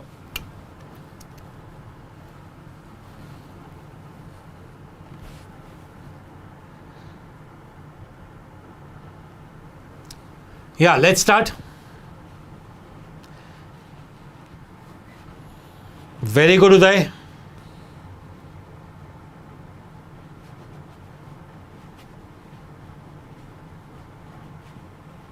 Impossible what you are expecting. Again, going through each question is literally impossible. 450 is the answer for this question. A lot of people already gave me the answer, so I'm marking the answer 450. Let's have a look. Forget this part initially. Concentrate only on this part. Soumya beats Divya by 10 seconds or 50 meters. Okay? Just concentrate on those statements. What does that statement tell you? Soumya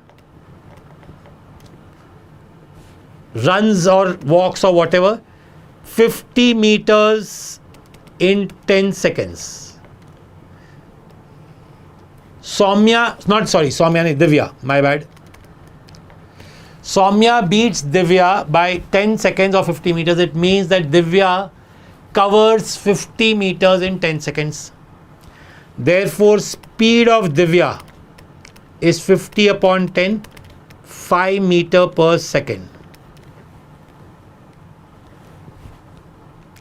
Okay, therefore time taken by Divya for the whole race. Total race was 300 divided by 5, 60 seconds. Time taken by Divya is 60 seconds. Now we know that Soumya took 10 seconds less. So time taken by Soumya becomes 50 seconds. And speed of Soumya becomes 300 divided by 50, 6 meter per second. So let's go through this much again. Because Divya runs 50 meters in 10 seconds, I get Divya's speed. So I get Divya's time.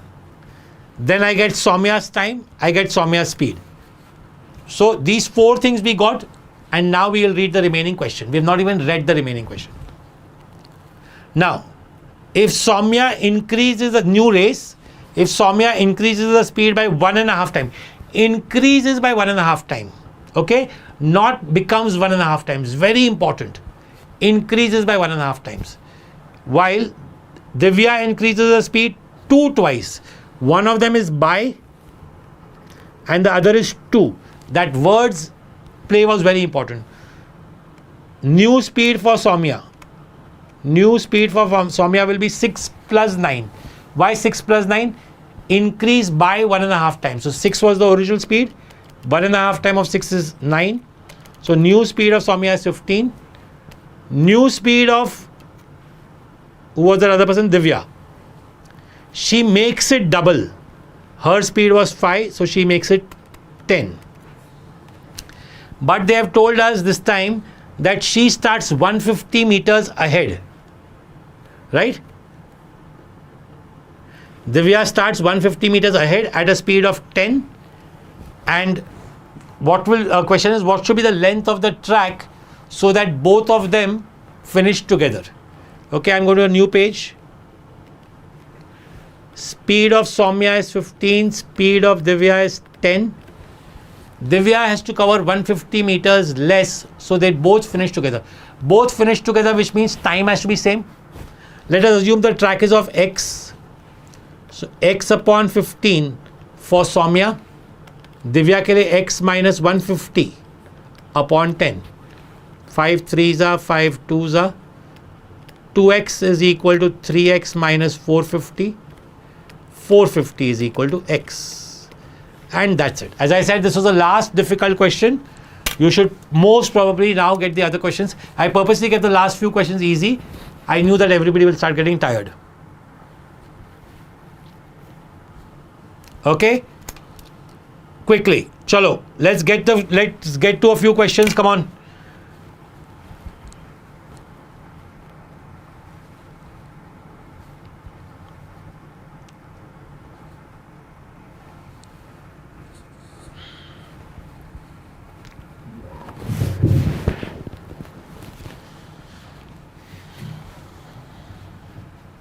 Very simple, straightforward question of profit and loss.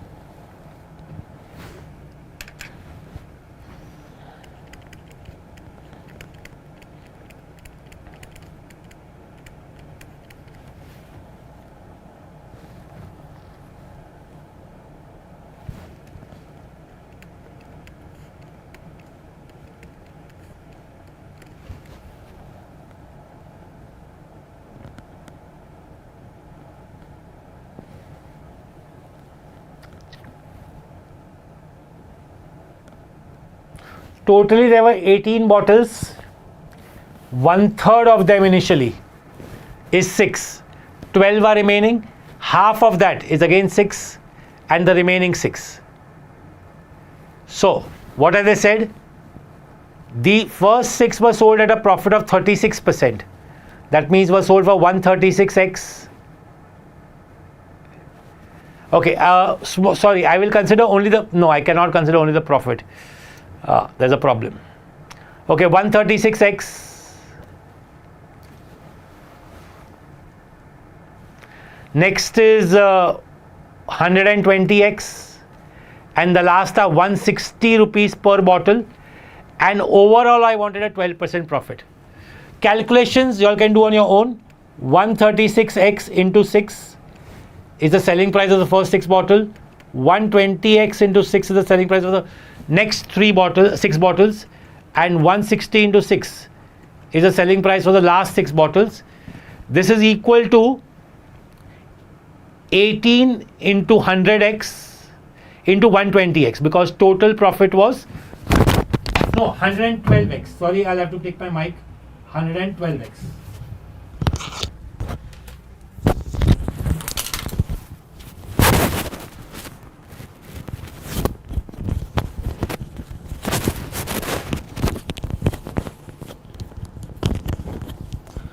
Just give me a second.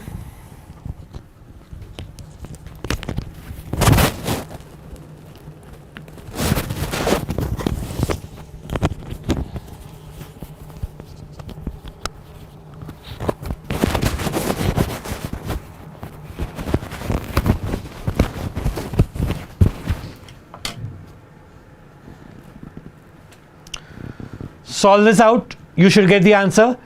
What do you want? You want the cost price of all the 18 bottles. If you solve this out, you'll get X ka value and just put it over here.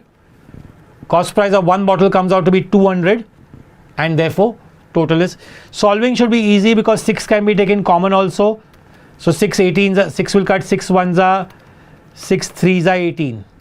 So 136x plus 120x plus 160 is how much? 336x. I think x comes out to be 2. Once you put the x value as 2, cost price of 18 bottles will be 18 into 100 into 2. 3,600. Any doubts on how to solve it? Calculations can be made easier by different approaches. Maybe I would have worked a little bit differently later, but right now this was a good approach. Let's go ahead. Not wasting too much time now. We're already close to 4 hours 15 minutes. We have time, that's our point, but I think people are getting tired. Have they said loss? They haven't said loss. I think they had said profit only. There was no loss anywhere. Bhavani? We don't know whether there was loss or profit. So how can we say 160 was a real value? We didn't have any value only. So I was just thinking whether I should have done with X, and I could have done a slightly different method. Slightly different. If I took the cost price of one bottle as X, so I would work only on the profit. What is the profit on the first case? Profit was 36%. 36%. So 36% of X. So it will be 0.36x. Profit in second case would be 0.2x. Into 6 is there every time. Profit in third case will be 160 minus x. Multiply by 6. And profit overall will be 18 into 1.12x. Maybe this will also work, and maybe the calculation might be shorter. But not too much difference, very frankly. Again, not 1.12, 0.12. Because here there is only 12% profit, so 0.12x. If you are working only on profit, earlier we worked only on selling price. Next one, very straightforward question, come on. These are all level A questions. Quickly.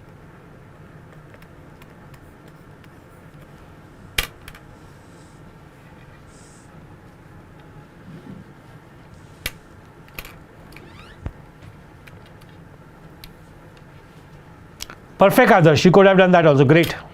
Great thought.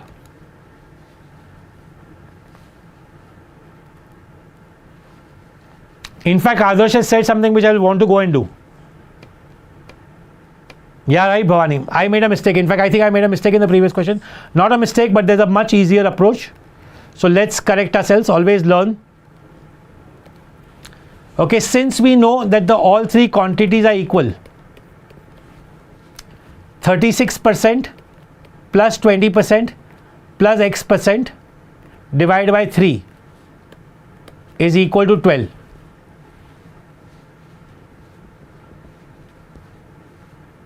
Right? So 56 plus x is 36, x is negative 20. So this negative 20 is the loss. Negative 20 is the loss when you're selling at 160. So when loss of 20%, selling price is 160. So cost price will come directly toward it. Much better method. Thank you guys for telling me. I think this is a much easier method. Great. Bhavani, Akula, thank you for that. Adarsh, thank you.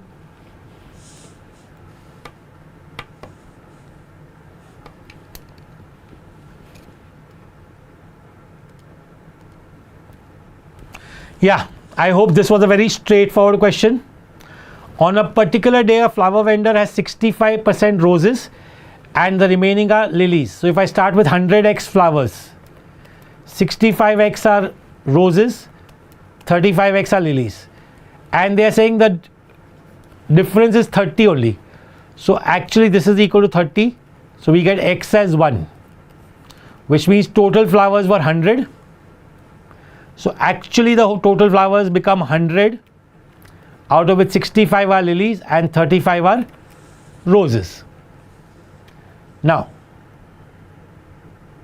ulta, these are roses and these are lilies.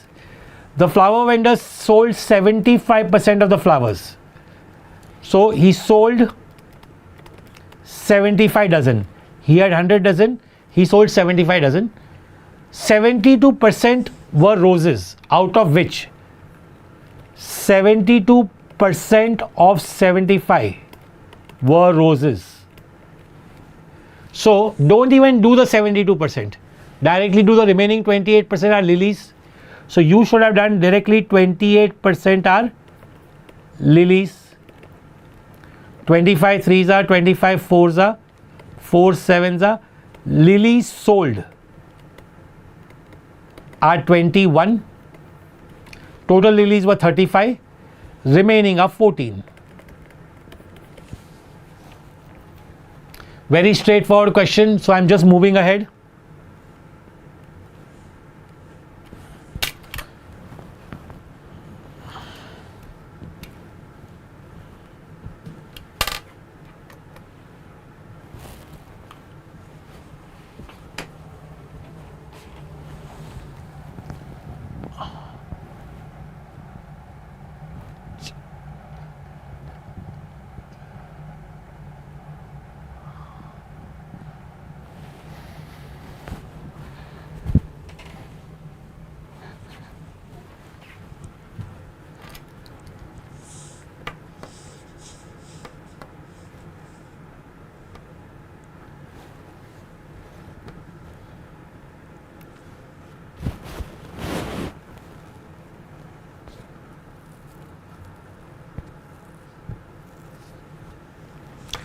Rohan completes half of a piece of work alone in 3/4 of the time taken by Sunil to complete the entire work alone. So because of the numbers, the way the numbers are, I'm assuming Sunil works for 4 hours. So if Sunil is working for 4 hours, and let's assume his efficiency is S, he's able to do some full work. Let's call that work as 1 unit. Okay, so Sunil working for 4 hours at half his efficiency, at full efficiency of S, he completes the full work, which is 1. While Rohan working for 3/4 of the time, 3/4 of the time is 3, working with Rohan his own efficiency R, completes half the work. Because I don't want to write half over here, I'm going to make this 2 and this 1. So in short, I have got 4S upon 3R is 2 upon 1. 2 1s are 2 2s are 2S is equal to 3R. Leave it over here. Now what have they asked for? If they work together, together they could complete the work in 12 days. As I've told you earlier also, whenever you get this, take 6. So S is 3, R is 2. S is 3 and R is 2. Now, if together they can complete the work in 12 days, so 12 into 3 plus 2. This is my total work 60. In how many days Rohan can finish the work? Rohan का कितना काम है? 2. So 60 divided by 2, 30 days. When you take numbers, life becomes very easy instead of taking ratios.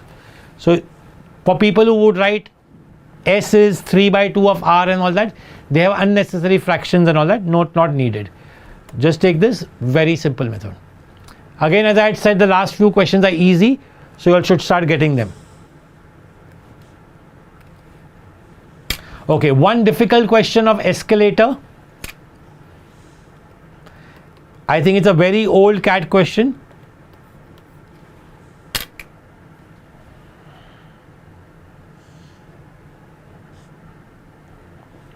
Nice question. Pay attention very carefully and try it.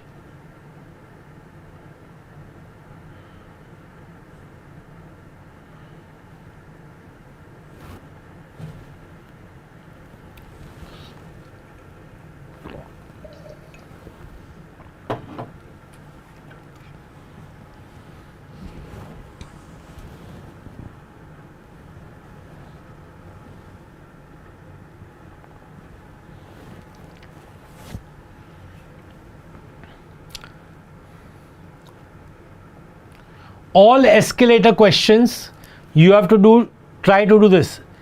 Steps by V plus steps by escalator is equal to steps by S plus steps by escalator. Good, Tarun. Very nice if you got this so quickly. I'm happy. Good, Uday. Very nice. Now, if you read carefully, somewhere they have said right at the start, Shyam takes 3 steps for every 2 steps of Vyom. That means if speed of Shyam is 3, speed of Vyom is 2. That's the only meaning of this. Speed of Shyam is 3, speed of Vyom is 2. Now look at my method. I don't know what methods you all have done, but just look at my method. Now, Shyam takes 25 steps. Sorry, not Shyam, Vyom. Vyom takes I think there's an error, sorry. No, that was right. Shyam takes 3 steps. Shyam takes 3 steps and Vyom takes 2 steps. Speed. Now let's read. Shyam gets to the top after taking 25 steps. Now what is the meaning of Shyam takes 25 steps? So for how long was he on the escalator? His speed is 3. Say 3 steps per second.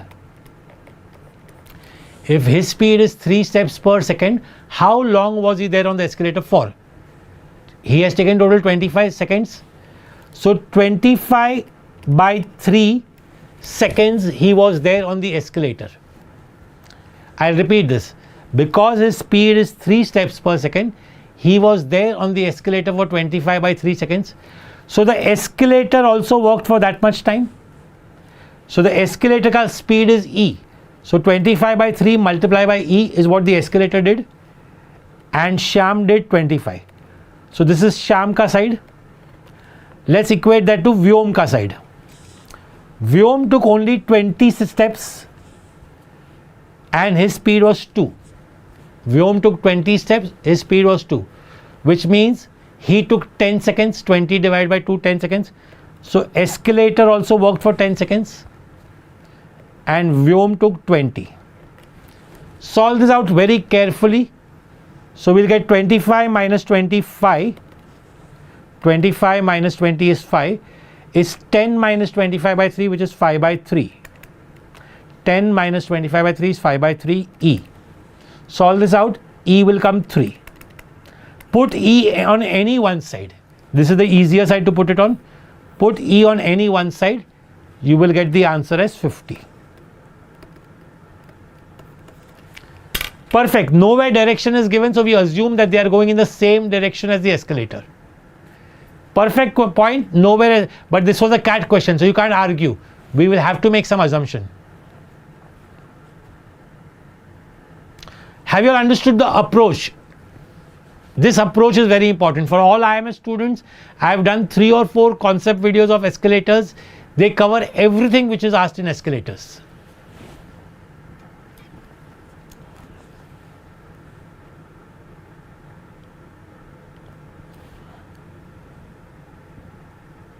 Next one.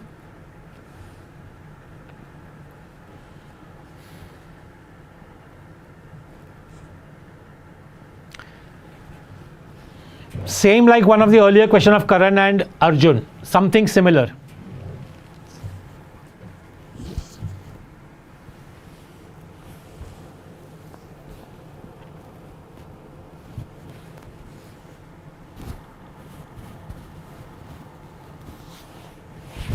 Renu would take 15 days working 4 hours a day to complete a piece of work.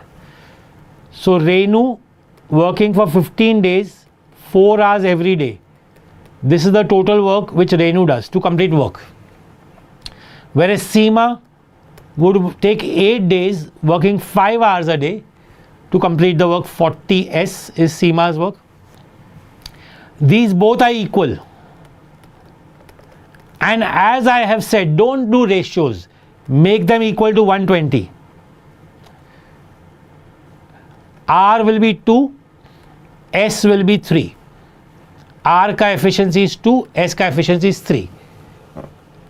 Now let's read. They decide to work together to complete this task.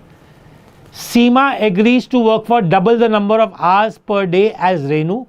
So whatever hours Renu is going to work for, Seema will work for double number of hours. While Renu agrees to work for double the number of days as Seema's. So, if Renu works for 2 hours every day, now total work is what? Anyone's total work I can take, for 60R or 40S. So, total work is 120. Renu is working for 2 hours a day. Renu is working for 2 hours per day. We don't know for how many days, we'll see that later.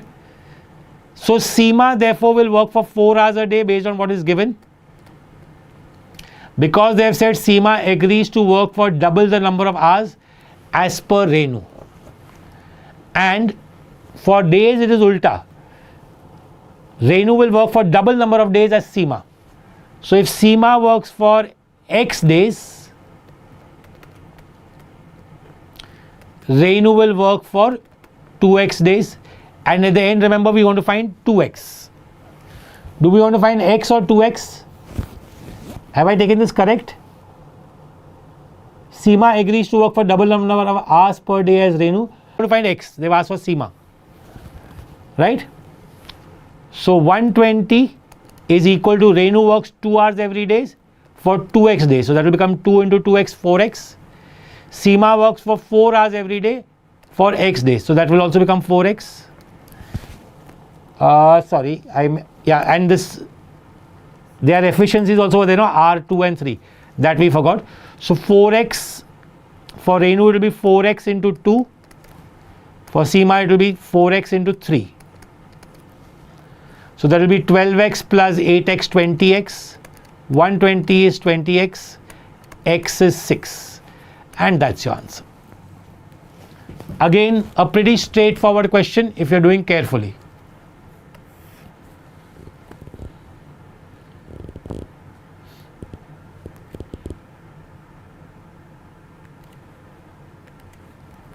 Six, not 12, Narendra. They were asked for x only, not 2x. Okay, this is a repeat question. By mistake means not a repeat exact number, but the type is exactly repeat.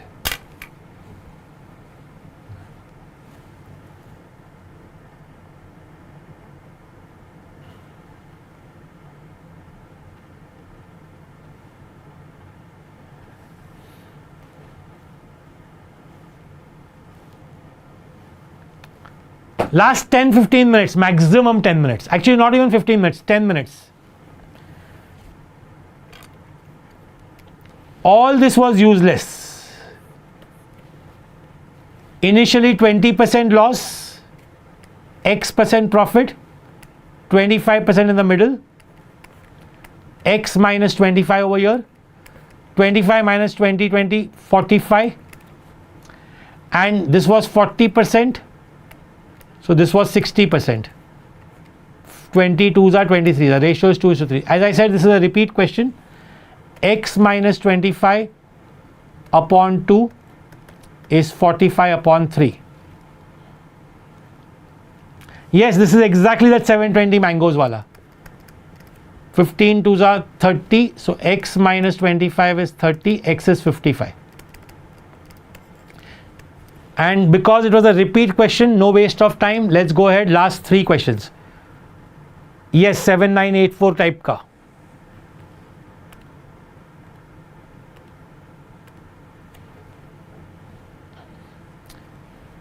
Cheating weights wala.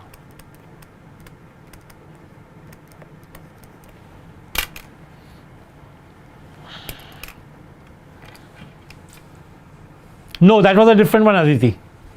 Aditi, not the one which you are talking about. That was different.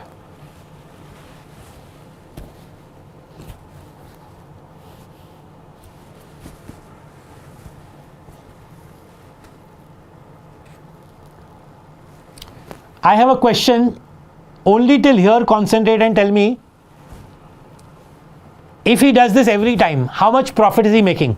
Only till that bracket which I put. If he does this every time, how much profit is he making? I want somebody to answer this. Good, Uday, your answer is right, but I want you to answer the question which I asked. Rubesh, your answer is also right. Try and answer the question which I asked. Good. Adarsh right, Rubesh right. So, which means, pay attention everybody, if he uses an 800 grams weight while measuring 1 kg, his profit is not 20%, his profit is 25%. How is that? Because he is cheating by 200 grams over 800 grams, which is 1 by 4, which is 25%. Now, forget this 1.25 kg, that is unimportant. He is now giving a 20% discount. I will use successive.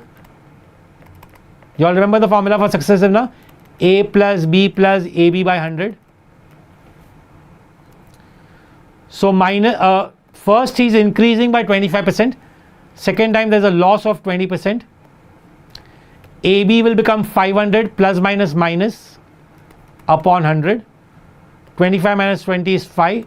5 minus 5 is 0. So no profit, no loss. Final answer is 0.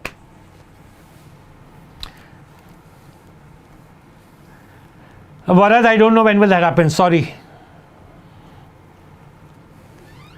Everybody's clear with this?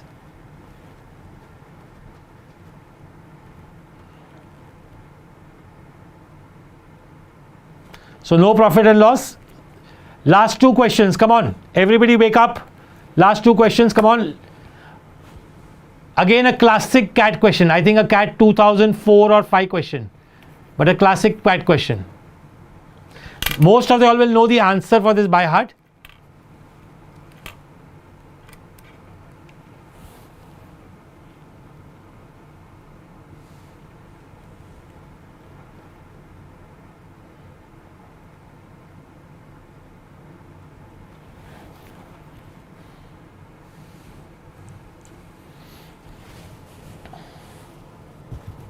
Anybody knows the answer for this by heart? Nobody. I'm very surprised. Good. Good, Shreyas, Ganesh. Great. So most of the people know the answer by heart for this question is the third option. Let me just explain it in the best possible way. There are two containers. The first container, container 1, contains alcohol 500 ml. Second container contains water 500 ml. 3 cups of alcohol from the first container are taken out and mixed well in the second container. Pay attention to my method. The answer is unimportant. Then 3 cups of the mixture is taken out and mixed in the first container. Now, most importantly, what is the size of the cup? You know, if you think logically, whether there is 3 cups or 1 cup, that was 3 was just given to confuse you. Basically, you do such a way that the 3 cups are totally 500 ml. So after step 1, if all the 3 cups ka total is 500 ml, after step 1, over here alcohol is 0, water is 0. Here alcohol is 500 and water is also 500, because all the 500 is poured from container 1 to container B. And now 3 cups are taken from container B and taken container 2 to container 1. Now when I take 3 cups again, in short, which if I take 500 ml again, I will exactly get 250 of water and 250 of alcohol. So after step 2, alcohol will be 250, water will be 250. Here also alcohol will be 250, water will be 250. And this is the easiest way to do it. And now if you read what have they asked for, let A denote the proportion of water in the first container. Proportion of water in the first container is 1:1, so half. And B denote the proportion of alcohol in the second container, which is also half. So answer is 1:1. Now you could have taken some other number, got difficult equations, and still get the answer as 1:1 only. So most probably what a lot of people do is let the size of 1 cup be, they say let the size of 1 cup be 100, and then they get the difficult calculations.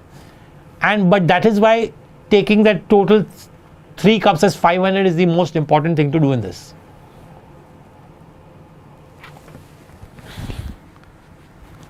I'm very surprised people are talking about ads in this world where you are spending already for Netflix and all. I'm surprised you are not spending for YouTube, and I'm not saying that I am advertising for YouTube, but I believe YouTube Premium is one of the best things you can do over any other subscriptions. Last question for the day. Again, it's a repeat question, so maybe most of you all must have seen it.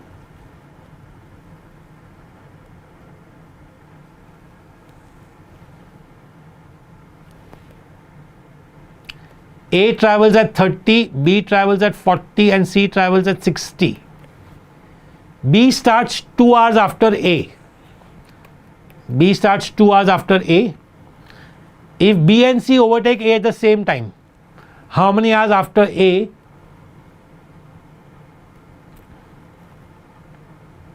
After how many hours after A did C start? Let's not get into that thing, whatever discussion is happening now. You all can have a discussion after the class. Last question. Don't even look at C right now. Tell me, B starts 2 hours after A. So when B had not started, where has A already reached? In the first 2 hours, A will cover 30, 2s are 60. So can I say when B wants to start, A is already 60 kilometers ahead. So time taken to meet will be distance upon relative speed. Distance is 60, relative speed is 10, which means they will meet after 6 hours. They will meet after 6 hours. This is A and B are meeting. Question is that only, if B and C overtake at the same instant, how many hours from right from the start did how many hours after A did C start? So now we want to know when will C start. So C ka speed is 60. C ka speed is 60. Now think, when will C and B meet? Or when will C and A meet? Doesn't matter. You all can easily do it now. Suppose we know that time is 6 hours. We don't know the distance. Relative speed between A and C, that is C minus A. C minus A is 30. C minus A is 30. So distance will be 6 into 30, 180. That means A should be 180 kilometers ahead when C wants to start. So which means therefore C starts 6 hours after A. Why 2.5, 8? What answers are you all giving me? Let's go through this one more time. Sorry, not 6 hours. I think I made some small error. They are going to meet after 6 hours. Oh. Last part is wrong, sorry. So I am also now tired. This proves I am also tired. Yes, sorry, I know I made a mistake. So basically A travels for 8 hours, B travels for 6 hours. So how many hours will C travel for if they all cover the same distance? A in 8 hours will cover 8 into 30, 240. So to cover that 240, C will take 4 hours. This was the easiest approach for the last part. So sorry for the last question. Don't want to end with a bad note. Shivani, that is what made the question easy, no Shivani, in the previous question. Okay, that's it everybody. Thank you so much. I hope everybody enjoyed. We will see you for a lot more marathons this year. I am trying to do 2 more. All those who are there, who have to attend LMTC, whether it's Delhi, Hyderabad, Lucknow, Kanpur, whatever city is left, please go and attend. Online LMTC will also happen. Attend that also if you need to, depending on which city you are. Start doing all the SIMCATs properly. Don't miss out mocks. Whether you are an IMS student, non-IMS student, keep writing mocks. Take some advice which I told you today. Write an extra section. Prepare your stamina for 2 hours 40 minutes. It always helps. Whenever you solve a video solution, never see the whole video solution. Keep pausing it, keep solving it, keep pausing it, keep solving it. That will always help. Okay? And thank you everybody. Thank you so much everybody for all the love which you all give me, whether it's LMTC or any of the other sessions. I'm really blessed. Thank you so much. Good night. See you for the next thing. We will obviously put it on YouTube and on your batches. For the non-IMS students, you all can keep looking at YouTube. It will be available on YouTube whenever I'm doing the next session. Thank you so much. Good night.